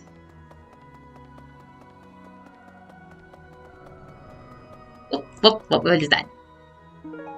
Someone in the church, okay. In here.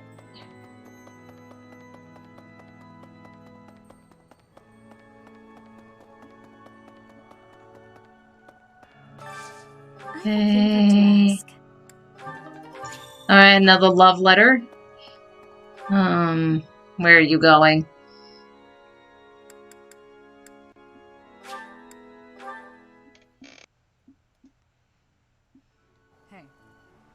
Okay.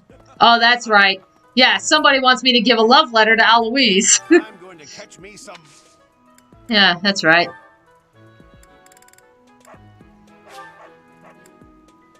I appreciate that. Yep, there you go. Okay. Heavy armor. Okay. Trying to think, let me see.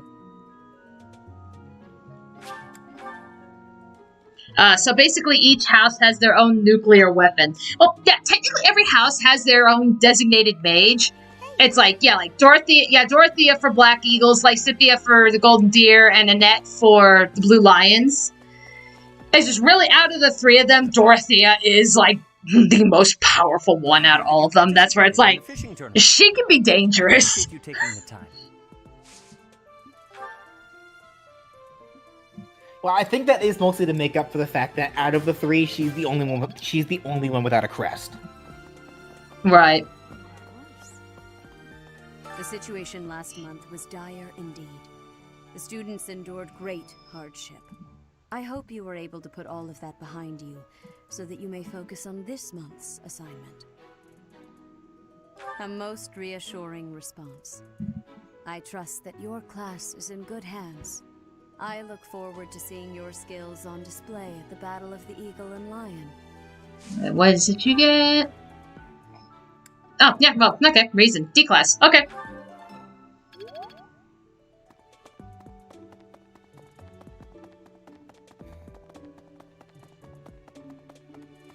Let's see. I'm trying to remember what is it he teaches? He teaches writing. Okay. Taking it easy, are you? The recent happenings at the monastery. There is something going on behind the scenes here.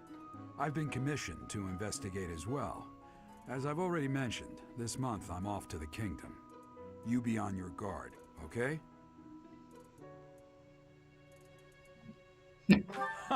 On your Edelgard? Perhaps I've gotten in your head too much. I won't go dying on you. I've stayed alive this long after all. Alrighty. Oh, yeah, he does teach writing.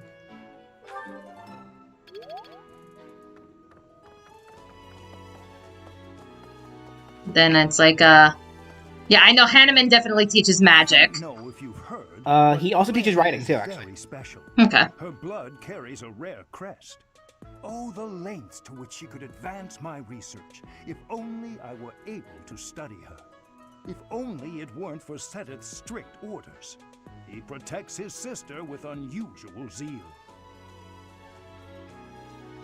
I dislike it, but I agree. The time I would spend begging him and accomplishing nothing would be better spent on other research. See. Yeah, I definitely want to bring that up. Just because, yeah, it's like, we definitely want to bring up some of the magic users. And Wella teaches, faith, and she teaches flying too. Okay. But my opponent was the Death Knight, so I figure I did pretty well to only get stabbed. I wonder if it's true that he is actually Yuritsa. Whoever he is, I'm going to make him pay. It turns out that when I get stabbed, I get really mad. I feel that. Yeah, I'm not going to let yeah, you definitely would feel that. Yeah, flying. Among other things. Yep. Among other things. It's okay. Yep. Practice yields results. Okay.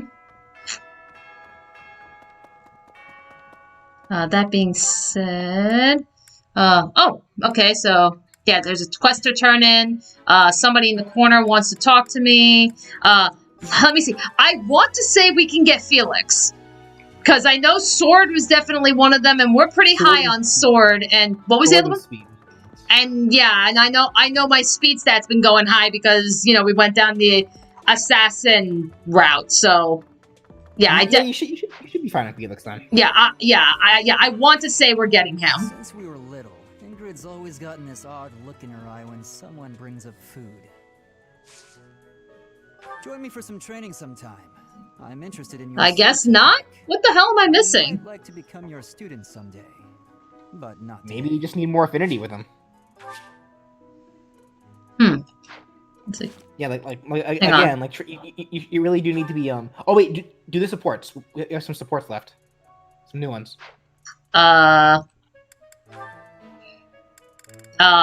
me see. We got, Mercedes and Annette. Okay. Yeah, okay, we'll go ahead and watch that, even though I don't have Annette, but... Yeah, because, like, the support, because, like, the requirements for the characters, what they want from you, go down with each letter grade of support. That's why generally it's a good idea to do a lot of lunch sessions with those who you don't have yet. I mean, not that I was excessive. I think you bought just about So I'd as say much like as I did. on your next free time, like definitely do some lunches with characters. You got me. I was just having too much fun. I love shopping with you, Mercy. It was fun. It's nice going into town without having to run errands for once. Isn't it? And I'm pretty confident the professor will forgive our little detour. This actually reminds me of going to school in Ferdiad. Me too. It almost feels like that time in our lives was a story from long ago. So much has changed since then. Oh, but there's at least one thing that hasn't changed. Me and you, right? We're the same old friends we always were. That's just what I was about to say. I've known you so long I can always guess. Mercy, we'll stay friends like this forever, won't we? Is something wrong? You sound worried. Since our time in the capital, so much has happened. We've had to make new lives for ourselves, and we've seen at least as many hard times as good. If things keep changing like this, I wonder if we'll be able to stay the same people we are now. I wonder that too. I don't think everything in the future will be perfect, but it's us. So I'm sure we'll figure it out together, right? How did you know what I was going to say? Oh, Mercy, I can always guess what you're gonna say. Oh, it's getting late. We better hurry back before the professor gets angry. You're right. Run, Mercy! What? Wait for me, Annie. You know I'm not as fast as you. Run!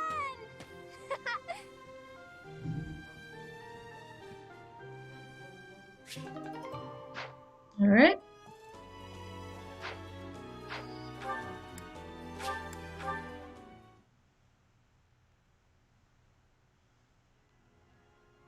And it's like, really?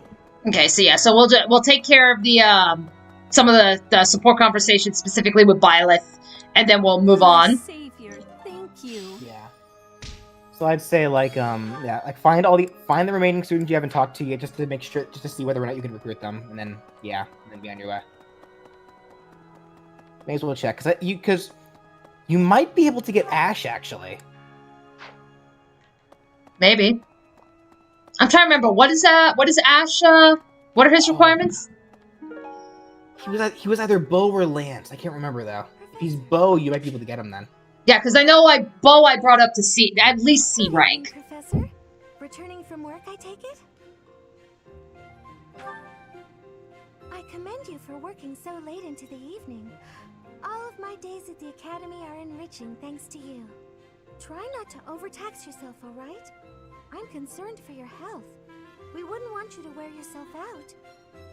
The goddess won't smite you if you rely on others for help, you know. Listen here, Professor. You might not like what I'm about to say. To be perfectly honest, I had my doubts when I first met you. At first, I thought you seemed too young to be a professor. It is unusual, you have to admit. Yet you seemed very composed and mature despite your age. You're strong-willed, encouraging, and you go to great lengths to ensure that everyone is cared for. But it almost feels like you're trying too hard to be a perfect role model for your students. If that's how you feel, then I can't disagree. But I think it's necessary to give yourself a break every now and again. The mind has a tendency to make mistakes when you've exhausted yourself. In my case, I still seem to make mistakes even when I'm wide awake. Oh, you know, I'm always mixing up the dates for drills or misplacing things. Just the other day, I forgot to put on my uniform and headed out to practice wearing only my... well, you can imagine how embarrassed I was. My mind can be so scattered sometimes. Anyway, where was I? Ah, that's right. What I'm trying to say is that you shouldn't push yourself too hard.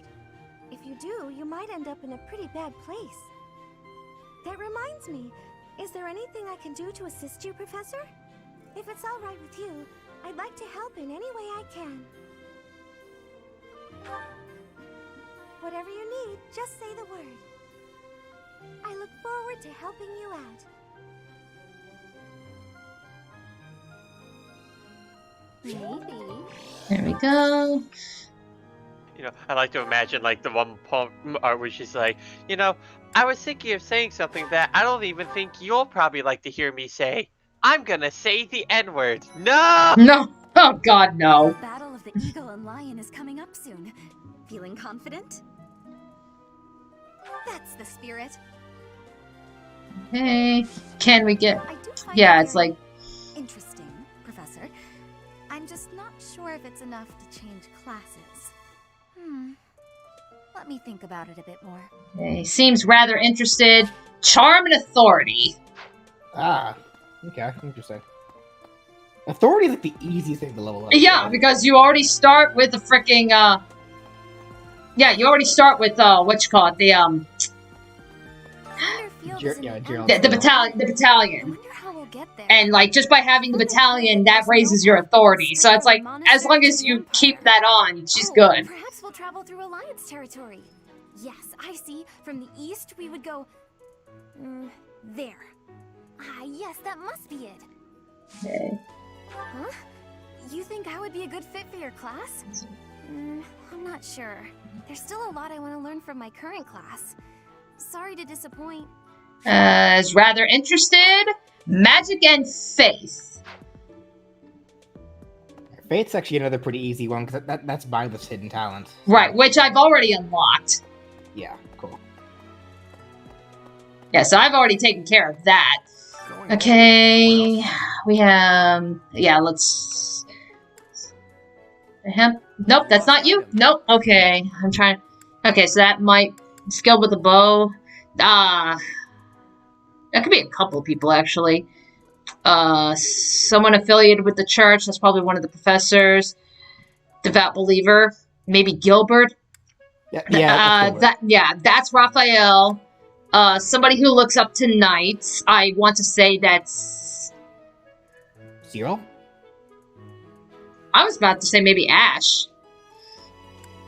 Small tanned hide, I know that's Leonie. And, someone closely related to a knight. I want to say maybe... I want to say maybe Felix, because technically that's his brother. Yeah. Like, yeah, where the hell is everybody? Oh, actually, wait. Nope, not yet.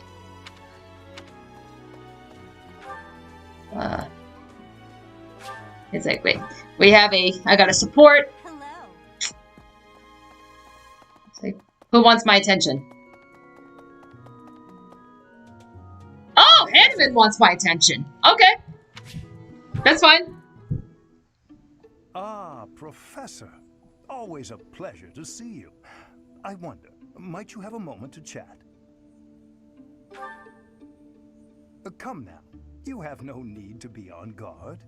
I'd never cause you harm. You're far too valuable a specimen, well, that is to say, too valuable a member of the Academy staff. Indeed, the further my crest research progresses, the closer you come to learning the truth of your heritage. Is it not so? When I learned you bore the lost crest, the very crest of flames itself, I set about learning everything I could about your past. What was the origin of your bloodline? How have the events of your life been shaped by your lineage? I became somewhat obsessed, I must admit. Nothing so crass as an investigation. No, I researched. I spoke to mercenaries whom you've worked with in the past to learn about your life before the Academy. Of course, I also contacted Gerald and his mercenary friends. Your father does keep rather interesting company. I'm excited to share with you what I learned, but I do ask that you correct me if I am mistaken on any account.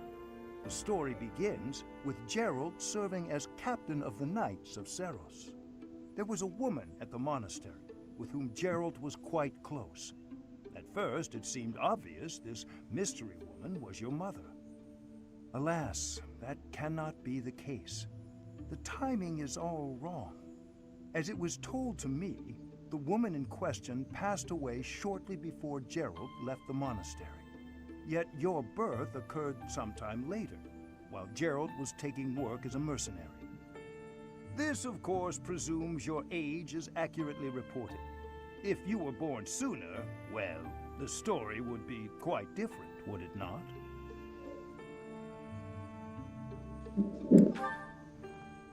Oh, I am aware. You two were certainly enigmatic as far as mercenaries go. For example, Gerald never once spoke of his time serving as captain of the Knights. That's quite a secret to keep for all those years. In the end, your old acquaintances had little definitive to say about either of you. However, they all agreed on one thing. Your father and yourself were a strong pair. Warriors to be respected and feared. You in particular. In fact, many came to know you as the Ashen Demon. They say you would destroy your enemies without a hint of emotion on your face. The mercenaries I spoke to revered you as a living legend of sorts.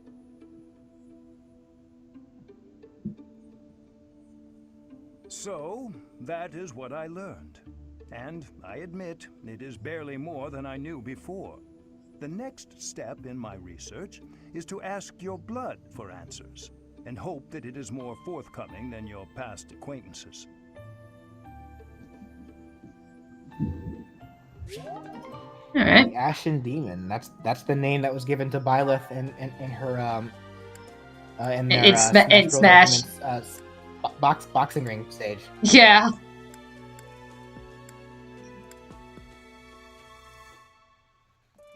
Okay, wait, that's one. It's like, oh, there you are, Ash. That's where I was like, yeah, I was like, wait, I know we didn't talk to Ash, but it's like, I think I want to say he was the. I haven't talked to him yet, but I want to say he was the last one. I'm really flattered, honestly, but I still have a lot left to learn in my current one.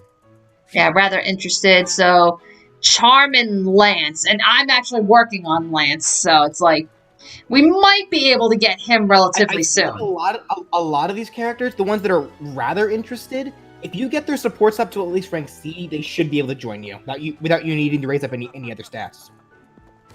Hang on. Let me see. Yeah, because. Yeah, well, because it's like there are some that I have brought up to see, like Petra and Dorothea, and it's not enough. Right. Alright. Yep. We'll end that free day. Okay. Can we instruct anybody? Yes, we can. Okay, Mercedes, let's see what you got. Yeah, so I know her hidden talent is bow. I've actually tried playing around with Mercedes as an archer, and she's just whatever. She's a whatever archer. Like, Did you ever get the magic bow? I don't recall. If I did, I probably gave it to somebody else. Alright, because yeah, she can wreck pretty hard with a magic bow. Like generally, when magic-oriented characters have hidden talents with weapons, it's generally like I always go for them because generally when you max them out, they always get a unique ability exclusive to themselves that actually enhances their weapons with magic. Mm. And in Mercedes' case, it's especially apparent because the magic bow exists, and that goes for the same. It also works really well specifically for sword wielders or axe users because the Levin sword and the bolt axe exist. The only one that it really doesn't mesh well together with is the lance, and that's because there's no magic lance. Gotcha. Okay.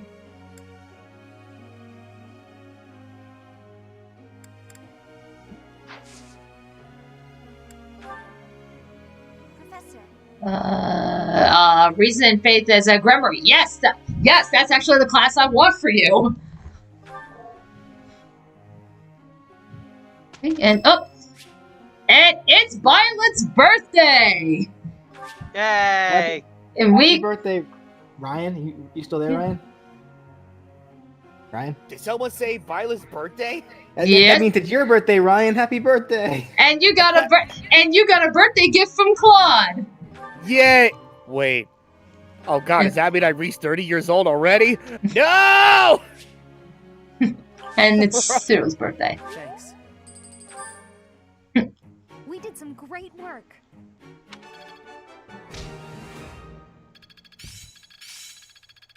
I've got a grasp. Okay, Cynthia, learn to heal. Starting to make sense. Tempest Lance. How's this gonna help? Smite.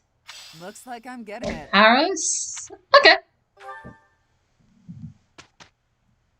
Like, actually, something I started doing regarding the magic stuff. I've been using Annette, and I've had her I've been having her mastering axes. Oh my goodness, Annette with a bolt axe actually just destroys battlefields. She's so strong with the bolt axe.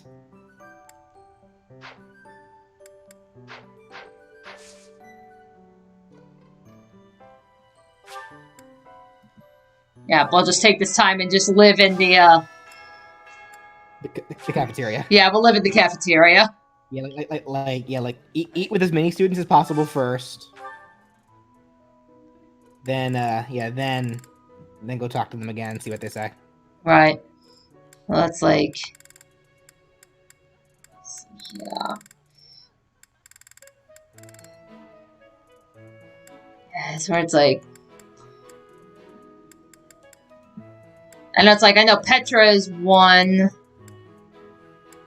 I guess if you can get two together that specifically work well together too, that'd be great. And which no,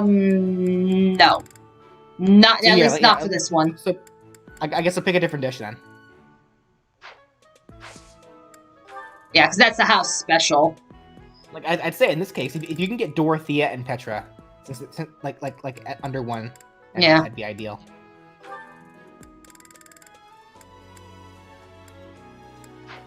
Yeah, it's like searching.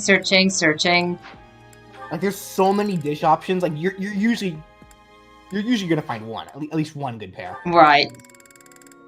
They are very generous with that.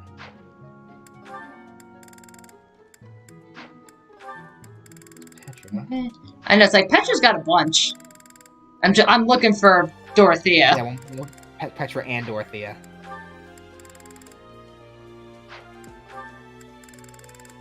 Dorothea. There we go. Yeah, so we'll get Dorothea and Petra. I know Felix was one. Ash was really interested, so we'll grab him as well. Yeah, like if you can do Felix and Ash together too. Yeah.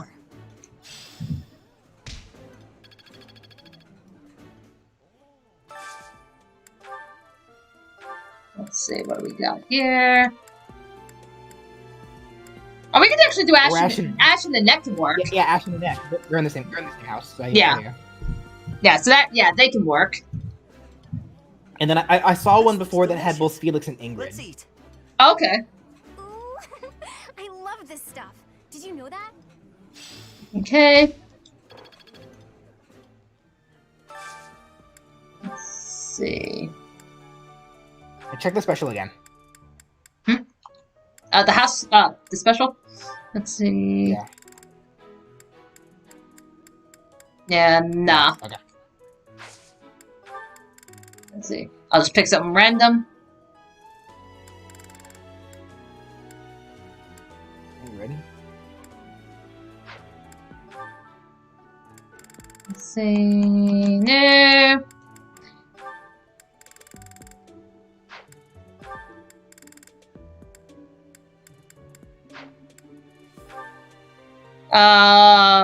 welcome back, Yari and Raccoon.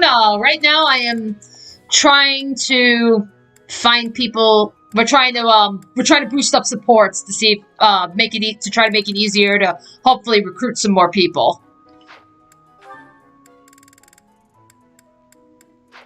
Actually, I actually like this attention to detail. Ingrid is actually a character that's very common to have the blue arrows, because she herself is a foodie. Yeah. Hence why her freaking the spirit board, like, yeah, that's the challenge with the Ingrid spirit. It's food based. Oh, there we go. I just found it. Wait, it was her birthday? Yeah, we passed the date that we put for Violet's birthday, which is Ryan's birthday. So we took care of that already, and we got yeah, we got some accessories and shit out of that, so not too bad. All right, so who's left? You could try to do Caspar and Linhard, because I know they're a pair. Yeah, so it's like we have we have Ferdinand, we have Linhard. Yeah, I'm seeing who. Yeah, I think that might. Yeah, it's like. Yeah, so now it's just like find like Caspar and somebody else random. I am rather happy you went out of your way to pick it, Professor. So like I'll probably grab like Caspar and maybe like somebody from like my own house just to build up their motivation. Yeah.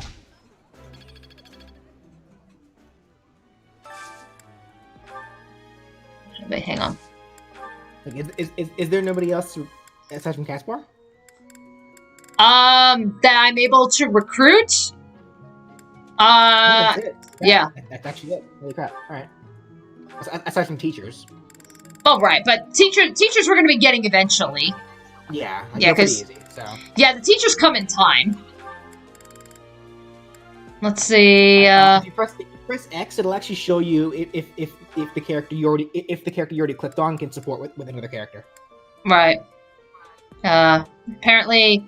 Yep, there we go.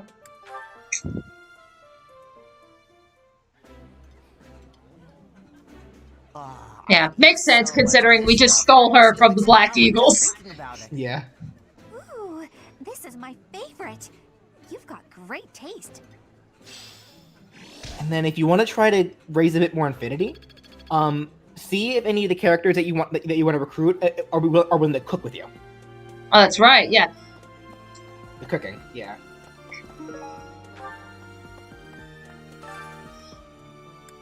Yeah, because, like, I think technically all of them can. And it's like, yeah, I think Ash, yeah, because we got Bernadetta, we got Mercedes, we can't get Dedu, can't get Gilbert, Manuela we're gonna get eventually. So yeah, Ash would probably be the best one. You can recruit Gilbert eventually. I believe you can. Only in the Blue Lions route, from what I found. From what I found, he is exclusively Blue Lions. Okay. Yeah, unless that changed or something, because I've tried recruiting him and such in other routes and could not do it. But he comes automatically in the Blue Lions route. Okay. Yeah, you get him in the second half of the game.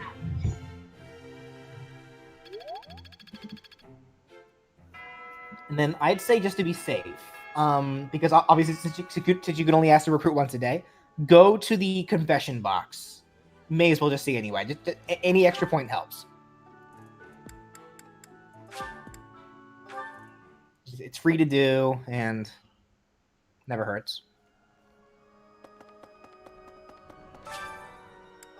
Dorothea, even if I find love, I won't be able to live without money. I would like to get married someday, but I refuse to go back to being poor, which I do.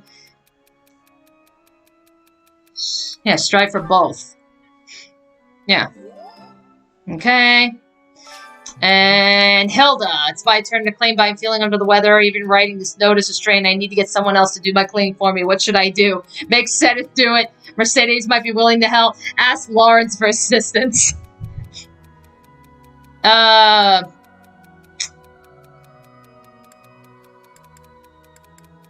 don't think it really matters.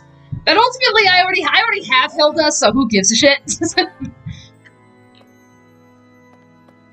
Okay. Now we're good. All right. And then, wait, don't end the day. What are you doing?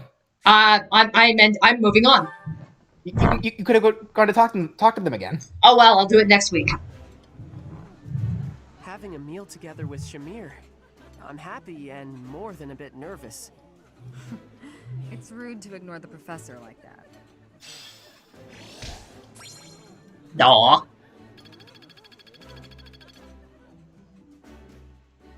Yeah, it's like we actually have a fucking mission to get to. That's like, yeah, we're 5 hours into the stream, we're finally getting to the fucking mission. So it's like, yeah, it's time to fucking move on already. But first... Yeah.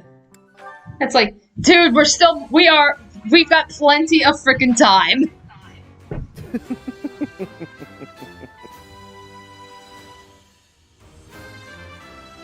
There we go. Now we made Sylvain a paladin. Huh, okay. No big deal, really. Yes, you are good. Actually, let's make sure we are replenished and good to go.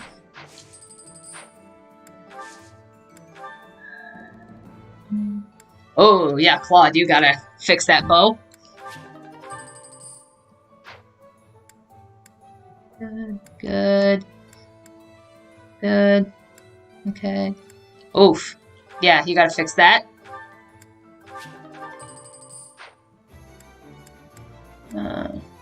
Okay. Oh, you got a fruit of life. I gotta take that from you.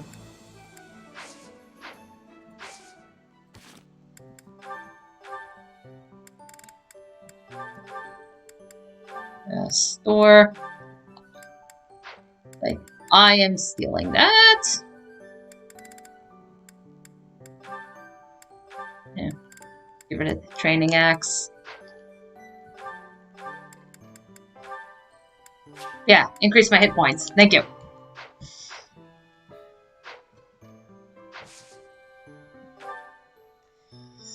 Alright, the Battle of the Eagle and Lion. So, the Battle of the Eagle and Lion, a traditional contest of strength between the three houses has arrived. It will take place at Gronder Field, which lies in Imperial territory. So, yeah, if you remember the mock battle that we had at the beginning of the game, yeah, it's another mock battle, but rather than just going in with, just Byleth and, 3 or 4 other people, no, now it's the entire class that's participating in this thing. And because we have been taking some of the students from the other houses, normally, where they would be participating, you'll see they're actually replaced with, just regular soldiers. Hindering their numbers. All part of the plan. Plenty of places to hide, and our pick of paths to advance through. It's the perfect battlefield for our tactics. I have my eye on that low hill over there. See it? It's the ideal spot to lure our enemies to, and then surround them with fire.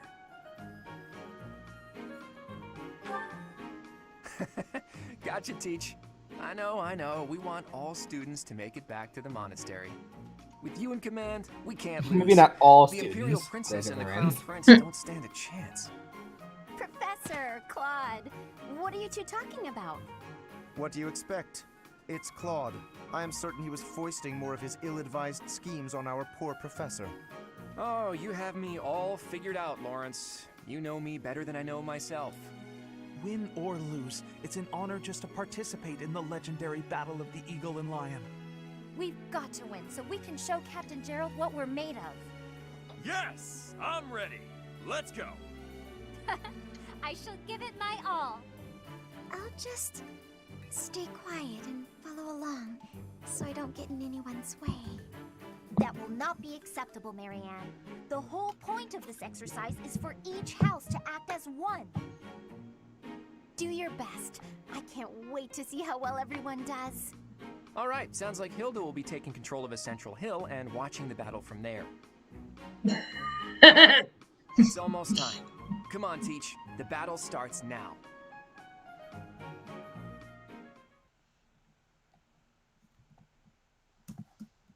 Thank you very much. Alrighty. Thanks. What do you think is the saddest moment in the Fire Emblem games? I am grateful. Saddest moments. I am grateful. Tough call. Really? Thank you. Well, let me see. Okay. Yeah, can't bring any of them, but that makes sense.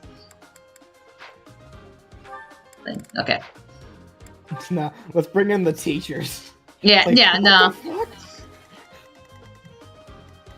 All right, class is now in session.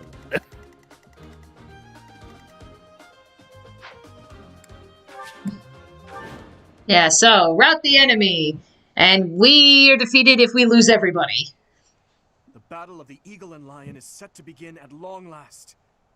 Everyone, show off the results of your dedicated training. Remember, we're not just fighting for honor. There's a prize at stake. It's almost time to begin. Steel yourselves, everyone.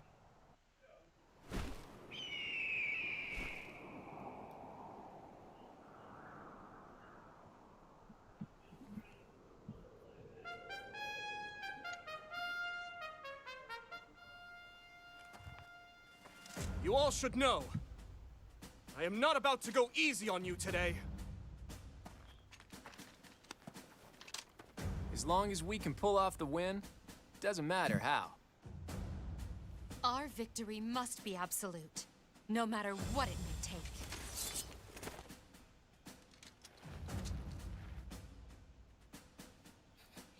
It is time. Yes, bring the super dangerous relic into the mock battle. Why not?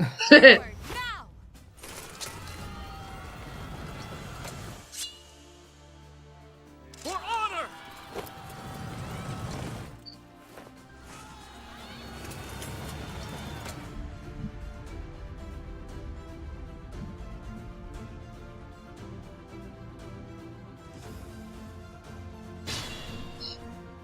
Alright, you can earn a reward if you defeat more enemies than the other classes. Hurry and defeat the enemies before the other classes start fighting each other. Okay. Oh, I can do time. Yeah, we can do that easy. Who, me?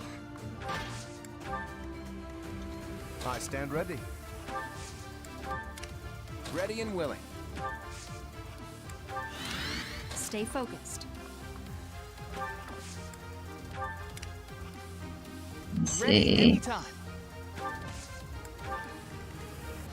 Let's get to it. Okay, we'll just split the forces off. I'm on it.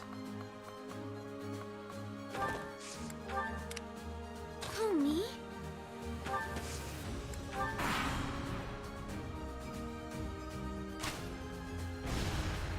Ha! You missed.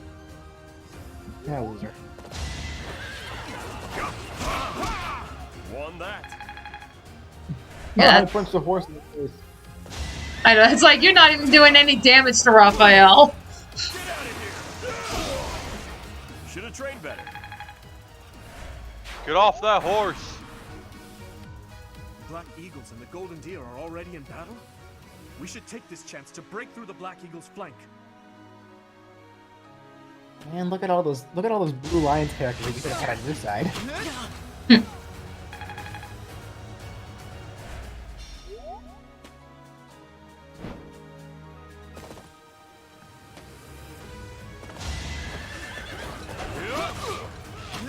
I get things done. I think. Shit.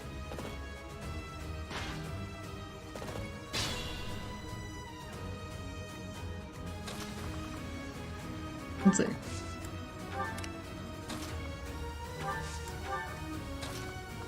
Actually, wait. That's like, yeah. Hang on. Like, yeah, look, yeah, Lawrence. Yeah, you can up people's movement. Do it. I gotta get Hilda in there. Because that's the one downside with the class I'm going with Hilda, is that as tanky as she is, she has pitiful movement. So it's like, yeah, let's throw her up even higher.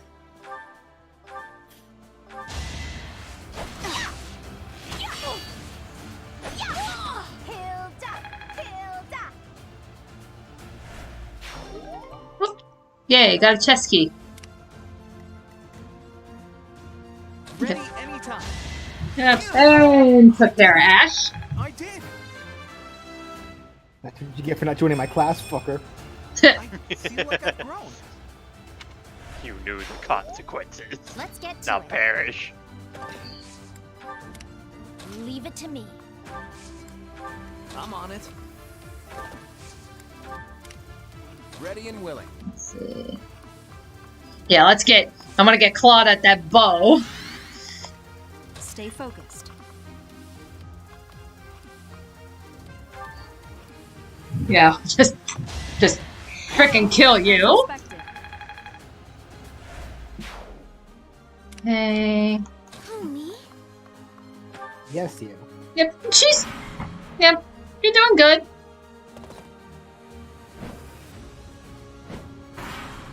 Okay. I will draw the Black Eagles out, Your Highness. Yes. And while you are doing so, we will take control of the Central Hill. No, you're not, Dimitri. I'm on the goddamn hill. You ain't going anywhere. Would I force you to? Oh. Ingrid, you killed my experienced fodder. How dare you? That's okay.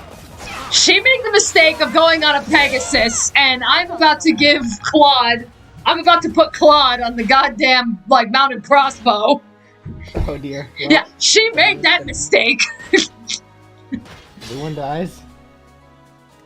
Yep, so... Yeah, we're gonna put him on the ballista, because archers can use ballistas. So, yeah. Ingrid? There you go. She's gonna take a lot of damage from that.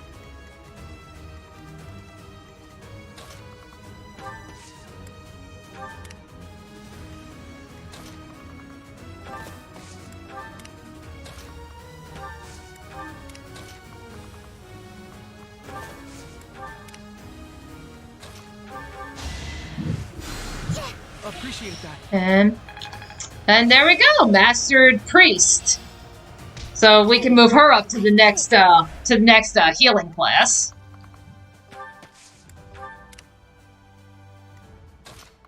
Let me see. Okay, yeah, that ain't gonna. Yeah, we'll wait. I got this.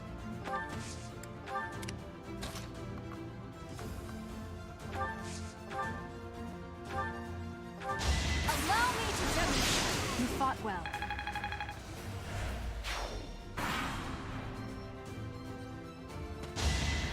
Nice try.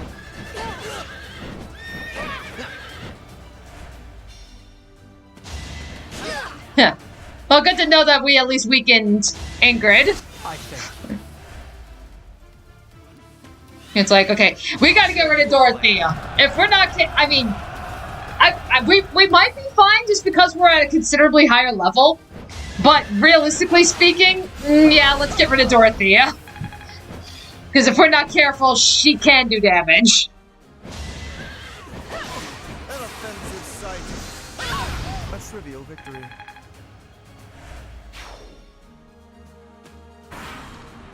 Okay. Felix, you fool! What? You fucking idiot! The weapons triangle. The weapons triangle. You fool! See, if you came to my class, you'd know about the weapons triangle. Well, if you came to my class, you'd be alive. Hey. Let's see. Okay, the dude's not gonna take them. Yes, kill Dorothea, please.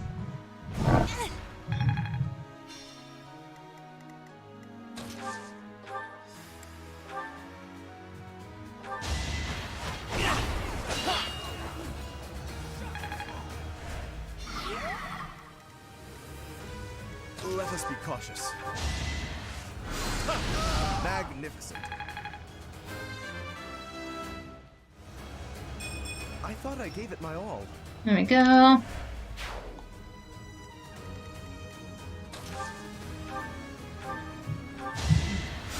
Appreciated. Kill him. Okay. Alrighty. Sorry, Annette.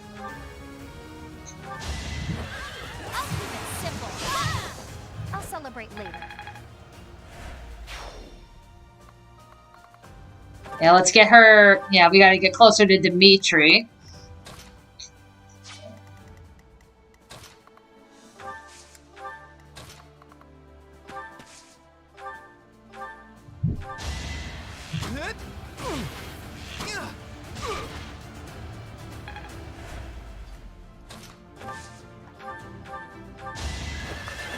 And you're done.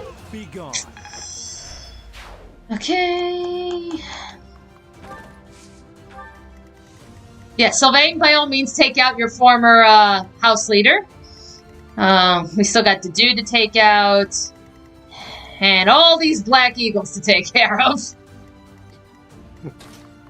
Sylvain, I thought we were friends. Sorry. Yeah, sorry, Dimitri. It's like, that's where it's like, yeah, we'll put Violet right in the middle of all this. So everybody attacking, just keep attacking Violet and die.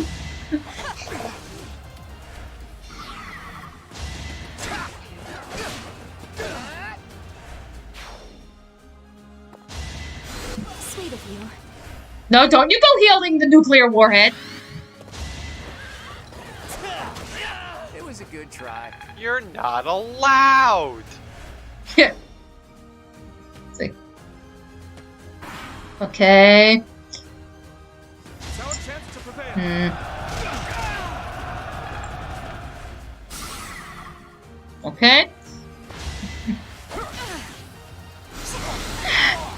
Oh my god, she took my kill! Again, nuclear warhead! She took out the dude in one hit! And the dude's a brick shithouse! No, my experience. After success on the battlefield, morale of the Blue Lion has increased and all members of their house have now boosted stats for this battle. It's like, not for much longer! My experience.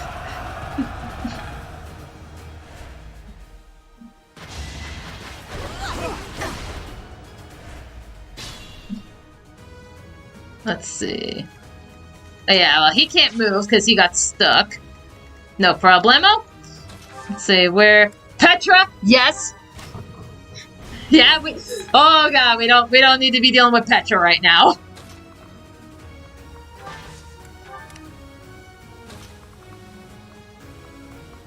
Let's see... No? Okay. No, I wonder, can you take out Dimitri?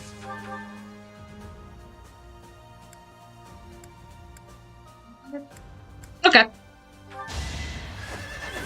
Oh, can't take him out, but you'll, deal a decent amount of damage.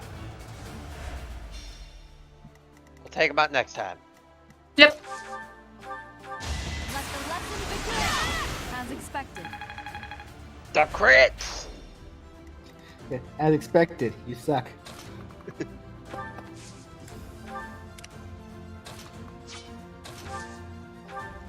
Oh, okay, death by javelin. Okay. There you go. Dimitri's done. We killed him. I cannot fight any longer. I'm sorry, everyone. Please continue onward to victory. It's like, yep, you're done. Yeah, so I think at this point it's just taking out a couple more of the force, like some of these other stray stragglers. For, yeah, like, I think, like, these 3 units, and then it's focusing on finishing off the Black Eagles.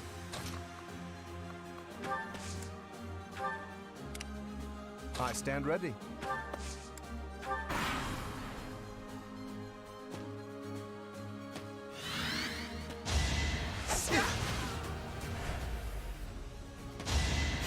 Thanks for helping. Okay. Is just camping on the sidelines and having the other 2 armies kill each other a valid strategy? It is a strategy you can do. The reason I'm not going for it is because specifically for this battle, they say, if you manage to kill more units than the other 2 sides, you get a reward. So it's to help encourage you from standing by and camping.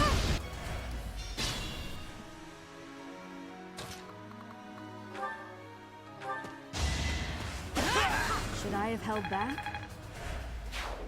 Okay. Sorry, don't know my own strength. Alright, let's see. Who can you take out? Okay, take Edelgard, take an arrow to the head. Princess, heads up. There's a rat right by your imperial feet. How dare you make a fool of me? You will not rile me with such childish tactics. Ah, so the sheer terror in your eyes was something else entirely. My mistake. Anyway, it was only a joke. You really hope to unsettle me with childish jokes? It won't work. I mean, if it unsettles you, then that means it works. Yeah, like, yeah, take an arrow to the knee.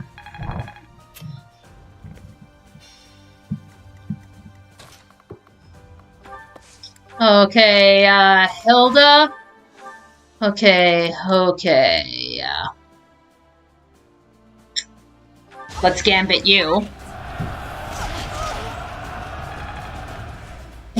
Yeah, I need you to not fucking move, Petra, because you can be a goddamn threat.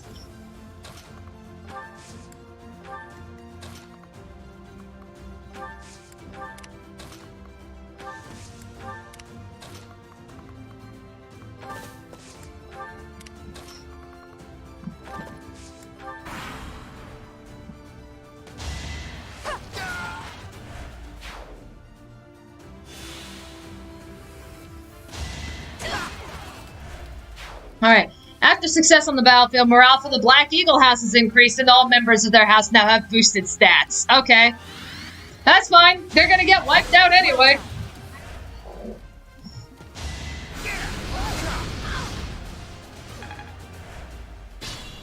Alrighty. First off, we're gonna take out Edelgard. If you stand in my way, I will cut you down until you have no blood left to bleed. You do know this is a mock battle, right? I was just trying to rally your spirits. Now, to victory! And you're done. Oh, and Flame has mastered Priest. Committed to memory. I'm sorry, but I must retreat. You should have no trouble winning. Don't give up. Alright. Let's see. We'll have you take out Caspar.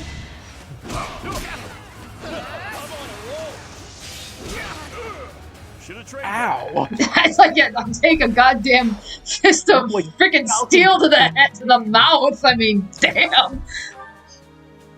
Okay. Yeah, we gotta take Petra out.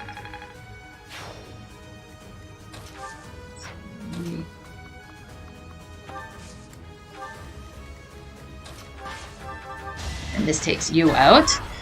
So I'm trying to think, is Lindhart all that's left? I think so. Oh god, poor Lindhart, he's fucked. We're just waving the white flag. Yeah, he's just like, can I take my nap now? Takes off his pillowcase and waves it as a flag.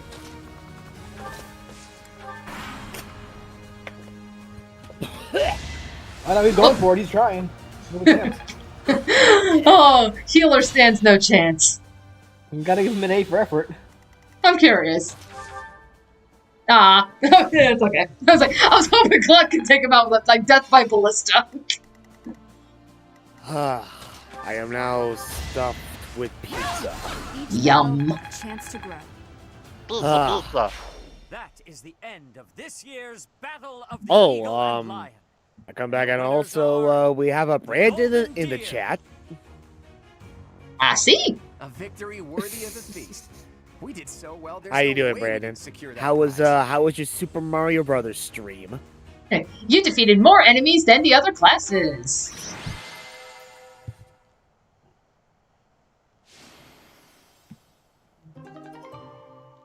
Yay, everybody's motivation got up.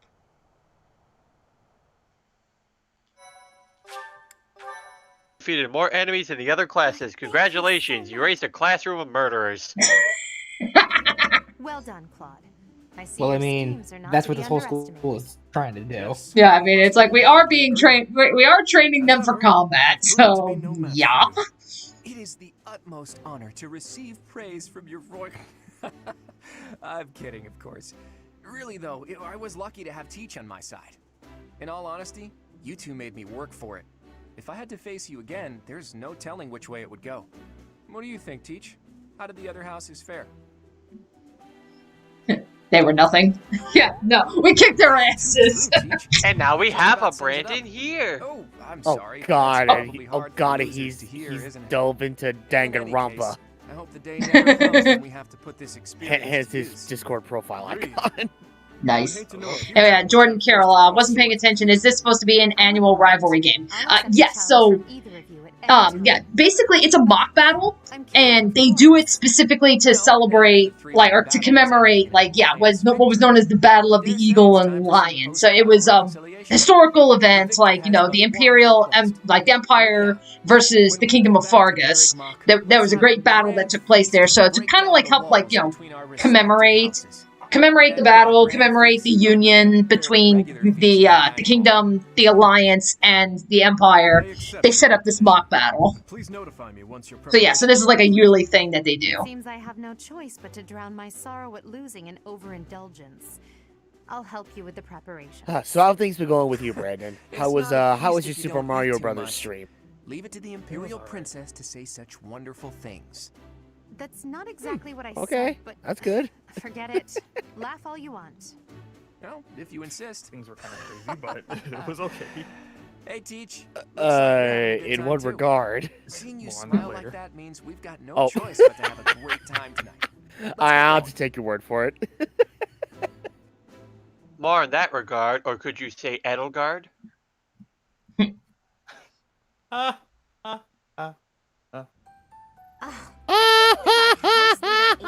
She passed out. At least someone laughed. Sleep it off? Oh, Professor, great work today.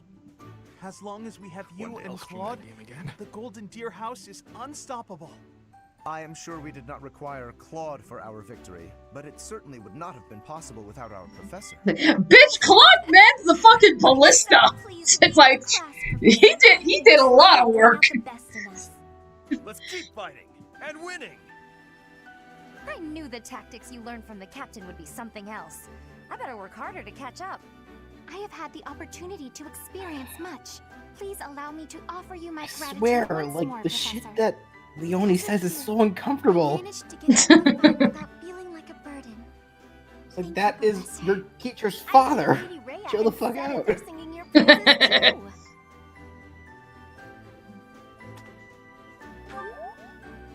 You're always so modest. You really showed them, Teach.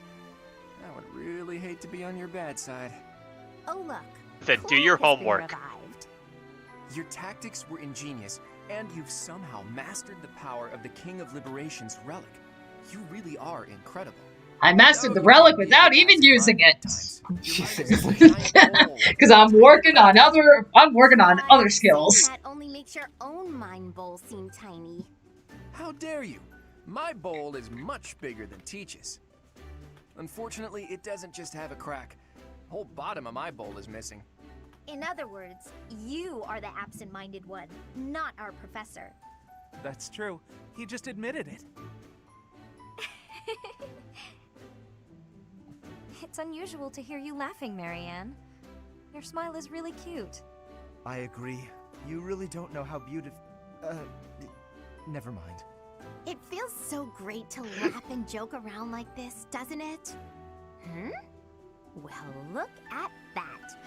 Someone's having a secret rendezvous in the courtyard. All joking aside, I'm having trouble sizing you up, Teach. The honest truth is that I'd hate to have you as an enemy. If possible, I wish for you to fight by my side. If I could use the sword of the Creator, we wouldn't even be having this conversation. I bet if I could use it, you would trust me to, right? That selflessness may be what I like best about you.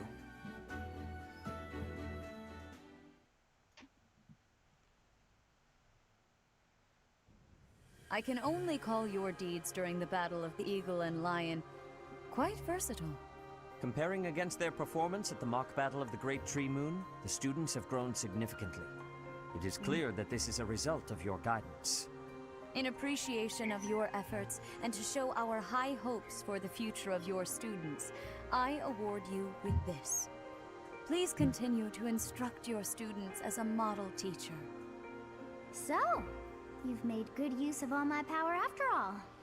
I would have been upset if you had failed at such an easy task.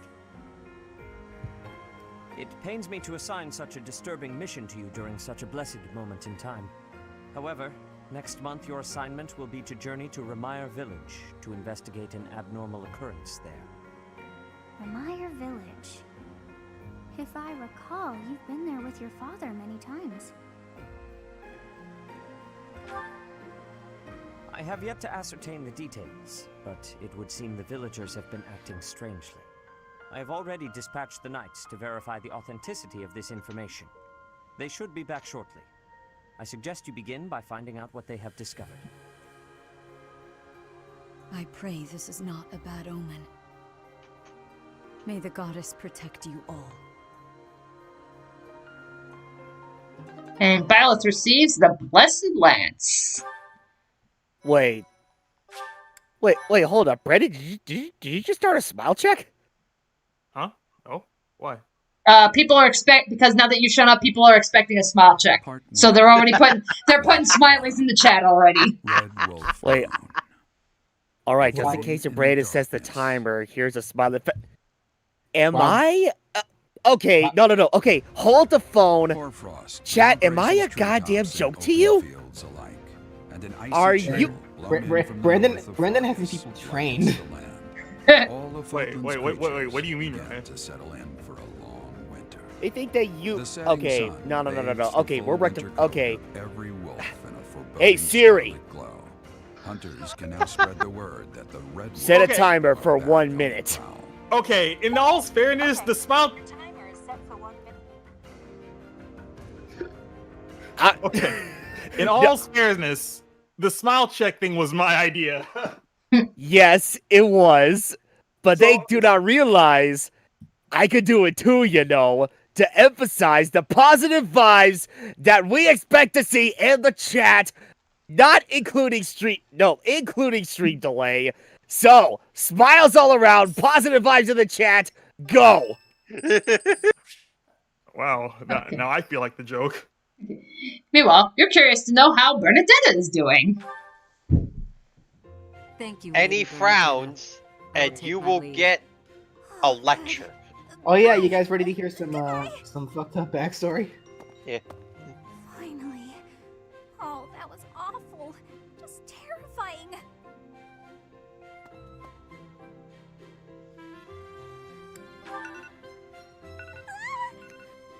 Alright, on my end. That lady asked Time's me to up. show her around. Okay. Alright, Light, but you messed up. strangers are just so nerve-wracking. Okay, so I guess now that... Oh, Christ. Now that you mention it, I think you're right. Wow. If I ever had this around here. It would seem my enforcement means nothing anymore. You know, Professor, you might be the first person to speak to yes, Roderick BJ is here. What's up? Like I'm not looking at the chat. Sorry.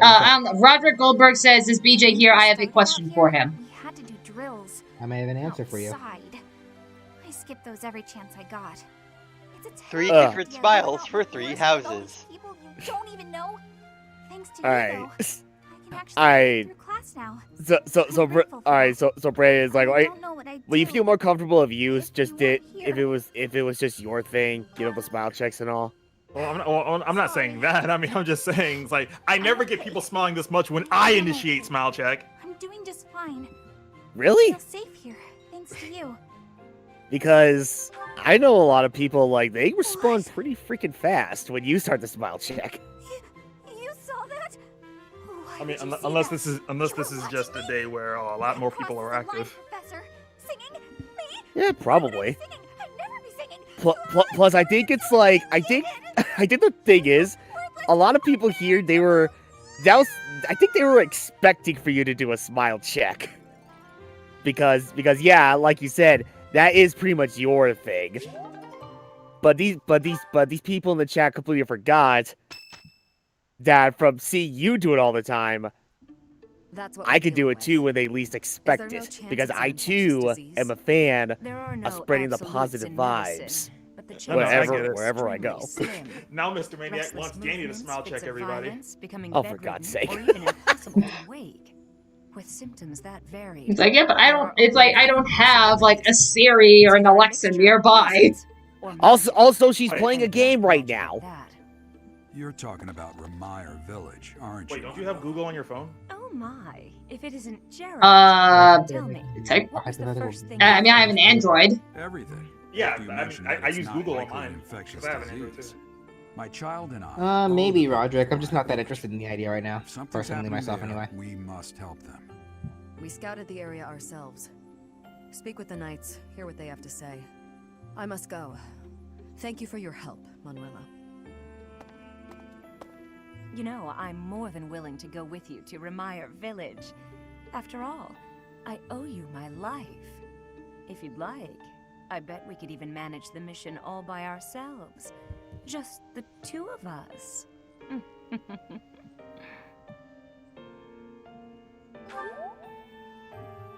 Professor! A bit of a tease, are we? A girl could get used to this side of you. Nice try. Oh boy. But I'll be going to the village as well. Enough nonsense. It's time to move out. As you like. Goodbye, Gerald. Goodbye, Professor. I'll be in my office making preparations. What about you? If you have the time, it would be helpful if you could go ahead and talk to the knights.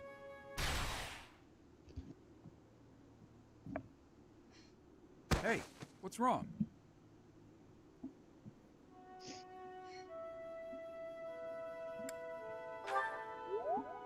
If anything feels off, return to the infirmary. No need to just grin and bear it. Got it? Ugh, what could have caused such dizziness? I felt it too. Actually, I felt that way before.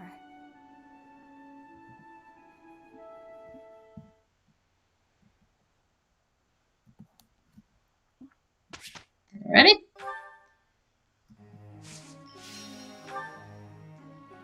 Let's see.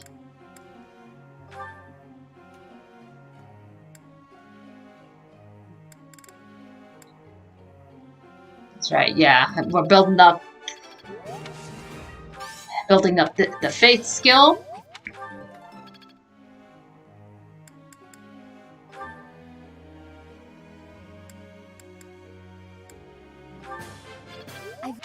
Writing we can pull up a little bit more. Let's see. Bernadetta. That's right. Yeah, we're putting up the hidden talent. I think I...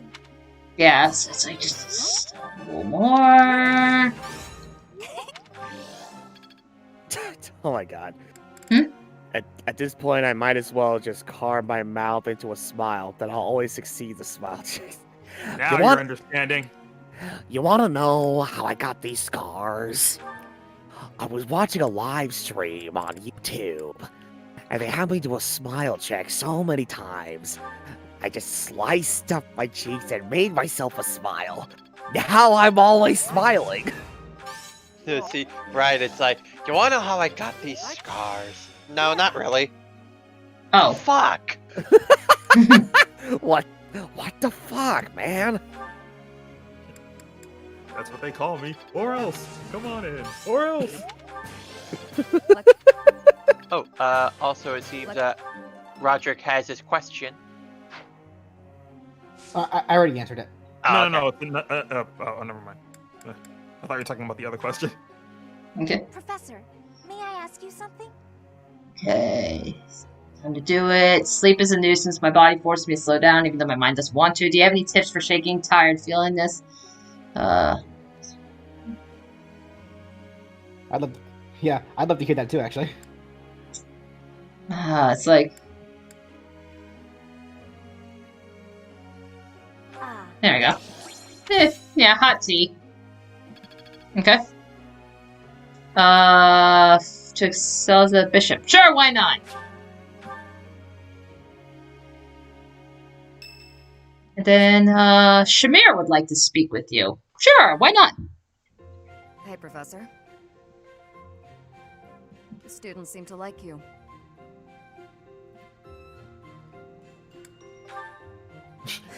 And you're not modest about it. I like that. Still, I can't deny that you've got skills. It's a little strange, to be completely honest. I had my doubts, but they were right to make you a professor.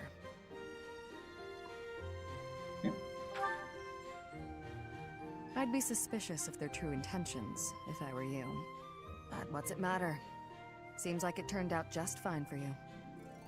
I'll admit, it's unbelievable that you used to be a mercenary. I was a merc before coming here, but I can't imagine pulling off your fancy tactician act. I freeze up near royals and nobles.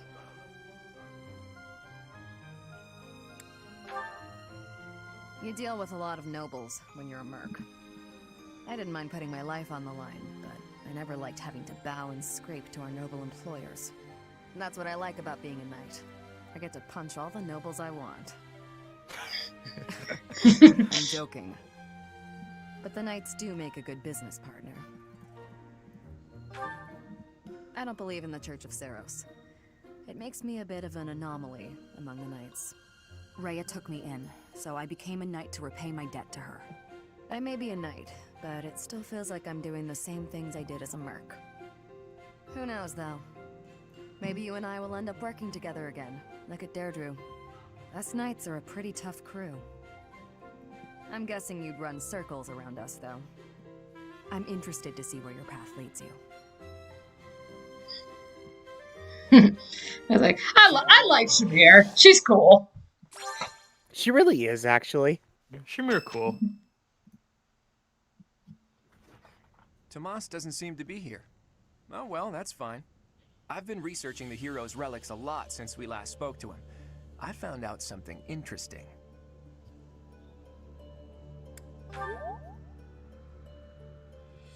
It's about the connection between crests and the hero's relics.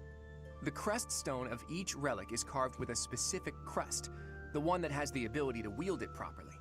The crests are the keys. You need the right one to safely use a hero's relic. The only thing I can't figure out is, why doesn't the Sword of the Creator have a crest stone bearing a crest?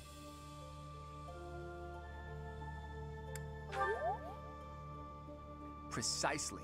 At least, that's my current guess. There's more. I believe the crest stones might be the source of the relic's inhuman power. When Miglon transformed into a black beast, he was taken over by something that originated from the crest stone. And the crest stone was on his body. It all seems to add up. Now, look at this picture I found in the library. That creature is called the Immaculate One, who was supposedly sent by the goddess to save the followers of Seros. You see the pattern on its brow and a faint circular boundary? Isn't it possible that's a crest stone? If all this is true, then crest stones are what power the ability to assume massive forms, like that of the Immaculate One. And maybe the hero's relics can harness that transformative power. Oh, it is you. Have you seen Tomas recently? No such luck. I was hoping to speak with him myself, but he seems to be out on the town. I see. Well... Where did you find that picture? It was in the library. Why do you ask? Is it something my youthful eyes shouldn't be seeing? No, of course not. However, that is not part of this library's collection. It must belong to Tomas.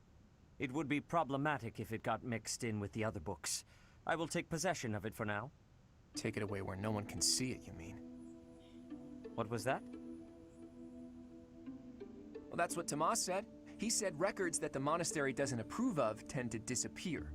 Tomas said that? Preposterous. I have far too much to accomplish to waste time with this foolishness.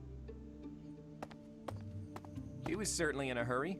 I wonder if he's off to confront Tomas. Well, he took the picture, so I guess that's that for now. I'll see you later, Teach. So, The church is hiding something after all. Some massive secret about relics and crests. A secret that must have something to do with the professor's true identity. Dun dun dun. And No. and now Cyril would like to speak with us. No. Aha! Found you. You're always nosing around places, aren't you, Professor? Can be real hard to find you sometimes. No worrying about it. I just wanted to talk to you about a thing today. Do you remember how Lady Rhea asked you to come to the office this evening? Well, she told me that I should come to let you know that today's a bad day for doing that, and you should go and see her tomorrow instead. That's pretty much everything I needed to say, I think. Oh, except to ask you if you've seen Sedith around anywhere. It's like, we just ran into him the other day. Okay, I'm supposed to tell Sedith the thing Lady Rhea told me to tell you, but wrong button. it's hard to find. Oh. Yep. Yeah, because like if you hit the ZL button, you can actually go back and actually read the log conversations. No, it's alright. It's a nice quality of life. But if you see him, then please Yeah, find me and but tell me where you we saw don't him. need to worry about that. Because then I'll know where he is and I can tell him. I'll be in the stables if you need me. Gotta put out the fodder before it's the next kid's shift. Don't want her thinking I left my work for her to do. Oh, but if I'm not in the stables and you need to find me, I'll be at the forest up north, because there's a bunch of logs lying around up there. I figure I ought to chop them up, or else someone might trip on a log, or we might run out of firewood. And if I chop, then it'll save other people time. If it looks like I'm done there, then the quarters need to be swept. So if you see Sedith and you need to find me, then I might be there. Nope, this is my job. I'm not giving it to anyone else because it's mine and I'm gonna do it. Besides, if you help me out, Lady Rhea might give me an earful. I don't know why, but Lady Rhea sure does seem to like you. She's always worried about what you might be doing or not doing. Oh yeah, not that it's any of my business. Anyways, Lady Rhea asked me to do some jobs, so I'm doing them all. Even some she didn't ask for, but I know need doing, so I'm doing them. End of story. And remember, if you see Sedith around, come find me and tell me where you saw him, yeah? Huh? But I just told you where I'd be. If I'm not in the stables, I'll be at the forest. If I'm not, oh, I see. You're right, I'm all over the place, huh? I don't want to waste your time, Professor, so if you see Sedith, how about you tell him I was looking for him, and then tell him all the places I'll be? Then he can spend his time looking for me instead of you. Yeah, that sounds like a good plan. A real good plan. Let's do that. See you later, Professor.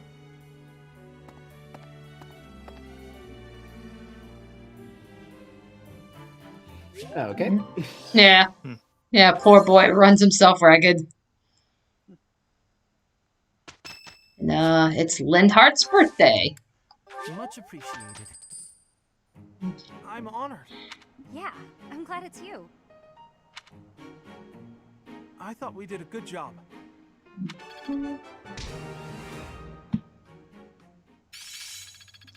Alright. Experience is everything. Ooh, new skill. I think I've got the hang of it. Ward arrow. Got a grasp on this. New stuff. Okay. Whoop. And, oh, hang on. Yeah, we got some... Oh, we got 2 new paralogs. We have one for Sothis, and then we have Raphael and Ignatz. Actually, I think I'm gonna hold that. We're gonna hold that off for the following week, because yeah, we gotta explore this monastery. We gotta explore the monastery. We gotta feed more students and hopefully recruit them too. Right. So yeah, it's like I'd say like do the lunches first, then and then try talking to them afterwards. Yeah. Well, we're also at the beginning of a new month, so there should be some lost items floating around. Yes.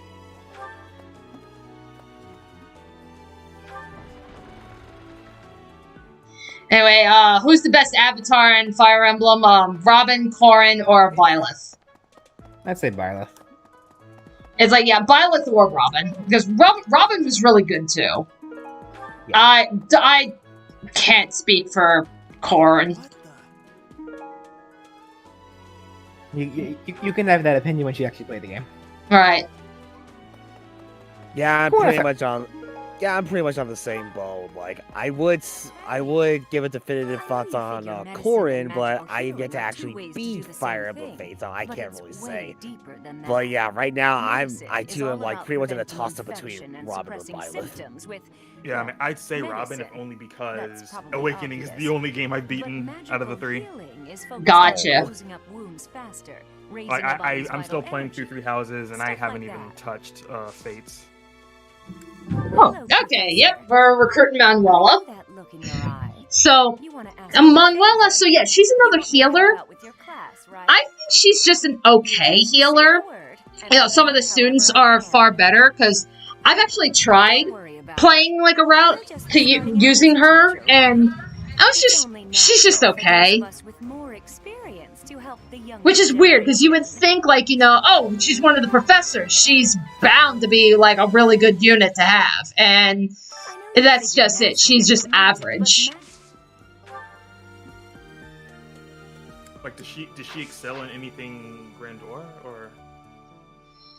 I mean, it's like, you know, healing, swords, you know, like, you know, typical, typical white mage shit, really. Ah. Let's see.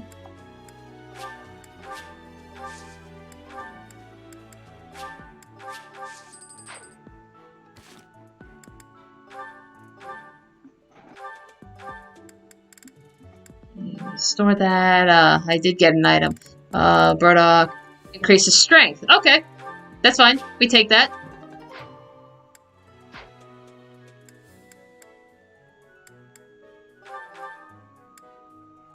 Actually. Yeah, we will give her the... We'll give her that.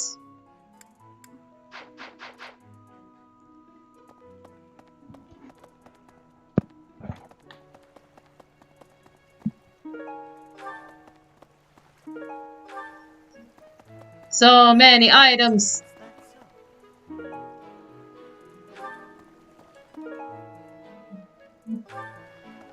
Alrighty.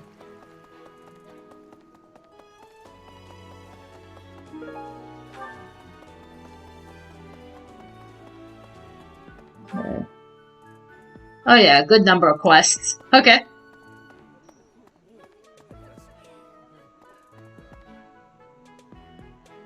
Alrighty.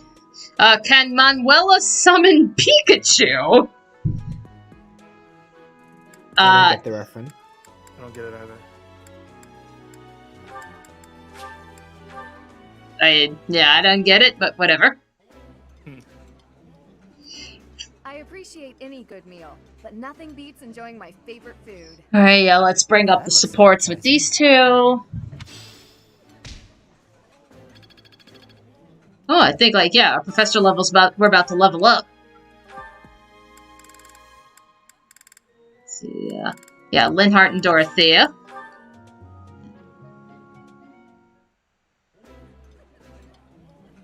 So I know we're a ways off from getting Linhardt, but again, I really want to get Dorothea. It's been a while, so I'm not sure. May as well try.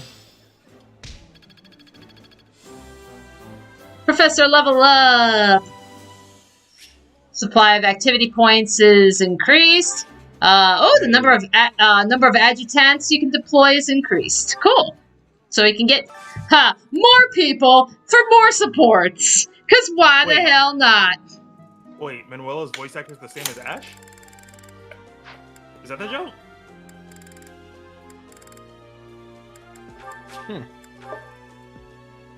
Yeah. Alright. There we go.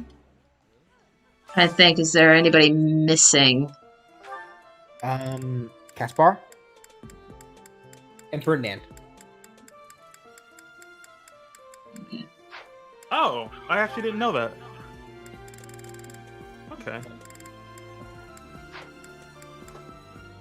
They're further down. Yeah, something that ups. Okay. Oh, there we go.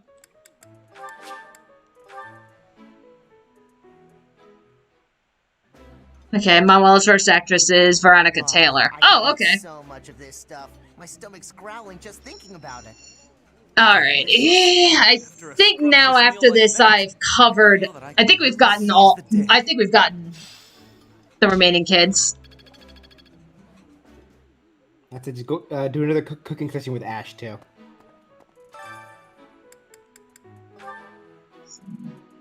Strength.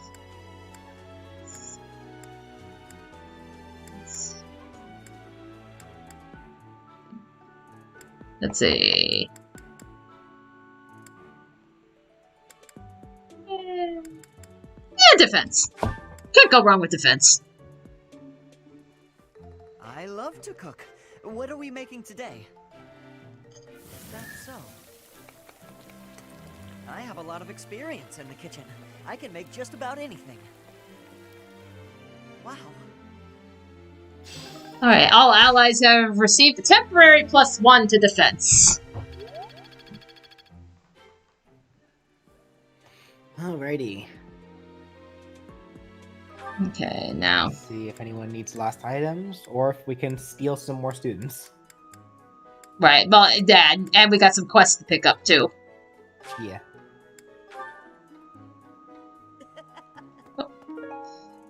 That's where it's like, yeah, man, I'm picking up a lot of lost items. Let's see. Any floating around?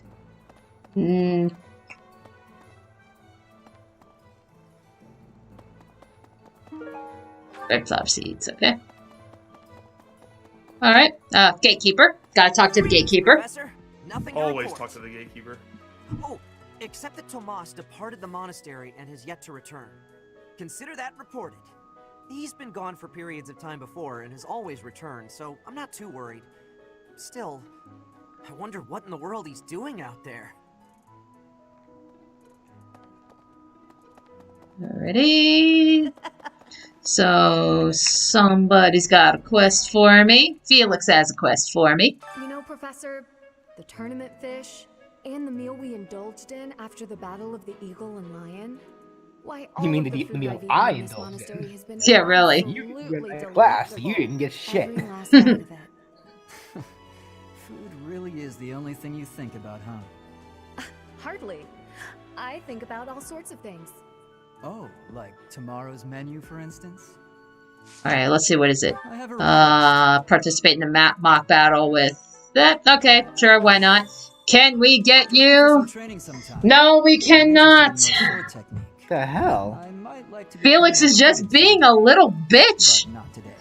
I said before asking to recruit, ask, see if they have any lost items first. Yeah. Let me see. Nope, that's okay. Let's see. Is that? Yep, there we go. Fine. Thank you very much. I've been looking for. Okay.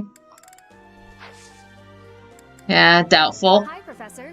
Did you need something? Nah. Yeah, the flying. That's gonna be the thing that's gonna kill me on getting her. I'm so surprised at Felix. I was able to get him pretty quickly. Yeah, Felix is just being a little bitch. It's like...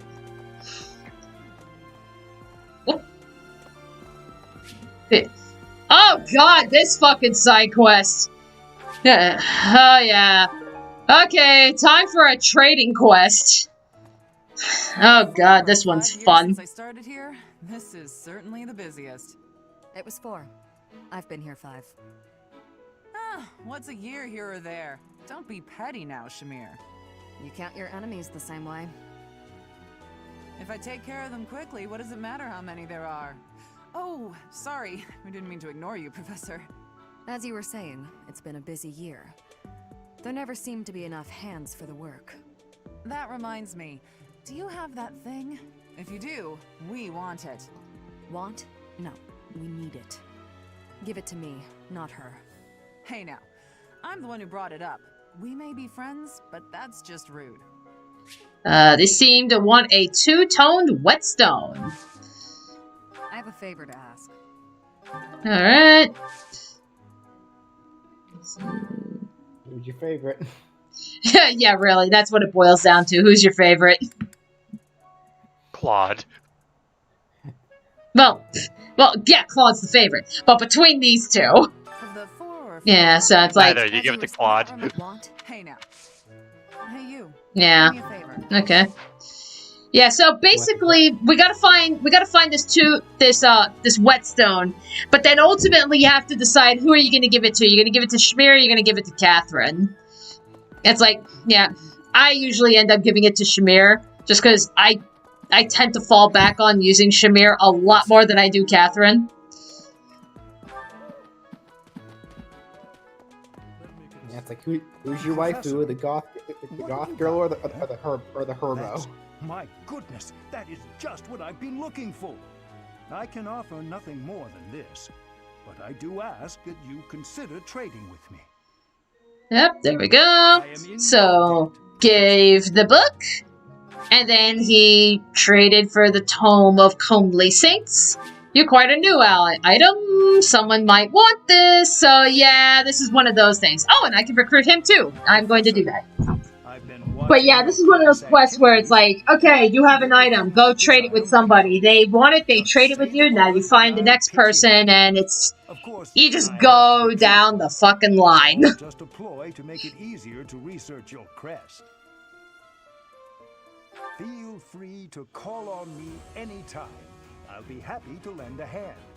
And then you can help out with my class, too. It's a joke, Professor.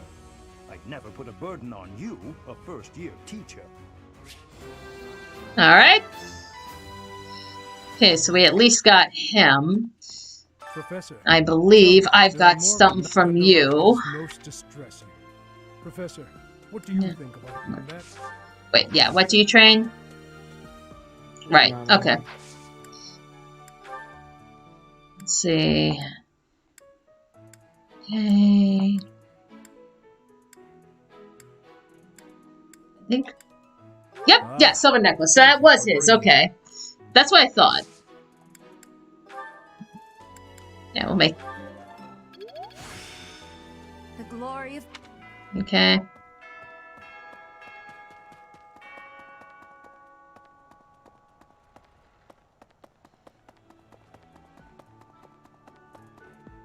And, Professor. Hey, hi, Ash.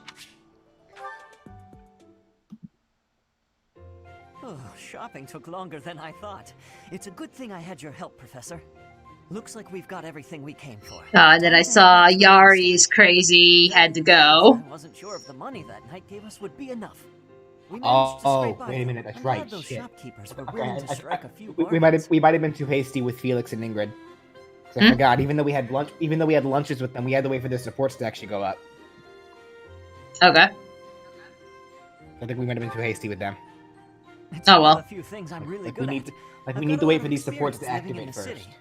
So now that Ash is having his, we might be able to recruit him. Leonardo adopted me into his family. Come to think of it, you were originally a mercenary, weren't you? I'm sure you've traveled all over Fodlan. That must have been a pretty different life from regular folks like me. It sounds a lot more exciting, though, traveling the world from conflict to conflict. But a mercenary's whole job is fighting, isn't it? Must be a pretty tough way to live. I believe you. I can imagine. Oh!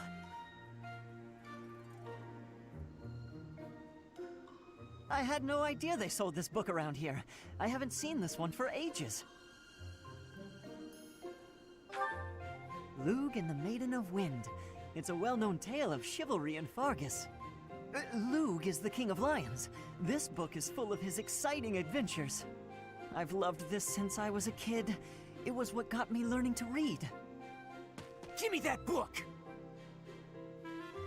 Hey, creep. Don't touch the merch. What the? Somebody catch that thief. Cut him in half like my prices. Please, calm down. Damn, Anna! You calm down, kid. If he gets away with that valuable merch, it'll be a huge loss for me. Here, allow me to compensate you. Huh? Are you serious, kid? I mean, no objections over here, but that sounds crazy. Don't you worry. That thief will be paying me back just as soon as I catch him. Head on back to the monastery, Professor. I'll Then I'm take care of gonna turn them everything into rollback prices.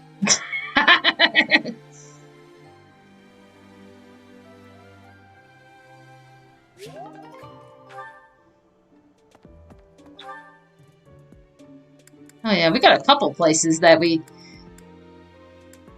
Yeah. Yeah, Once you go through- couple of conversations and still other quests. Hey, wait a minute. Yeah, this Yes, is the. I'd say go find Ash first. Isn't that... You might be able to Please, recruit him now. Could you let me have that? Here, I'll give you this in return. Fantastic. Thanks, Professor. You have no idea how happy this makes me. We got a fire amulet. Okay. The Fire Emblem! Okay, this is somebody right outside the Officers Academy. Poster of Manuela. Okay, that I know belongs to Dorothea. That'll be an easy. Especially this is Dorothea's. Hi, Casper.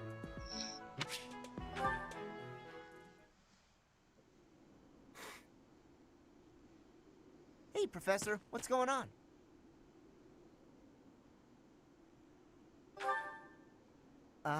Okay. Why are we being so quiet, though? Oh, look at that guy. He looks pretty suspicious. Sus.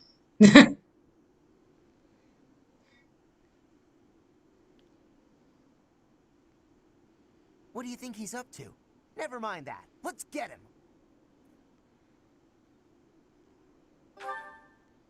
Keep watch. It's so boring. My instincts tell me that he's up to no good, and my instincts are never wrong. Come on, let's get him before he has a chance to strike.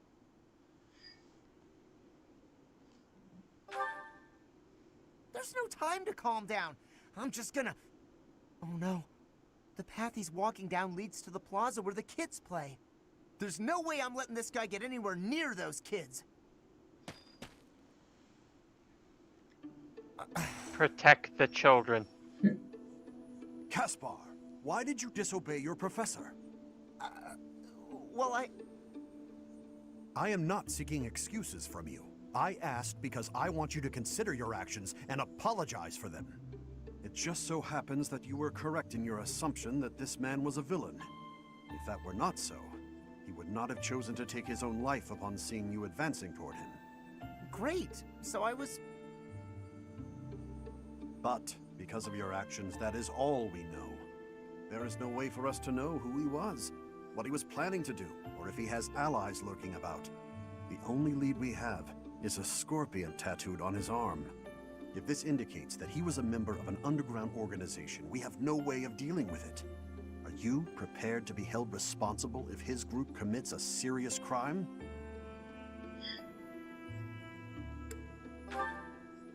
Oh, I couldn't possibly.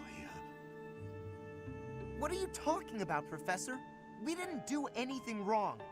Those kids might have been in danger if we didn't act. I couldn't just stand by and let that happen.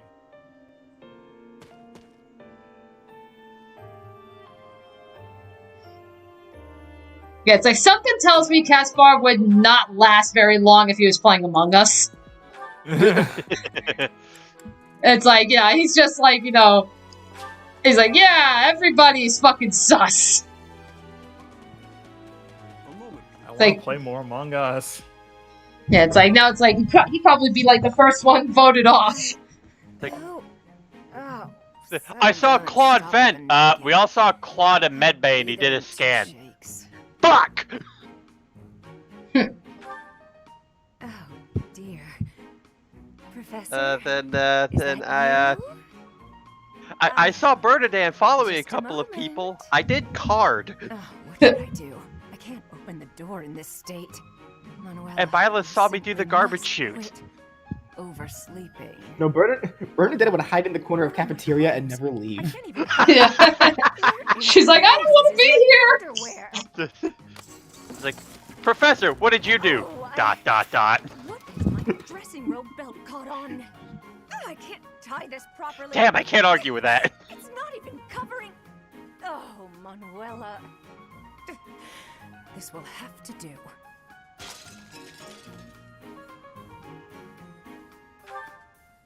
I'm fine. Just hold on a moment. Ma'am? Hello. Sorry to have kept you waiting. So, what do you want?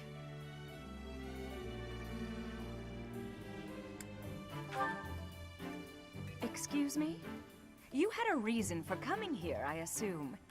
I've put a lot of time and effort into making it possible to talk with you, you know. No, you've done nothing wrong. Let's just say I'm not having a good day. Actually, I didn't have a good night. Never mind. What did you want, anyway? Money.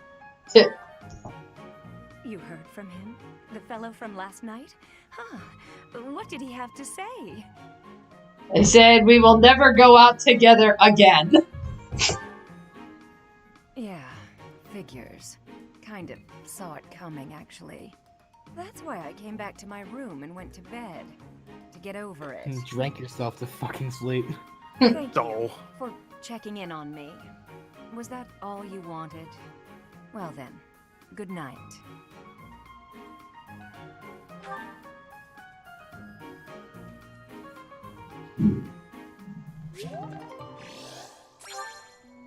Hey.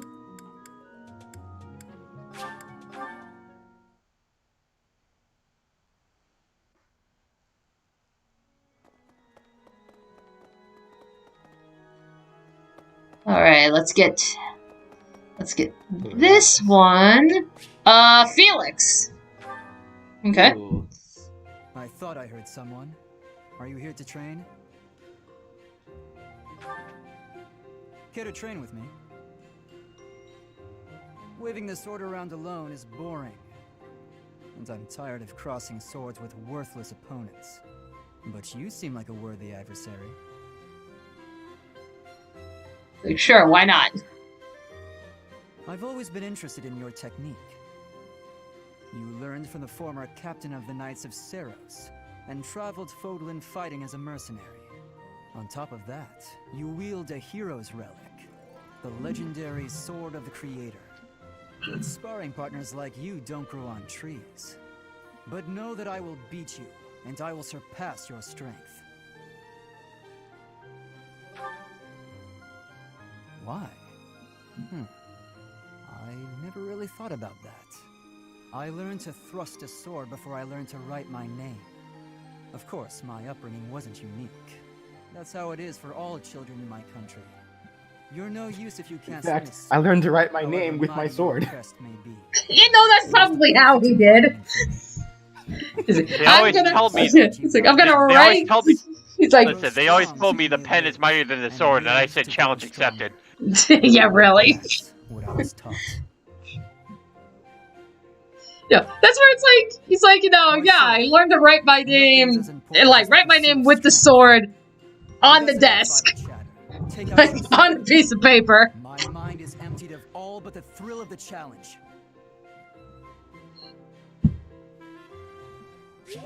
There we go. Okay, Crystal Star Girl, she said, I remember on YouTube that I think the voice actor who did this game, or at least one of them, along with a few other VAs, played Among Us, and I think the video is on YouTube. I could use your help. It's like, you know, it's like, I do know that, I think it's like, Joe Zija, the voice actor for Claude. I know he did a playthrough of this game, and he played the Golden Deer route, and he specifically played Violet just so he could romance himself. What is it? I'm in the middle of my daily duties. I assume you know by now that the four saints are all-important figures in the teachings of Seros. Yeah, I'm gonna take a gamble and say that, like, now that you've done that support with Felix, you'll probably be able to recruit him next time you can talk to him. Okay.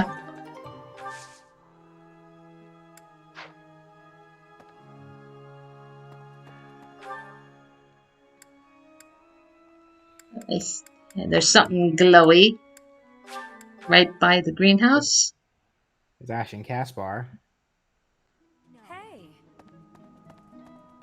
We'll talk to Gaspar, see what he has to say. As well as give him anything that he might be missing.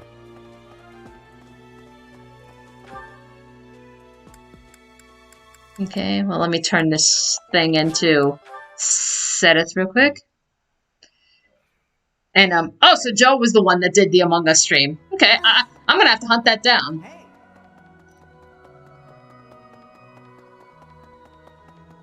Well done. You have my thanks. Alright.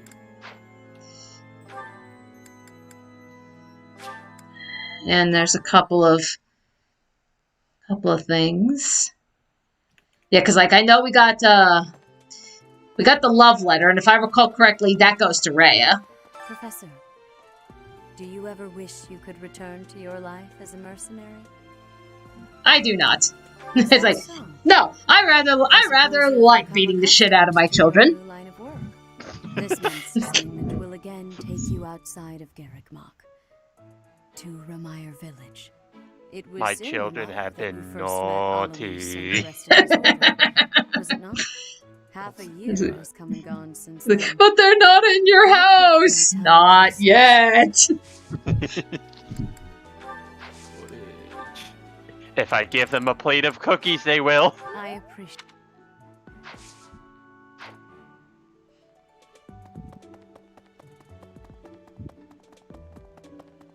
Hey. Professor, I picked this up, but oh hey, it worked. Oh, okay, so he's the next part of the trading. Holding for it? Yep. Thanks, Gave the Professor. fire This is amulet. great. Got a glowing stone. I'm trying to remember, what the hell did I get? Okay, so is that yours? No, it's not. Frequently works outside. That's yours. That's mine. Okay, fond of art. That's Ignat. The songstress poster. That is Dorothea. Skilled hunter. That's Leonie. Someone with a complicated love life. That should be Sylvain. Baking or eating sweets, that is Mercedes. Someone who's acutely aware of their nobility, I want to say that's Lorenz. Or Ferdinand. One of the two. One of those two, yeah. Burlap sack of rots, like training their muscles, that's Raphael. Somebody with a connection to the imperial capital of the past. I want to say that that's Blaine. I think. I don't remember, honestly. Collecting coins, I believe that's Aloise. Letter to Rhea, somebody with a deep connection. I know, it's like, you would think, like, your first guess for that would probably be, like, yeah, you would think that would be Cyril because of how devoted he is, but it's not him. So I want to say that maybe that's Catherine. And then the Saros scriptures, someone affiliated with the church. I want to say maybe that's Rhea or Seteth. Well, One way to find out. it was half a year. Yes. Yep, I Rhea. was sure. Okay. There we go. Let's see. Oh, Sylvain's floating around somewhere. I don't know if I've said this before, but I think Edelgard is voiced by Tara Platt. I believe that's correct. Again, it's like, yeah, I'd have to look that one up.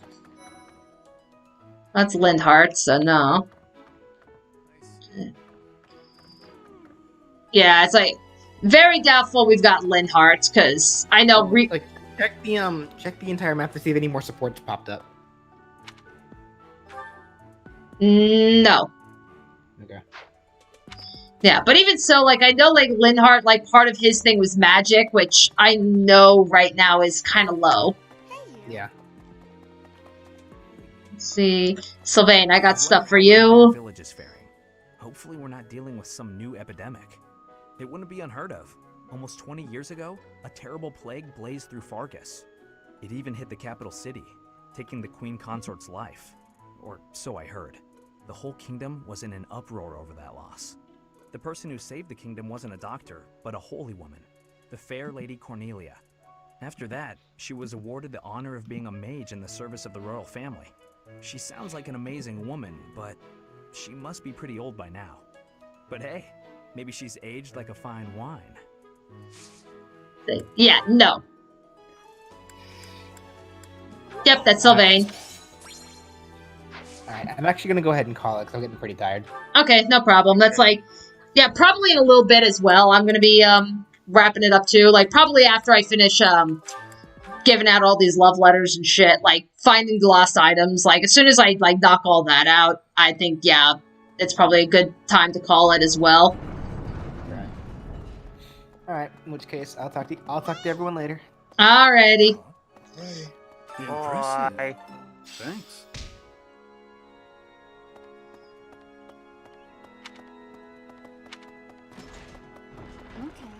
Oh, there you are. Hello, Professor. What's that you've got there? Would you mind trading it with me for this? There we go. Gave you the glowing stone. Gained the Path of Dawn. Alright. Reserves I know is yours.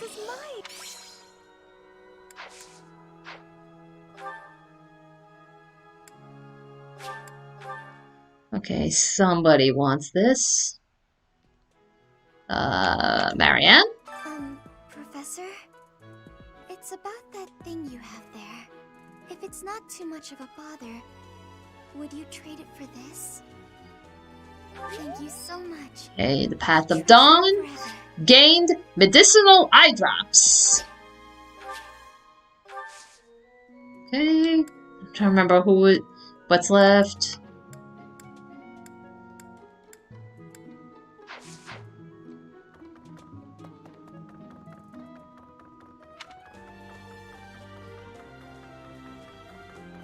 So yeah, Ferdinand, I think I got one of your items. Is that not where you met Edelgard? If you had not been there, something terrible could have happened. Did one of the house leaders know that mercenaries were staying in Ramire Village? I wonder. It will remain a mystery for now. All we can do at this point is speculate. Okay. Let's see, is that yours? Nope, that would be Lorenz. Okay, so yeah. Okay. No problem.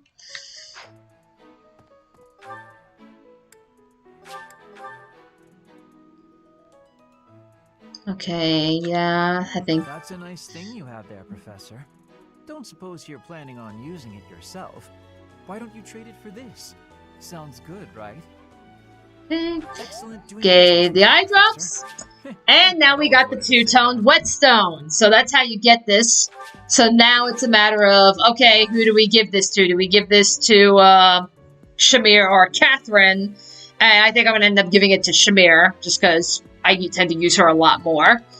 Okay. No. Magic and reason. Nope, not yet.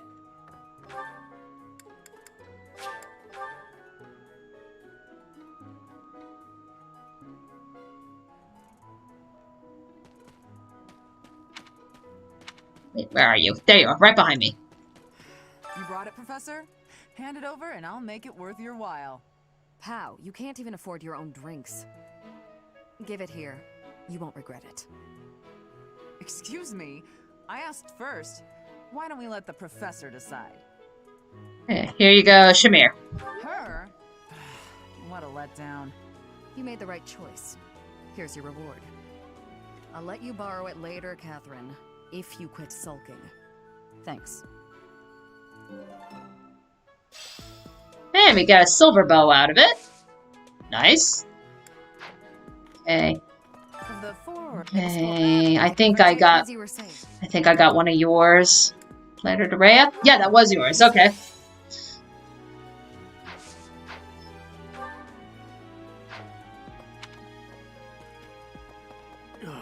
Oh, apparently now we can talk to somebody. You're curious how Linhardt is doing. Okay, sure, why not? Well, hello, Professor. You came all the way to my room to... Oh. You've brought the materials from your lecture I slept through. I appreciate it. Thank you. It's rare for a nice professor like you to be so strict. Please, Professor, you must understand how difficult it is for me to fight the demon of drowsiness. Just talking about it makes me sleepy.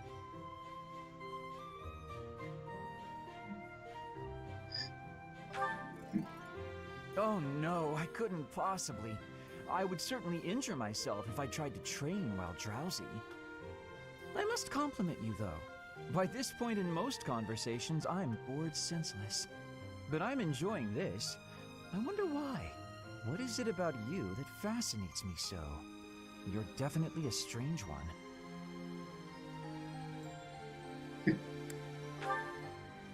In truth, your very nature is odd. You're definitely not a commoner, but you don't seem like a noble either. You're something else. And yet you can wield one of the hero's relics. You're like a hero in some silly legend. Or you could be a villain who came here to enact some evil plot. That wouldn't surprise me either. Hey, Professor, will you ever allow me to investigate that crest of yours? It won't hurt a bit, I swear. I'm sure I could find out all sorts of things about your crest. And you. Of course, I'm not as experienced with such research as Professor Hanneman, but I do what I can. Someday, I think I might like to become a crest scholar. You never know. Oh, don't trouble yourself. I didn't mean now. I've got a lot of other research I'm working on at the moment. I tend to start a project, get bored, and then leave it be. I might be... too real. Too real, Linhardt. Too real. On that note, good night, Professor. It's like, I start a project and then I stop halfway through. Yeah, speak the truth, dude.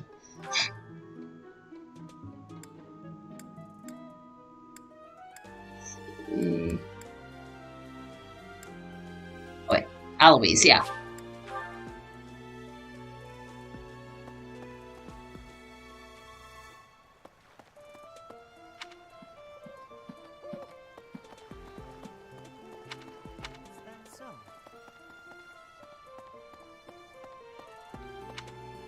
God damn it, who else wants to talk to me?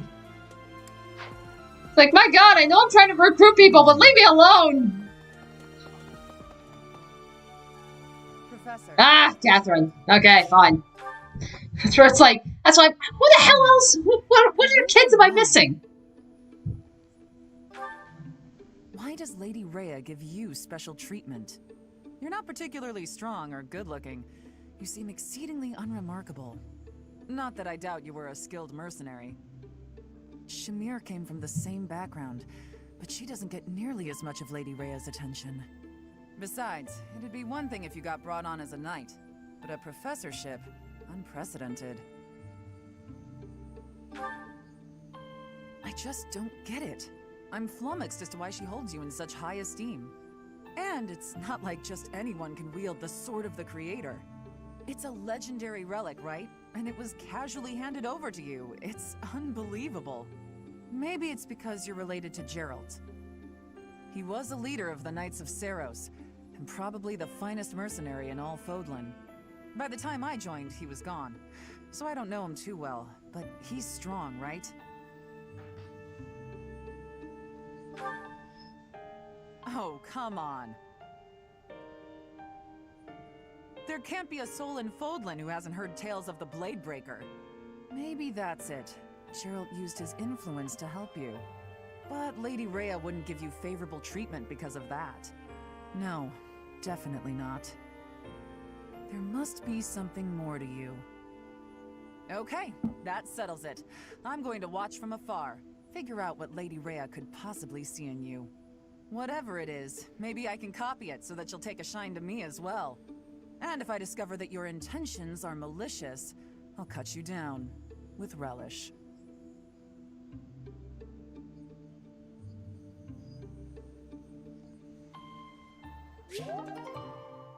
was like, yeah, that's a nice conversation to end up on.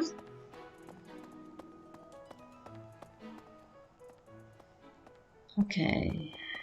Alright, just oh, there's Alois. Okay, that's where it's like, where the hell are you, dude? It's like, I got something that belongs to you. I'm going to catch me some mighty fish. Just you wait and see. I didn't catch a single fish last month. But this month, oh, this month, I'm casting my line just as the captain taught me all those years ago. You're going with the captain to investigate Ramire Village soon, aren't you? It feels like so long ago that you two came here. Okay, the coin I know is yours. Okay, Dorothea, where are you? Entrance hall. Okay, so That's right.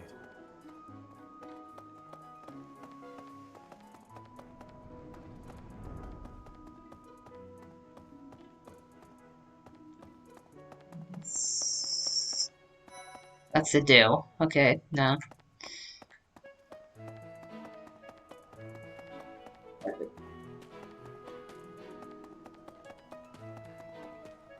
Oh, there you are. Because I know I got something from you.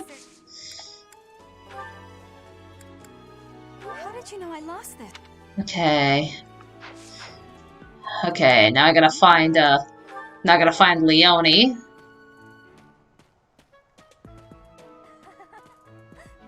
Let's see, where are you at? Oh, second floor.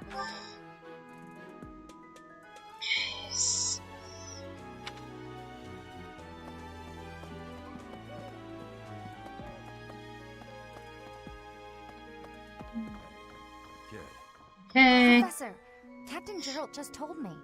Ramire Village is in a bad way, right?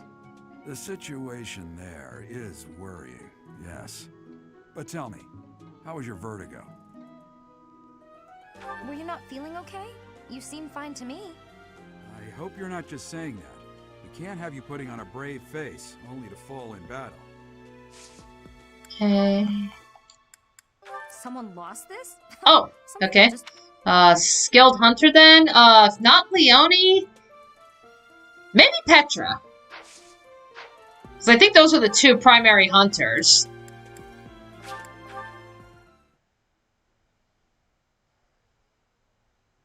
Really?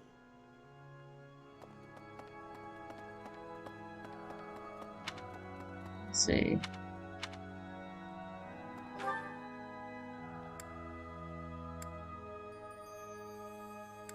Let's see. Professor.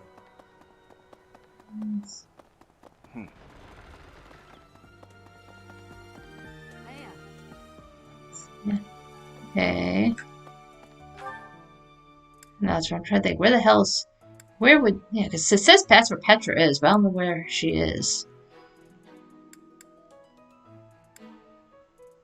I don't know.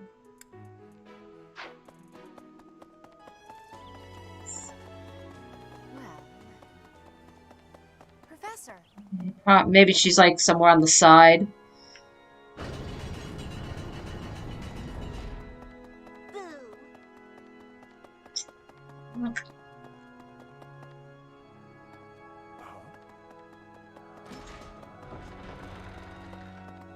Yeah, that's Mercedes. Hello there. Okay.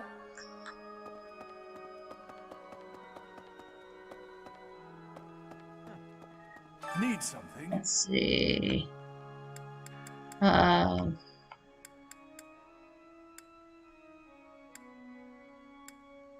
Okay. There we go. We'll just knock that one out. You're all set. See you Okay. again soon. Alright. Okay. You know what? I think with that being said, because at this point it's just kind of hunting down, I think, the lost items, and I don't even know where half of them go, so I think now's probably a good point to actually call it. Alright. Yes. Yeah, because it's like, you know, yeah, I mean, we've already been streaming for almost 7 hours, and it's already 10 o'clock, so it's like, yeah, I need to start winding down myself. Okay. Yeah, but with that said, once again, thank you everybody for coming. I hope you've enjoyed, even though, you know, we've really only handled like one fucking mission, you know. Hope that should not be the case for next week, because I'm not really gonna try and do a lot of grinding or anything. I don't think there's a need to do that. So, so next week we're not gonna have nearly as many like support conversations or anything to go through. So, well, because I also want to try and get through a lot more of the story. So, yep. So with that said, yeah, join us next time, and we'll just hit the ground running for a plot.